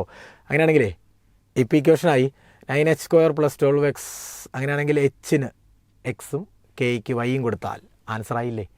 അങ്ങനെയാണെങ്കിൽ എന്താണ് answer? 9x square plus 12x minus 12y 12 അല്ലേ? ഇതിങ്ങോട്ട് കൊണ്ടുവന്നാ കേട്ടോ. Plus 4 is equal to 0. ഇതുകൊണ്ട് നോക്കി 9x square plus 12x minus 12y 9x square plus 12x minus 12y plus 4 is equal to 0 ഉണ്ടല്ലോ. Option number 1. അപ്പോൾ ആൻസർ കിട്ടി. ഏതാ? Option number 1. ഓക്കെ അല്ലേ? ലോക്കസ് നമ്മൾ ജനറൽ പോയിന്റ് എഴുതി ലോക്കസ് കണ്ടുപിടിച്ചു. ലോക്കസ് അല്ല, എച്ചും കെയും തമ്മിലുള്ള കണക്ഷൻ കണ്ടുപിടിച്ചിട്ട് എക്സും വൈയിലേക്കും റീപ്ലേസ് ചെയ്തു. അടുത്ത ക്വസ്റ്റൻ എടുക്കാം. നോക്കി അടുത്ത ക്വസ്റ്റൻ എന്താണ്? If A B and C are the greatest values of 13 CP 14 CQ and 15 CR respectively then ഇത് ഏത് കണ്ടീഷൻസാണ് ഉള്ളതെന്നല്ലേ? അങ്ങനെയാണ് ഇതിന് ഗ്രേറ്റസ്റ്റ് വാല്യൂസ് മിഡിൽ ടേംസ് അല്ലേ? അപ്പോൾ 13 CPയുടെ ഏതൊക്കെയാണ്? 13C6 ഉണ്ട്, 13C7 ഉണ്ട്. ഏതുപോലെ എടുക്കാം. ഇതിന് 14C7 ആണ്, അത് ഫിക്സഡ് ആണ്. അടുത്തോ 15C7 ഉണ്ട്, 8 ഉണ്ട്. അങ്ങനെയാണ് ഞാനേ ചുമ്മാ റിലേഷൻ നമുക്ക് ഇഷ്ടമുള്ള എടുക്കാം. അപ്പോൾ A ഈസ് ഈക്വൽ ടു ഏതെടുത്തു? 13C6 എടുത്തു. B is equal to 14C7 എടുത്തു. And C is equal to 15C8 എടുത്തു. എന്തെങ്കിലും പ്രശ്നമുണ്ടോ? ഇല്ല. കാരണം എന്നാ മിഡിൽ ടേംസ് അല്ലേ പറഞ്ഞേക്കുന്നത്. അപ്പോൾ നമുക്ക് ഇങ്ങനെ എടുക്കാം. അങ്ങനെയാണെങ്കിൽ A/13C6 1 ആണ്, B/14C7 1 ആണ്. അപ്പോൾ അത് ഇക്വേറ്റ് ചെയ്യാം. ഞാൻ ആദ്യം രണ്ടെണ്ണം ഇക്വേറ്റ് ചെയ്യുന്നു. എല്ലാം നമ്മൾ കണക്ഷൻ കണ്ടുപിടിക്കുകയാണ്. അപ്പോൾ ആദ്യത്തെ രണ്ടെണ്ണം ഇക്വേറ്റ് ചെയ്യുമ്പോഴത്തേക്ക് എന്ത് വരും? A/13C6 എന്ന് പറയുന്നത് എന്താണ്? B/14C7 ആണ്. അങ്ങനെയാണ് ഞാൻ ചെയ്യുവാണേ. A/13C6 A/13 factorial divided by 7 factorial into 6 factorial is equal to expand ചെയ്തെങ്കിൽ അറിയാമല്ലോ. B/14 factorial divided by 7 factorial into 7 factorial. അങ്ങോട്ടും ഇങ്ങോട്ടും തമ്മിൽ മൾട്ടിപ്ലൈ അല്ല, ഇത് നേരെ മുകളിലോട്ടിട്ട് ചെയ്യാം. അപ്പോൾ നമുക്ക് ഇവിടെ സോൾവ് ചെയ്യാം. സോൾവ് ചെയ്യുമ്പോൾ ഇതിവിടെ നിൽക്കട്ടെ. സോൾവ് ചെയ്യണേ. അപ്പോൾ A into 7 factorial into 6 factorial by 13 factorial is equal to B into 7 factorial into 7 factorial divided by 14 factorial. 13ഉം 14 factorialും വെട്ടിപ്പോയി ഒരു 14 ആയി. 7 factorialും വെട്ടിപ്പോയി. 6 factorialും 7 factorialും 7 ആയി. അപ്പോൾ A is equal to B/2. Equation number 1 അറിയാമല്ലോ, ചുമ്മാ കാൽക്കുലേഷൻ ഉള്ളൂ കേട്ടോ. ഇനി അടുത്ത് തന്നെ A is equal to B/7. ഇനി ഞാൻ രണ്ടാമത്തെ എഴുതാൻ പോണേ. B/14C7 is equal to C/15C8. അടുത്ത അല്ലെങ്കിൽ ഞാൻ A C തമ്മിൽ കണക്ട് ചെയ്യാം. അല്ലെങ്കിൽ വേണ്ട, ബിയും സിയും തമ്മിൽ കണക്ട് ചെയ്യാം. എന്നാൽ പിന്നെ ഒരുമിച്ച് നോക്കാം. അപ്പോൾ B/14C7 അടുത്ത ഞാൻ ചെയ്യാൻ പോണത് ഇക്വേഷൻ നമ്പർ 1 ആയിട്ട് കൂട്ടിക്കോ. അടുത്തത് b/14c7 is equal to c/15c8. പഴയ പോലെ തന്നെ എഴുതുവാണ്. ഒറ്റ സ്റ്റെപ്പിൽ ചെയ്തോട്ടെ. ഞാനാണ് ഒരു സ്റ്റെപ്പ് ചെയ്യുവാണ്. ബി ഇൻറ്റു ഒരു സ്റ്റെപ്പിലല്ല 7 factorial into 7 factorial divided by 14 factorial is equal to C into ഇത് മുകളിൽ പോകുമ്പോൾ 8 factorial into 7 factorial divided by 15 factorial എഴുതില്ലേ. സിംപ്ലിഫൈ ചെയ്യുവാണ്. ഇതൊക്കെ ക്യാൻസൽ ചെയ്യാം. ഏതൊക്കെ ക്യാൻസൽ ചെയ്യാം? 7 ഫാക്ടോറിയൽ 7 ഫാക്ടോറിയൽ ബൈ 7 ഫാക്ടോറിയൽ 8 ഫാക്ടോറിയലൂടെ 8 ആയി. ഈ 14 ഫാക്ടോറിയലും ഇത് 15 ആയി. അപ്പോൾ ഇവിടെ എന്ത് കിട്ടി? B is equal to 8c/15 ആയി. B is equal to 8c/15. ഇനി തമ്മിൽ കണക്ട് ചെയ്യണേ. എയും ബിയും തമ്മിലൊരു കണക്ഷൻ ഉണ്ടല്ലോ. എന്ത് ചെയ്ത്? ഇത് A is equal to b/2 എന്നല്ലേ. അങ്ങനെയാണ് ബിയുടെ വാല്യൂ ഉണ്ട്. അപ്പോൾ എയും സിയും തമ്മിൽ നമ്മൾ കണക്ട് ചെയ്യാമല്ലോ. അതേപോലെ A is equal to b/2 എന്ന് പറയുമ്പോൾ 8c/30 എന്നല്ലേ ആണ്. അപ്പം എ ഈസ് ഈക്വൽ ടു ഇപ്പോൾ എല്ലാത്തിനും കണക്ഷനായി. എ ഈസ് ഈക്വൽ ടു ബിയിലായി. അങ്ങനെയാണ് ഞാൻ എഴുതുകയാണ്. A is equal to b/2 is equal to ഇങ്ങനെ ഈ 3 ഇക്വേഷൻ 2 ഇക്വേഷനോടെ കൂട്ടി ഞാൻ ഇക്വേഷൻ നമ്പർ 2 എന്നിടാം. 2 ഇക്വേഷൻ ഒരുമിച്ച് ആക്കി എഴുതുവാണ്. A is equal to b/2 is equal to 8c/30 എഴുതാമല്ലോ. നമ്മുടെ കണ്ടീഷൻസ് ഒക്കെ നോക്കുമ്പോഴത്തേക്കും ഏതൊക്കെയാണല്ലോ ഓപ്ഷൻസ്? താട്ട് പോട്ടെ. a/6 b/8 നോക്കിക്കേ. Last one a/4 is equal to b/8 കിട്ടില്ല നോക്കിയാൽ 15 ഒക്കെ ഉള്ളതുകൊണ്ട് നോക്കിയാൽ എല്ലാത്തിനും ഒരു a/4 ഈസ് ഈക്വൽ ടു എല്ലാത്തിനും ഒരു 4 കൊണ്ട് ത്രൂ ഔട്ട് ചെയ്താൽ ഇപ്പോൾ a/4 ഈസ് ഇതിൻ്റെ അകത്ത് എന്ത് എഴുതാം? a/4 is equal to b/8 is equal to c/15. എന്താണ് നമ്മൾ ചെയ്തത്? നമ്മളൊരു കോമൺ ഡിവിഷൻ നടത്തുന്നു. 4 വെച്ച് ഡിവൈഡ് ചെയ്യുന്നു. അപ്പോൾ a/4 is equal to b/8 is equal to 4 വെച്ച് ഡിവൈഡ് ചെയ്യുമ്പോൾ 8ഉം 4 കൂടി ഡിവൈഡ് ചെയ്യുമ്പോൾ 2 ആവും. 2ഉം 30 1/5 അല്ല 1/c/15 ആവും. നോക്കിയാൽ അത് ആൻസറിലില്ലേ ഉണ്ടല്ലോ. എവിടെയാണ് കിടക്കുന്നത്? a/4 is equal to b/8 is equal to c/15. വലിയ കാര്യമൊന്നുമില്ല. നമ്മളെന്താ ചെയ്തേ? എയും ബിയും സി കണ്ടുപിടിച്ചിട്ട് അതിൻ്റെ തമ്മിലുള്ള റിലേഷൻ കണ്ടുപിടിക്കുന്നു. ഓക്കെ, നമുക്ക് അടുത്ത ദിവസത്തിലേക്ക് പോവാം. അടുത്ത ദിവസം നോക്കി. Let y is equal to y of x be a solution of the differential equation. കണ്ടിട്ടുണ്ടല്ലേ? Root of 1 - x² dy/dx plus root of 1 - y² is equal to 0. Mod x less than 1 ആണ് condition വേണം. പിന്നെ പറഞ്ഞേക്കുന്നില്ല വൈക്കകത്ത് y of 1/√2 എന്ന് പറയുന്നത് എന്താണ്? 1/2 ആണ്. അങ്ങനെയാണെങ്കിൽ കണ്ടുപിടിക്കേണ്ടതാ y of √3/2 അല്ലേ കണ്ടുപിടിക്കണ്ടേ? y ഓഫ് √3/2 നമുക്ക് കണ്ടുപിടിക്കാം. ആദ്യം നമുക്ക് ഈ ഡിഫറൻഷ്യൽ ഇക്വേഷനെ ഫംഗ്ഷനാക്കി മാറ്റണ്ടേ? നമുക്കിതിനൊരു എന്ത് ഫോമിൽ എഴുതാം? നോക്കി ഈ ഫോം കണ്ടിട്ട് തന്നെ നിങ്ങൾക്ക് മനസ്സിലാവുമല്ലോ ശരിക്കും അത് എന്താണ്. അതിനെങ്ങനെ എഴുതാം? ശരിക്കും നിങ്ങൾക്കത് അറിയാവുന്ന പിന്നെ ഞാനത് ഇങ്ങനെ എഴുതിയാൽ പോരെ. ആ ഇക്വേഷൻ ശരിക്കും എന്താണ്? ഇതാണ് ശരിക്കും equation. dy divided by 1 - y² plus dx by root of 1 - x² is equal to 0. ഈ ഇക്വേഷൻ തന്നെയാണ് ആ ഇക്വേഷൻ കേട്ടോ. അല്ലെങ്കിൽ നിങ്ങൾ അറേഞ്ച് ചെയ്തെടുത്തോണേ. അങ്ങനെയാണെങ്കിൽ ഈ ഇക്വേഷൻ ആണെങ്കിൽ നിങ്ങൾക്ക് അറിയാം ഇനി എന്ത് ചെയ്യണം? ത്രൂ ഔട്ട് ഇൻറ്റഗ്രേറ്റ് ചെയ്താൽ പോരെ. അപ്പോൾ ഇൻറ്റഗ്രേറ്റ് ചെയ്യുമ്പോഴേ ഇതെന്തിനാണ്? ഇത് സൈൻ ഇൻവേഴ്സ് y എന്ന് കിട്ടില്ലേ? ഇൻറ്റഗ്രേറ്റ് ചെയ്യുക കേട്ടോ. Sine inverse y plus sine inverse X is equal to C എന്ന് എഴുതത്തില്ലേ? ഇൻറ്റഗ്രേറ്റ് എഴുതാം. ഇനി നമുക്ക് സി കണ്ടുപിടിക്കുക. കാരണം സി അൺനോൺ അല്ലേ. സി കണ്ടുപിടിച്ചാലേ നമുക്ക് ആൻസറിലേക്ക് എത്താൻ പറ്റുള്ളൂ. അപ്പോൾ സി കണ്ടുപിടിക്കണമെങ്കിൽ നോക്കിയേ ഒരു കണ്ടീഷൻ തന്നിട്ടില്ലേ? വൈക്കകത്ത് y ഓഫ് 1/√2 എന്ന് പറയുന്നത് 1/2 വന്നാൽ, അതായത് എക്സ് 1/√2 ആകുമ്പോൾ y 1/2 വന്നാൽ സബ്സ്റ്റിറ്റ്യൂട്ട് ചെയ്തേ. എക്സ് 1/√2 എന്ന് പറയുമ്പോൾ y 1/2 വന്നാൽ അപ്പോൾ ഇതെന്ത് വന്നു? Sine inverse 1/2 plus sine inverse 1/√2 എന്ന് പറയുന്നത് സി ആണെന്നല്ലേ നിങ്ങൾക്കറിയാം. സൈൻ ഇൻവേഴ്സ് 1/2 എത്രയാണ്? π/6 അല്ലേ. അപ്പോൾ ഇതെത്രയാണ്? π/6 പ്ലസ് ഇതോ π/4 ആണ്. π/4 എന്ന് പറയുന്നത് സി ആണെന്നല്ലേ. π/6 പ്ലസ് π/4 എന്ന് പറഞ്ഞാൽ എത്രയാണ്?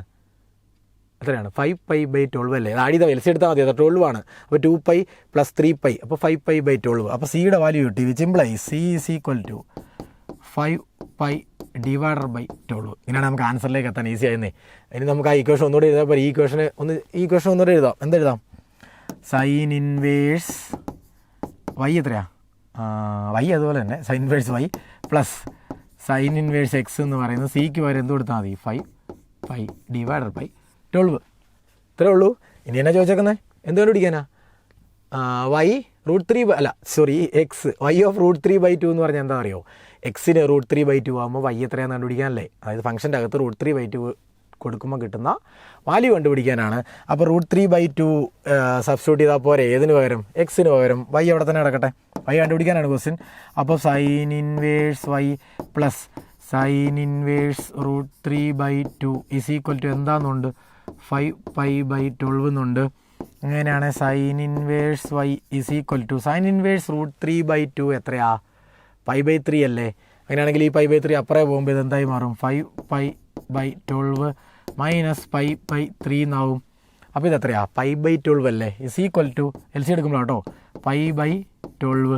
അങ്ങനെയാണെങ്കിൽ വൈ എത്രയാ, സൈൻ π/12 അല്ലേ. ഇത് ഓപ്ഷനിലുണ്ടോ, സൈൻ π/12 ഉണ്ടോ, ഉണ്ടല്ലോ. ഓപ്ഷൻ നമ്പർ 1 ആണ് ആൻസർ കേട്ടോ, ഇതാണ് ആൻസർ. അടുത്തതിലേക്ക് പോവാം.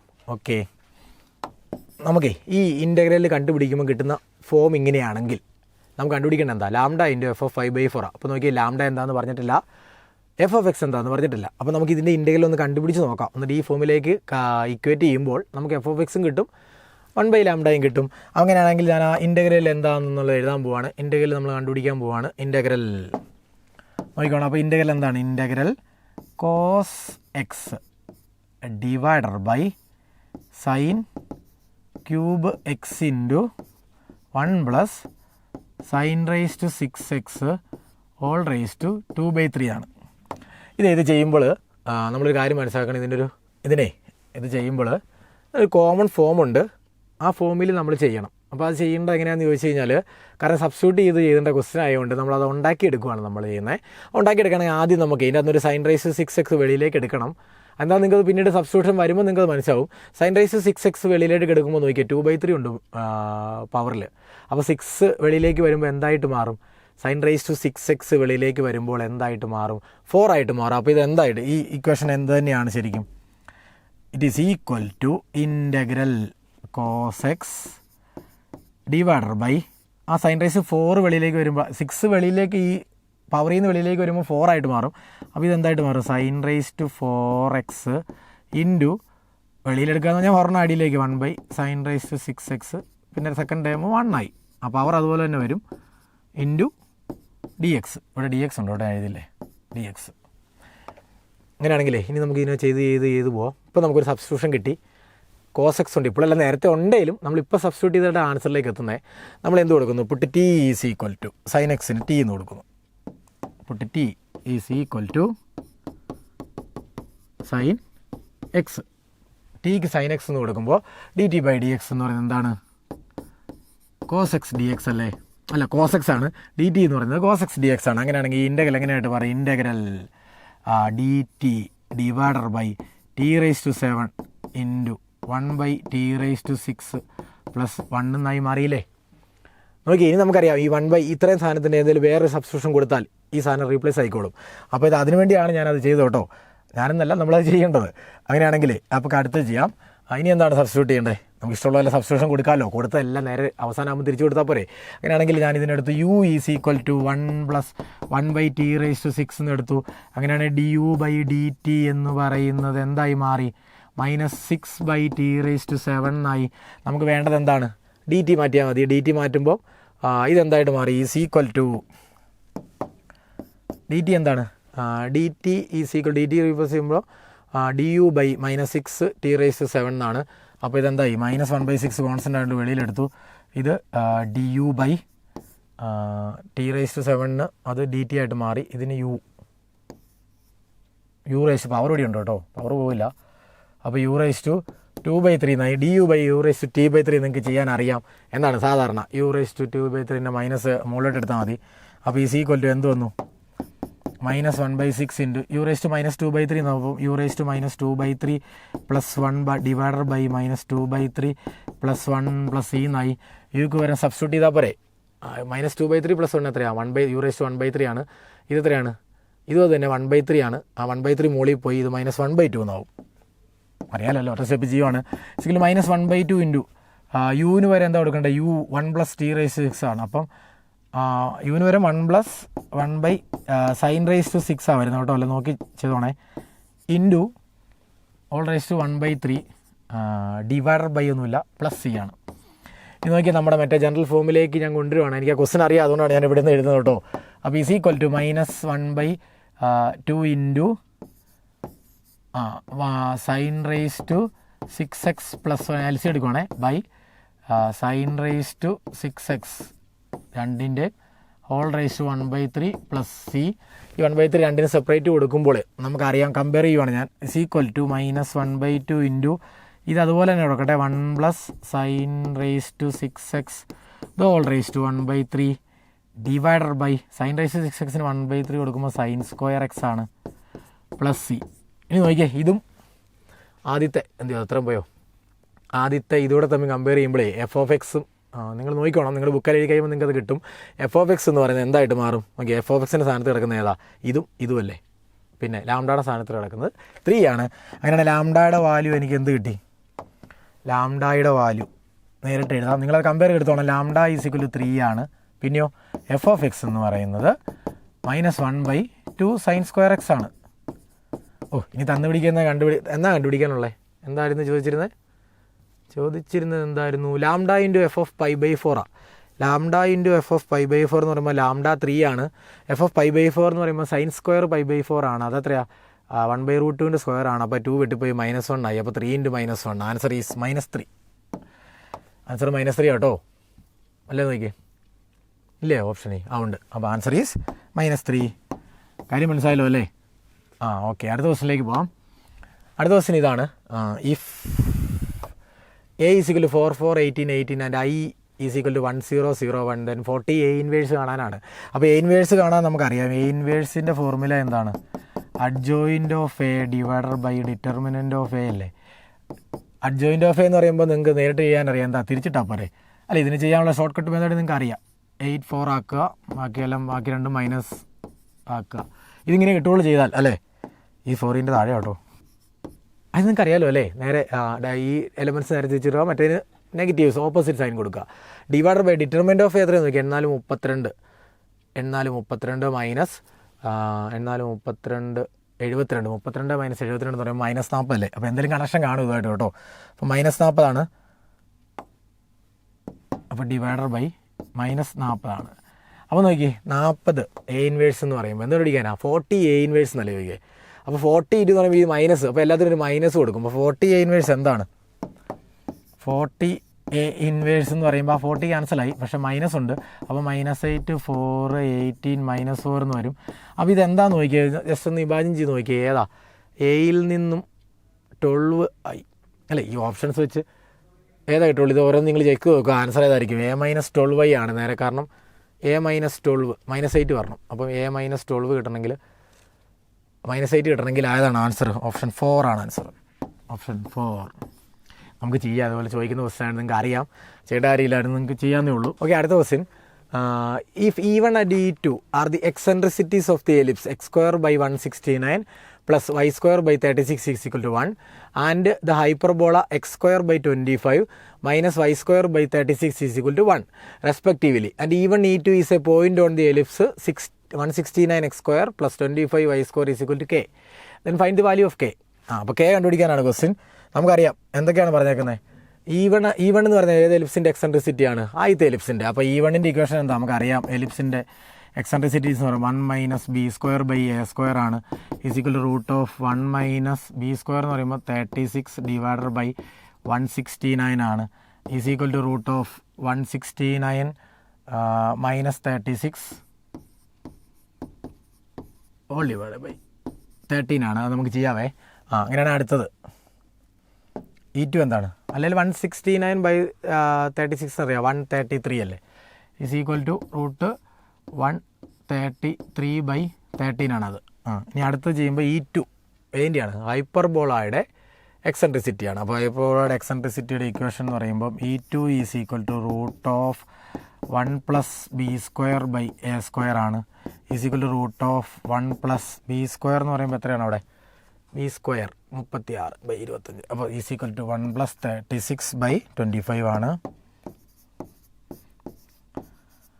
ഈസ് ഈക്വൽ ടു എത്രയാണ്? LC എടുക്കുമ്പോൾ 25 + 50 61, റൂട്ടിന് വെളിയിൽ 5. ഇനി നോക്കി, ഈ രണ്ട് പോയിൻറ്റുകളെ E1 E2 നമ്മൾ കണ്ടുപിടിച്ചു. അതെവിടെയാണ്? ഈ എലിപ്സിൽ പോയിൻ്റാണ്. അപ്പോൾ നമുക്കിവിടെ കൊടുക്കുമ്പോൾ ഇക്വേഷൻ സാറ്റിസ്ഫൈ ചെയ്യണ്ടേ? അങ്ങനെയാണെങ്കിൽ എന്തെഴുതാം? 169x² എന്ന് പറയുമ്പോൾ എന്തെഴുതാം? 169x² എന്ന് പറയുമ്പോൾ 169 എന്നല്ലേ? അപ്പോൾ എന്താ 169 ഇൻറ്റു E1 എത്രയാണ്? E1ൻ്റെ സ്ക്വയർ എന്ന് പറയുമ്പോൾ 133/169 പ്ലസ് അടുത്ത ഏതാ? 169x² പ്ലസ് 25y² എന്ന് പറയുമ്പോൾ 25v2² എന്നല്ലേ? അപ്പോൾ 25v2² എന്ന് പറയുമ്പോൾ 25 ഇൻറ്റു E2 എത്രയാണ്? 61/5² ഇസ് ഈക്വൽ ടു കെ എന്നാണ്. ഇതൊക്കെ വെട്ടിപ്പോയില്ലേ? നോക്കി, ഇത് വെട്ടിപ്പോയി, ഇത് വെട്ടിപ്പോയി, ഇത് വെട്ടിപ്പോയി, ഇത് വെട്ടിപ്പോയി. 133 + 61 എന്ന് പറയുന്നത് 194 അല്ലേ? ഓപ്ഷൻ ഉണ്ടോ നോക്കിയാൽ 194 ഉണ്ട്. ഓപ്ഷൻ 3 ആണ് ആൻസർ. Answer is option 3 194. അടുത്ത ക്വസ്റ്റിലേക്ക് പോവാം. അടുത്ത ക്വസ്റ്റ്യൻ ഇതാണ്. എന്താണ് എഫ് ഓഫ് എക്സ് എപ്പോഴാണ്? എക്സ് ലെസ് ദാൻ 0ക്ക് ഏതാണ്? Sine of a+4 × x + sin x / x. x is equal to 0ക്ക് 2b ആണ്. എക്സ് ഗ്രേറ്റർ ദാൻ 0ക്ക് x + 3x² (1/3) മൈനസ് x^1/3/x⁴/3 ആണ്. അങ്ങനെയാണെങ്കിൽ കണ്ടിന്യൂസ് ആണെന്ന് പറഞ്ഞിട്ടുണ്ട് x ഈസ് ഈക്വൽ ടു 0യിൽ. then a+4b കണ്ടുപിടിക്കാനല്ലേ? അങ്ങനെയാണ് എയും കാണണം ബിയും കാണണം. നോക്കി, കണ്ടിന്യൂസ് ആണെങ്കിൽ നമുക്ക് കണ്ടീഷൻ എന്തേ ഉള്ളൂ? എന്താണ് എപ്പോഴും കണ്ടിന്യൂ ഒരു പോയിന്റിൽ 0യിൽ കണ്ടിന്യൂസ് ആണെങ്കിൽ നമുക്ക് എന്ത് എഴുതാം? Limit x tends to 0 minus F of X എന്ന് പറയുന്നത് തന്നെയാണ് എഫ് ഓഫ് 0. ഇത് തന്നെയാണ് limit x tends to 0 plus F of X. അപ്പോൾ ഇത് 3 ഈക്വലാന്നല്ലേ? നോക്കിയേ, ഞാനിത് 3 എഴുതി കാണിക്കുന്നില്ല, ഞാൻ പറഞ്ഞു കാണിക്കാം. 0 മൈനസ് എഫ് ഓഫ് എക്സ് എന്ന് പറയുമ്പോൾ ഇത് നോക്കിയേ, ഇവിടെ ലിമിറ്റ് x ടെൻസ് 0 എന്ന് പറയുമ്പോൾ ഇത് എന്ത് ഫോമാണ്? 0/0 ഫോമാണ്. എൽ ഹോസ്പിറ്റൽസ് റൂൾ അപ്ലൈ ചെയ്യുമ്പോൾ ഇത് cos a+4 × x × a+4 എന്ന് വരും, പ്ലസ് സൈൻ എക്സിൻ്റെ cos x എന്ന് വരും. അപ്പോൾ ഇവിടെ എക്സിന് 0 കൊടുക്കുമ്പോൾ എന്തായി മാറി? ഇത് a+4 പ്ലസ് cos x ന് 0 കൊടുക്കുമ്പോൾ 1. അപ്പോൾ a+5 എന്നായി. a+5 is equal to 2b എന്ന് എഴുതത്തില്ലേ? ചെയ്ത് നോക്ക്, നിങ്ങൾക്ക് കിട്ടും കേട്ടോ. എൽ ഹോസ്പിറ്റൽ സ്കൂൾ അവിടെ അപ്ലൈ ചെയ്താൽ മതി. അപ്പം എന്തെഴുതാം? a+5 is equal to 2b is equal to right side നോക്കിയേ. ഇതൊരു സ്റ്റാൻഡേർഡ് ലിമിറ്റാണ്. എക്സിന് 0 കൊടുക്കുമ്പോൾ ഇതിൻ്റെ അന്നൊരു എക്സ് വെളിയിലെടുത്താൽ 1/3 ആയിട്ട് വെളിയിൽ വരും. അപ്പോൾ ഇത് 1 + 3x - 1/x എന്നുള്ള ഫോർമുലാണ്. അതിൻ്റെ ലിമിറ്റ് എന്ന് പറഞ്ഞാൽ 1 ആണ്. അല്ല, ചെയ്ത് നോക്കണം കേട്ടോ, ഡൗട്ട് ഉണ്ടെങ്കിൽ ചോദിച്ചാൽ മതി. അപ്പോൾ 1 ആണ്. ഈസ് ഈക്വൽ ടു എന്ത് വരും? ഈസ് ഈക്വൽ ടു ഇവിടെ എന്ത് എഴുതാം? 1 എന്ന് എഴുതാം. Is equal to 1. അങ്ങനെയാണെങ്കിൽ നോക്കി, a plus which implies a is equal to എത്രയാണ്? ഈ രണ്ട് ഇക്വേഷൻ കമ്പയർ ചെയ്യുമ്പോൾ a ഈസ് ഈക്വൽ ടു -4ഉം 2b 1 ആണ്. b ഈസ് ഈക്വൽ ടു എത്താണ്? b 1/2 ആണ്.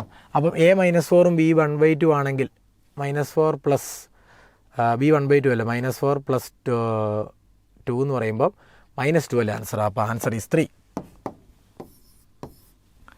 ഒന്നുകൂടെ പറയാം, ഈ ലിമിറ്റ് നിങ്ങൾക്ക് സംശയം ഉണ്ടോ? ഇത് നിങ്ങൾ ചെയ്തിട്ടുള്ളതല്ലേ? ഇത് എൽ ഹോസ്പിറ്റൽ റൂൾ അപ്ലൈ ചെയ്യുമ്പോഴത്തേക്കും ഡിനോമിനേറ്റർ 1 ആയി മാറിക്കോളും. ഫസ്റ്റ് ഡെറിവേറ്റീവ് എടുക്കുമ്പോൾ മുകളിൽ cos a+4 × x × a+4 എന്ന് വരും.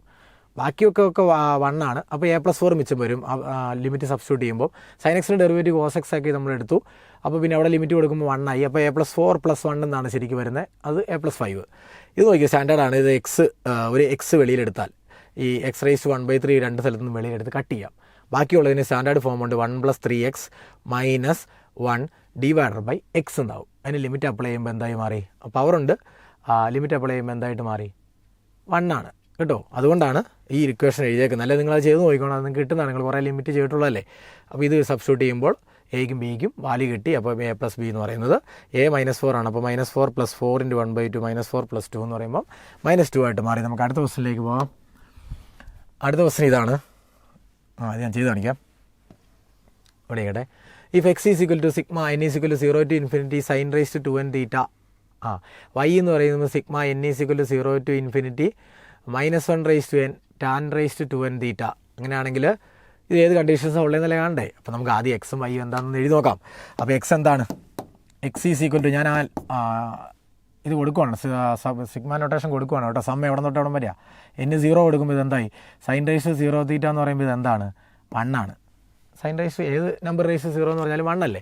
അപ്പോൾ ആദ്യത്തെ ടൈം 1 ആണ്. പ്ലസ് അടുത്ത ടൈം സൈനിന് 1 കൊടുക്കുമ്പോൾ ഇതെന്താണ്? sin² θ ആണ്. പ്ലസ് n 2 കൊടുക്കുമ്പോഴോ sin റേസ് 4 θ ആണ്. പ്ലസ് എക്സെട്രാ ഇൻഫിനിറ്റി അല്ലേ? നോക്കിയതൊരു ജി പി അല്ലേ? നോക്കിയേ, 1 plus sine square theta plus sine raise to 4 theta G പിയിലാണ്. കോമൺ റേഷ്യോ ഏതാണ്? സൈൻ സ്ക്വയർ തീറ്റയാണ്. അപ്പം ഇൻഫിനിറ്റ് ജി പി അല്ലേ? അപ്പോൾ ഇൻഫിനിറ്റ് ജി പിയുടെ സം എന്ന് പറയുന്നത് എന്താ? a/1 - r അല്ലേ? അപ്പോൾ a/1 - r ആയതുകൊണ്ടേ ഇവിടെ നോക്കി ഇതിൻ്റെ സം എന്ത് വരും? ഇതിൻ്റെ സം ഈസ് ഈക്വൽ ടു എന്ത് വരും?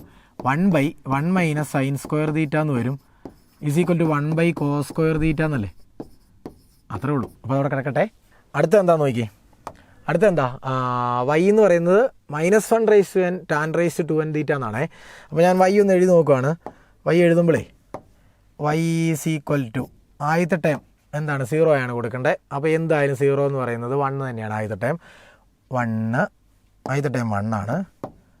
രണ്ടാമത്തെ ടൈമോ? രണ്ടാമത്തെ ടൈം നോക്കി. രണ്ടാമത്തെ ടൈം എന്ന് പറയുമ്പോൾ -1 സ്ക്വയർ ആണ്, പോസിറ്റീവാണ്. ടാൻ റൈസ് ടു രണ്ടാമത്തെ ടൈം അല്ല, എന്നിന് 1 കൊടുക്കുക കേട്ടോ. സോറി, എന്നിന് 0 കൊടുത്താണ് ഞാൻ എഴുതി വെച്ചേക്കുന്നത് 1. എന്നിന് 1 കൊടുക്കുമ്പോൾ നോക്കി -1 റൈസ് ടു 1, അത് -1 ഉണ്ട്. ടാൻ റൈസ് ടു 2n തീറ്റ എന്ന് പറയുമ്പോൾ ടാൻ സ്ക്വയർ തീറ്റ ആണ്. അപ്പോൾ 1 മൈനസ് വരും. 1 മൈനസ് ടാൻ സ്ക്വയർ തീറ്റ. അടുത്തോ 2 കൊടുക്കുന്നത്. അപ്പോൾ ആ ഇക്വേഷനിൽ 2 കൊടുക്കുമ്പോൾ നോക്കി, 2 കൊടുക്കുമ്പോൾ -1 റൈസ് ടു 2, ഓക്കെ, അത് പോസിറ്റീവായി. ടാൻ റൈസ് ടു 4 തീറ്റ എന്ന് വരും. അപ്പോൾ ഇവിടെ എന്താ? 1 plus tan square theta plus tan raise to 4 theta minus etcetera, അങ്ങനെയല്ലേ പോകുള്ളൂ. ഇൻഫിനിറ്റി ആയി. ഇത് ഇൻഫിനിറ്റി ജി പി ആണ്.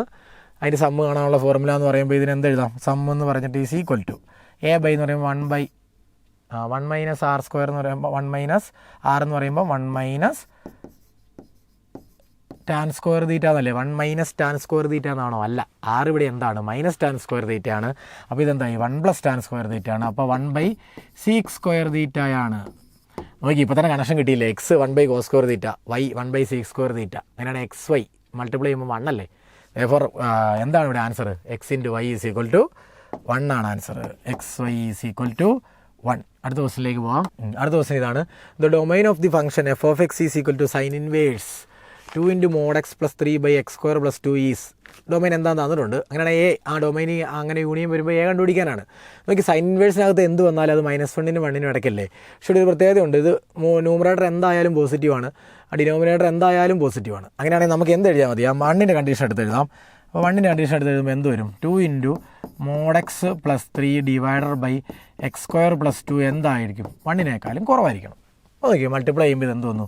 2 × mod x + 3 ≤ x² + 2 എന്ന് വന്നു. എല്ലാം ഒരു സൈഡിലേക്ക് മാറ്റുമ്പോൾ x² - 2 × mod x. ഇനി ഇവിടെ നോക്കിയേ, mod x + 3 x² ഇത് അങ്ങോട്ട് കൊണ്ടുപോയി. അപ്പോൾ -3 അപ്പുറം വരുമ്പോൾ 2 - 3 -1 ≥ 0 എന്ന് എഴുതത്തില്ലേ? എല്ലാം ഒരു സൈഡിലേക്ക് കൊണ്ടുപോയതാണ് കേട്ടോ. ≤ 1 എടുത്ത് ചെയ്തുകൊണ്ടാണ്. അങ്ങനെയാണെങ്കിൽ ഇതൊരു ക്വാഡ്രാറ്റിക് ഇക്വേഷൻ അല്ലേ? ക്വാഡ്രാറ്റിക് ഇക്വേഷൻ്റെ രീതിയിൽ നമുക്കിതിന് mod x-ൻ്റെ വാല്യൂ കണ്ടുപിടിച്ചാലേ എന്ത് വരും? mod x is equal to എന്ത് എഴുതാം? mod x is equal to -b എന്ന് പറയുമ്പോൾ 2 ± √b² എന്ന് പറയുമ്പോൾ 4 -4ac എന്ന് പറയുമ്പോൾ +4 ആകുമല്ലേ? -4ac അപ്പോൾ +4 / 2 എന്ന് പറയുമ്പോൾ 2. അപ്പോൾ ഇത് 8 ആവും. അപ്പോൾ അത് 2 × 4 2√2 അല്ലേ? അങ്ങനെ എന്നാൽ ഇത് 2 + ± 2√2 / 2 എന്നാവും. ഇത് 1 ± √2 എന്നാകും. 1 ± √2ൻ്റെ അകത്തേ 1 - √2 എടുക്കാൻ പറ്റില്ല. കാരണം എന്താ?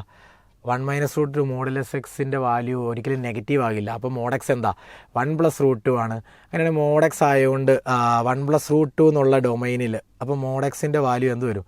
അപ്പോൾ ഇത് രണ്ടായിട്ട് എഴുതില്ല. ഇക്വേഷൻ എന്ത് എഴുതാം? mod x + 1 + √2 ഒരെണ്ണവും into mod x - 1 + √2 എന്ന് പറയുന്നത് രണ്ടാമത്തെയും വരും. അങ്ങനെയാണെങ്കിൽ നോക്കിയേ, ഇതൊരു കണ്ടീഷനിൽ ഏതാ? ഈ യൂണിയൻ കൊടുക്കുമ്പോൾ ഈ ഇൻ്റർവെല്ലല്ലേ വരുന്നത്? ദെൻ x belongs to -∞ -1 + √2 എന്ന് വരില്ല. നിങ്ങൾക്ക് അറിയാം, നിങ്ങൾ കുറേ ക്വസ്റ്റ്യൻ സോൾവ് ചെയ്തിട്ടുള്ളതല്ലേ? കാരണം ഇതിന് ആൻസർ എന്താ? a = 1 + √2 അതാണ് ആൻസർ കേട്ടോ. നമുക്ക് അടുത്ത ക്വസ്റ്റ്യനിലേക്ക് പോവാം. അടുത്ത ക്വസ്റ്റ്യൻ ഇതാണ്. Let Q be the set of points x, y such that x² < y < -4x + 5. Then the area of the region bounded by the points in set Q എന്നല്ലേ? അപ്പോൾ area of the region bounded by the lines പറയുമ്പോൾ നമുക്ക് രണ്ടാക്കി എടുക്കാം. y = x² parabola. അടുത്ത എന്താ? y = -4x + 5. അപ്പം നമുക്ക് നോക്കിയത് ഇങ്ങനെ വരും. എന്നൊരു പിന്നെ ഇവിടെ ഇങ്ങനെ പോകണ ഒരു ലൈനൂടെ കൂടി വരും. കാരണം ഈ ഏരിയ ആണ് നമുക്ക് കണ്ടുപിടിക്കേണ്ടത്. ഇത് കണ്ടുപിടിക്കണമെങ്കിൽ 2x നമുക്ക് കണ്ടുപിടിക്കണം. എക്സ് കണ്ടുപിടിക്കാൻ വേണ്ടി എന്ത് ചെയ്താൽ മതി? X square is equal to എന്ത് എഴുതാം? -4x + 5 എന്ന് എഴുതാം. ക്വാഡ്രാറ്റിക് ഇക്വേഷനാണ്. X square + 4x - 5 is equal to 0. അങ്ങനെയാണ് എക്സ് ഈസ് ഈക്വൽ ടു -5 1. അതായത് എക്സ് പ്ലസ് ഏതെഴുതാം? X -5 x is equal to -5 1 അല്ലേ? ആണല്ലോ. ഇതിൻ്റെ റൂട്ട് -5 1 അല്ലേ? 25 - 20 5. അപ്പം -5 1 ആണ്. അങ്ങനെയാണ് ശരിക്കും ഈ ഇൻ്റർവൽ എന്താണ്? ഇതെന്താണിത് ശരിക്കും കണ്ടുപിടിക്കേണ്ടത്? എന്താണ്? തമ്മിൽ കുറയ്ക്കുന്നല്ലേ. അപ്പോൾ ഇൻ്റഗ്രൽ ഏതാണ്?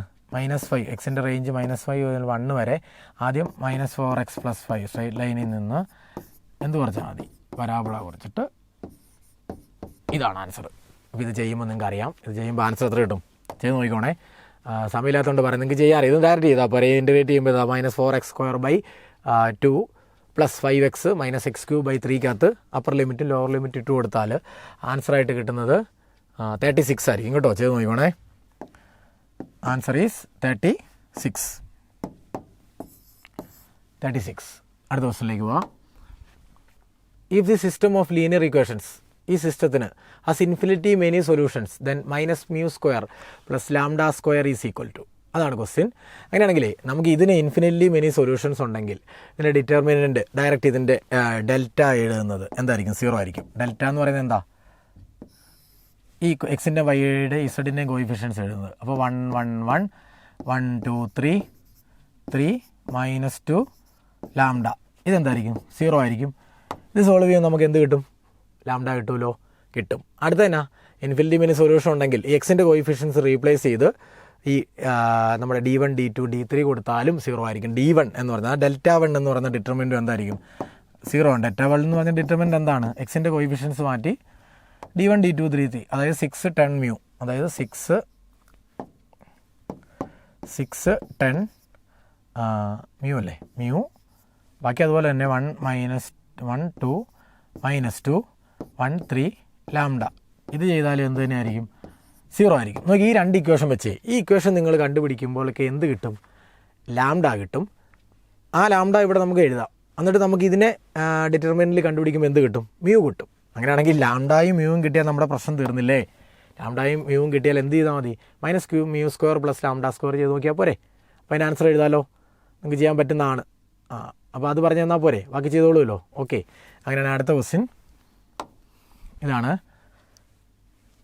ഇത് ഞാൻ ചെയ്ത് കാണിക്കാം. If √1 + cos 2θ / √2 sin θ is equal to 7/8 and √1 - cos 2θ / 2 is equal to 1/√17, then α θ belongs to 0/2, then tan θ + 2α എന്നല്ലേ? അപ്പോൾ നമുക്കറിയാം tan θ + 2α ഫോർമുല tan θ + 2α എന്ന് പറയുന്നത് എന്താണ്? tan θ + tan 2α divided by 1 - tan θ × tan 2α അല്ലേ? ആണ് അല്ലേ? അങ്ങനെയാണെങ്കിൽ ഇത് നമുക്ക് എന്താ കണ്ടുപിടിക്കണം? tan θ കണ്ടുപിടിക്കണം. tan 2α കണ്ടുപിടിച്ചാൽ ആൻസറായി. നമുക്ക് tan θ കണ്ടുപിടിക്കാൻ എന്തെങ്കിലും മാർഗം ഉണ്ടോ നോക്കാം. tan θ കണ്ടുപിടിക്കാൻ മാർഗം ഉണ്ടല്ലോ. ഇവിടെ നോക്കിയാൽ √1 + cos 2θ എന്താണ്? √2 cos² θ ആണ്. അപ്പോൾ ആ √2 വെട്ടിപ്പോയി. ഇത് cos θ / sin θ ആണ്. cot θ 7/8 എന്ന് വരില്ലേ? cot θ 7/8 ആണെങ്കിൽ നിങ്ങൾക്ക് അറിയാമല്ലോ ഈ ഫോർമുല 1 + cos 2θയുടെ ഫോർമുല അപ്ലൈ ചെയ്യാൻ മതി. tan θ എന്ന് പറയുമ്പോൾ എന്ത് വരും? 8/7 അല്ലേ? അപ്പോൾ ആദ്യത്തെ ഇക്വേഷൻ കിട്ടി. tan θ എന്ന് പറയുന്നത് 8/7 ആണ്. tan θ 8/7 ആണെങ്കിൽ ഇവിടെ നോക്കിയേ, 1 - cos 2α 2 sin² α എന്നല്ലേ? 2 sin² α എന്ന് പറയുമ്പം 2 അവിടെ വെച്ച് ക്യാൻസലായി. ഇത് sin α = 1/√7 അല്ലേ? അതറിയാലോ അല്ലേ? അതുകൊണ്ട് എഴുതി കാണിക്കുന്നതാണ്. sin α = 1/√7 ആണെങ്കിൽ sin α = 1/√17 ആണെങ്കിൽ tan α എന്തായിരിക്കും? കണ്ടുപിടിക്കാമല്ലോ. റൈറ്റ് ആംഗിൾ ട്രയാങ്കിൾ അല്ലേ? ഇവിടെ നിൽക്കട്ടെ, ആൽഫ ഇടാം. ഇത് √17 ആണ്. ഇത് ഓപ്പോസിറ്റ് സൈൻ ആയതുകൊണ്ട് ഓപ്പോസിറ്റ് അല്ലേ? അങ്ങനെയാണെങ്കിൽ ടാൻ എന്താ? ഓപ്പോസിറ്റ് സൈഡ് ബൈ അഡ്ജസൻറ്റ് സൈഡാണ്. അത് എത്രയാണ്? √17 - 4 16 4 അല്ലേ വരുന്നത്? അപ്പം ടാൻ ആൽഫ എന്ന് പറയുന്നത് എന്താണ്? 1/4 ആണ്. നോക്കിയേ, ടാൻ ആൽഫ 1/4 ആണെങ്കിൽ ടാൻ 2α നമുക്ക് കാണാമല്ലോ. ടാൻ 2α എന്ന് പറയുന്നത് എന്താണ്? 2 tan α / 1 - tan² α എന്നല്ലേ? 2 tan alpha എന്ന് പറയുമ്പോൾ 1/2 ഡിവൈഡഡ് ബൈ 1 മൈനസ് 1/16 എന്നാണ്. അപ്പോൾ 1/2 ഇൻറ്റു എത്ര വരും? 16/15 അല്ലേ? 16 മൈനസ് 1 15/16. ആ 16 വെളിയിൽ പോകും. 16/15 എന്നാവും. അപ്പം 8/15 എന്ന് കിട്ടിയില്ലേ? നമുക്ക് കണ്ടുപിടിക്കാനുള്ള കാര്യങ്ങളൊക്കെ ആയില്ലേ? tan 2 ആൽഫ ഉണ്ട്, tan തീറ്റ ഉണ്ട്. നോക്കിയേ, ഇവിടെ സബ്സ്റ്റിറ്റ്യൂട്ട് ചെയ്താൽ നിങ്ങൾക്ക് ആൻസർ കിട്ടില്ലേ? കിട്ടുമല്ലോ, ചെയ്തോളൂ അല്ലേ? അടുത്ത ക്വസ്റ്റിനിലേക്ക് പോവാം. ഓക്കെ, അടുത്ത ക്വസ്റ്റനാണ്. Number of 4 letter words with or without meaning can be formed from the 12 letters of the word trigonometry. Okay, അങ്ങനെയാണ് ട്രിഗ്നോമെട്രിയുടെ നോക്കി എത്ര എണ്ണം റിപ്പീറ്റ് ചെയ്യുന്നുണ്ട് അത് നമുക്ക് ആദ്യം എഴുതണ്ടേ? അങ്ങനെയല്ല ചെയ്യുന്നത്. റിപ്പീറ്റ് ചെയ്യുമ്പോഴത്തേക്ക് നോക്കി ടി എത്ര തവണയുണ്ട്? ടി 2 തവണയുണ്ട്. വേറെ ഏതാ റിപ്പീറ്റ് ചെയ്യുന്നത്? 6 2 തവണയുണ്ട്. ഓവ് 2 തവണയുണ്ട്. വേറെ ഏതെങ്കിലും റിപ്പീറ്റ് ചെയ്യുന്നുണ്ടോ? TRIGONOMETRY ഇല്ല. ബാക്കി 1 2 3 ബാക്കി എത്ര എണ്ണം ഉണ്ട്? ട്രിഗ്നോ ബാക്കി ഞാൻ എഴുതുവാണേ.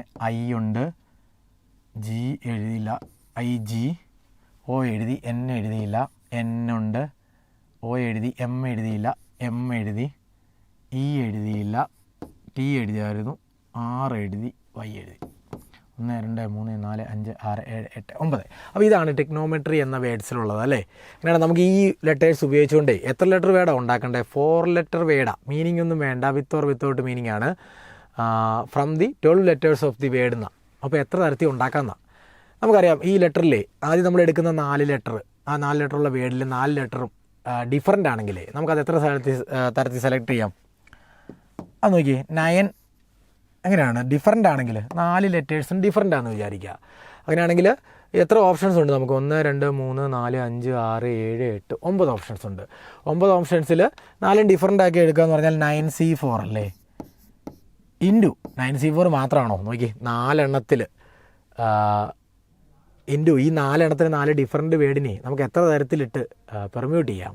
അതായത് എത്ര തരത്തിൽ അതിനെ തിരിച്ചും മറിച്ചു വിടാം? അത് 4 ഫാക്ടോറിയൽ. അപ്പം 9C4 ഇൻറ്റു 4 ഫാക്ടോറിയലാണ് ആദ്യത്തെ സെലക്ഷൻ. ആദ്യത്തെ സെലക്ഷൻ എന്താണ് നമ്മൾ ഉദ്ദേശിക്കുന്നത്?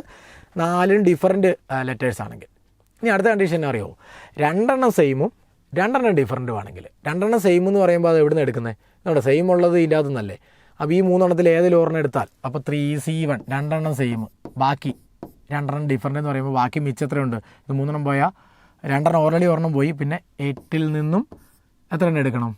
8C3 ഇൻറ്റു ആ എടുത്ത 4 എണ്ണത്തിനെ എത്ര തരത്തിൽ നമുക്ക് അങ്ങോട്ടും ഇങ്ങോട്ടും അറേഞ്ച് ചെയ്താൽ അത് 4 ഫാക്ടോറിയൽ ബൈ. പക്ഷേ ഒരു വ്യത്യാസമുണ്ട്, 2 എണ്ണം സെയിം അല്ലേ? അപ്പോൾ 2 ഫാക്ടോറിയൽ ഡിവൈഡ് ചെയ്യണ്ടേ. ഇതാണ് രണ്ടാമത്തെ selection. Okay, plus last selection എന്താ?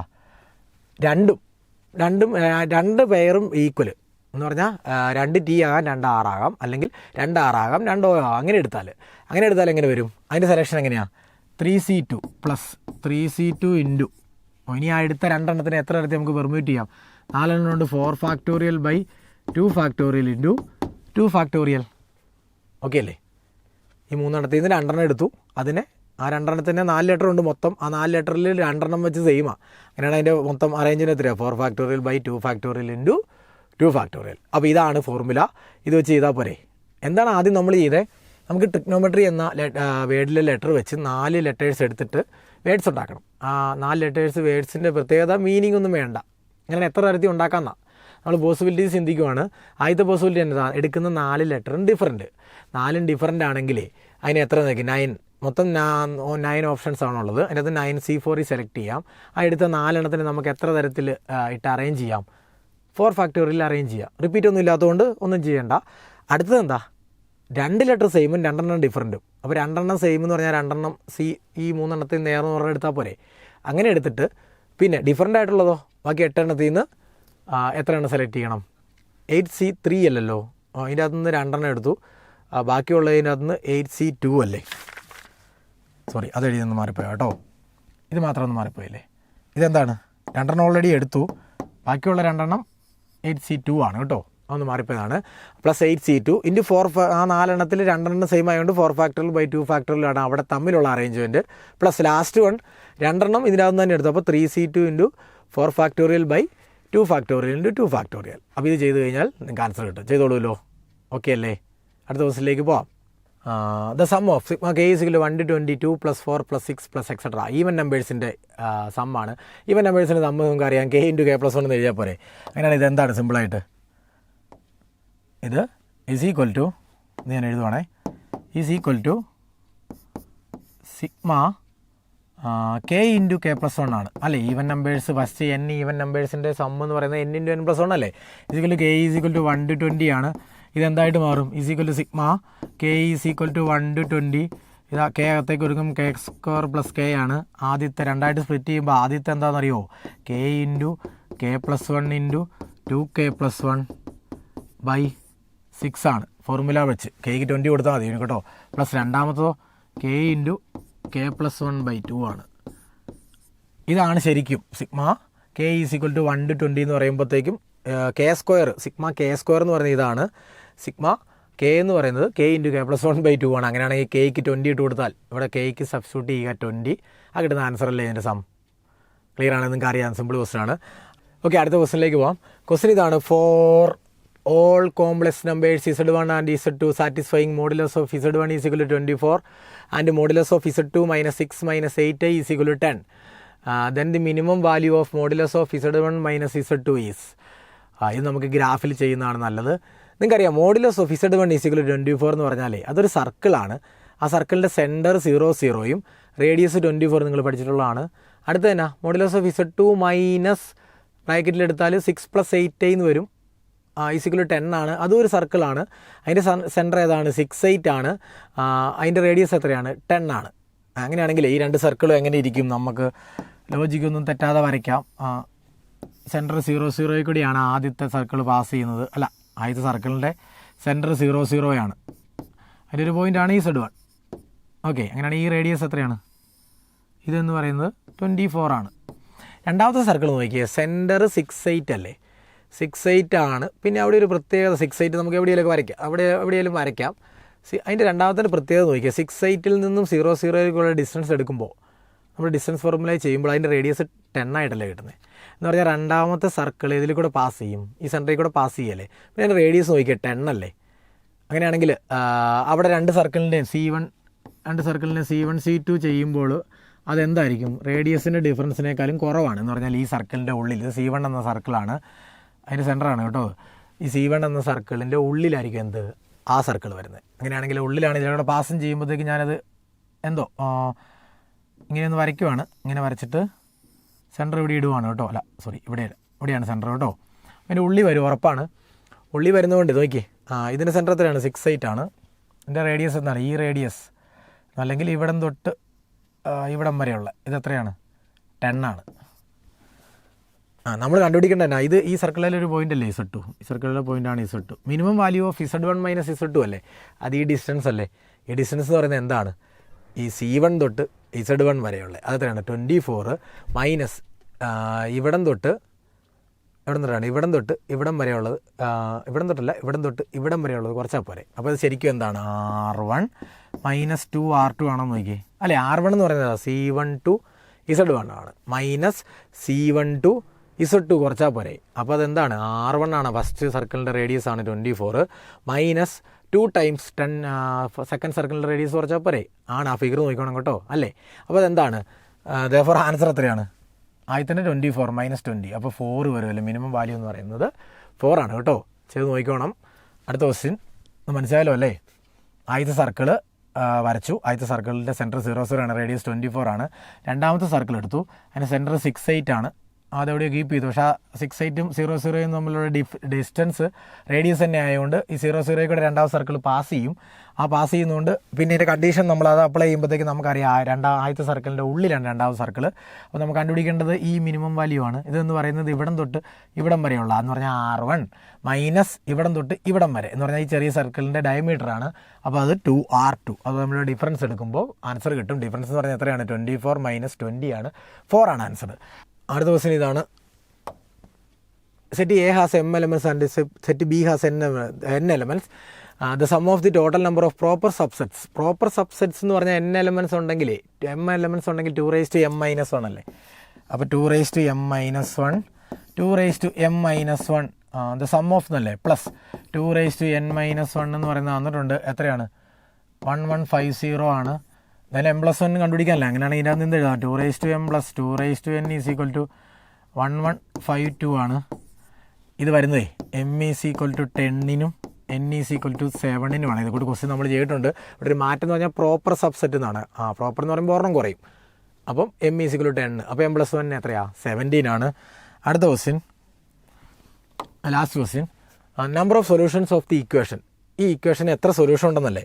ഈ ഇക്വേഷൻ കാണുമ്പോൾ നമുക്കറിയാം എന്ത് ചെയ്യാം, ഇത് കട്ട് ചെയ്യും. അപ്പോൾ x² എന്ത് വരും? x² 16 വന്നു. x = +or - 4 വന്നു. പക്ഷെ ഒരു പ്രശ്നമുണ്ട്, എക്സിന് 4 ആകാൻ പറ്റില്ല. ഡിവിഷൻ ഡിനോമിനേറ്റർ കിടക്കുമല്ലേ. അപ്പോൾ ഇതിന് സൊല്യൂഷൻ എത്ര എണ്ണേ ഉള്ളൂ? ഒരെണ്ണേ എടുക്കത്തുള്ളൂ കേട്ടോ. അപ്പോൾ ഇതിൻ്റെ ആൻസർ എന്താണ്? 1 ആണ് കേട്ടോ. ഇതിൻ്റെ ആൻസർ 1 ആണ്. ഓക്കെ, അപ്പോൾ തീർന്നിരിക്കുകയാണ്. അപ്പോൾ എല്ലാവരും നല്ലപോലെ പഠിക്കുക. നമ്മൾ പഠിച്ചതൊക്കെ എക്സാമിന് വരട്ടെ എന്ന പ്രാർത്ഥനയോടെ ഞാൻ നിർത്തുന്നു.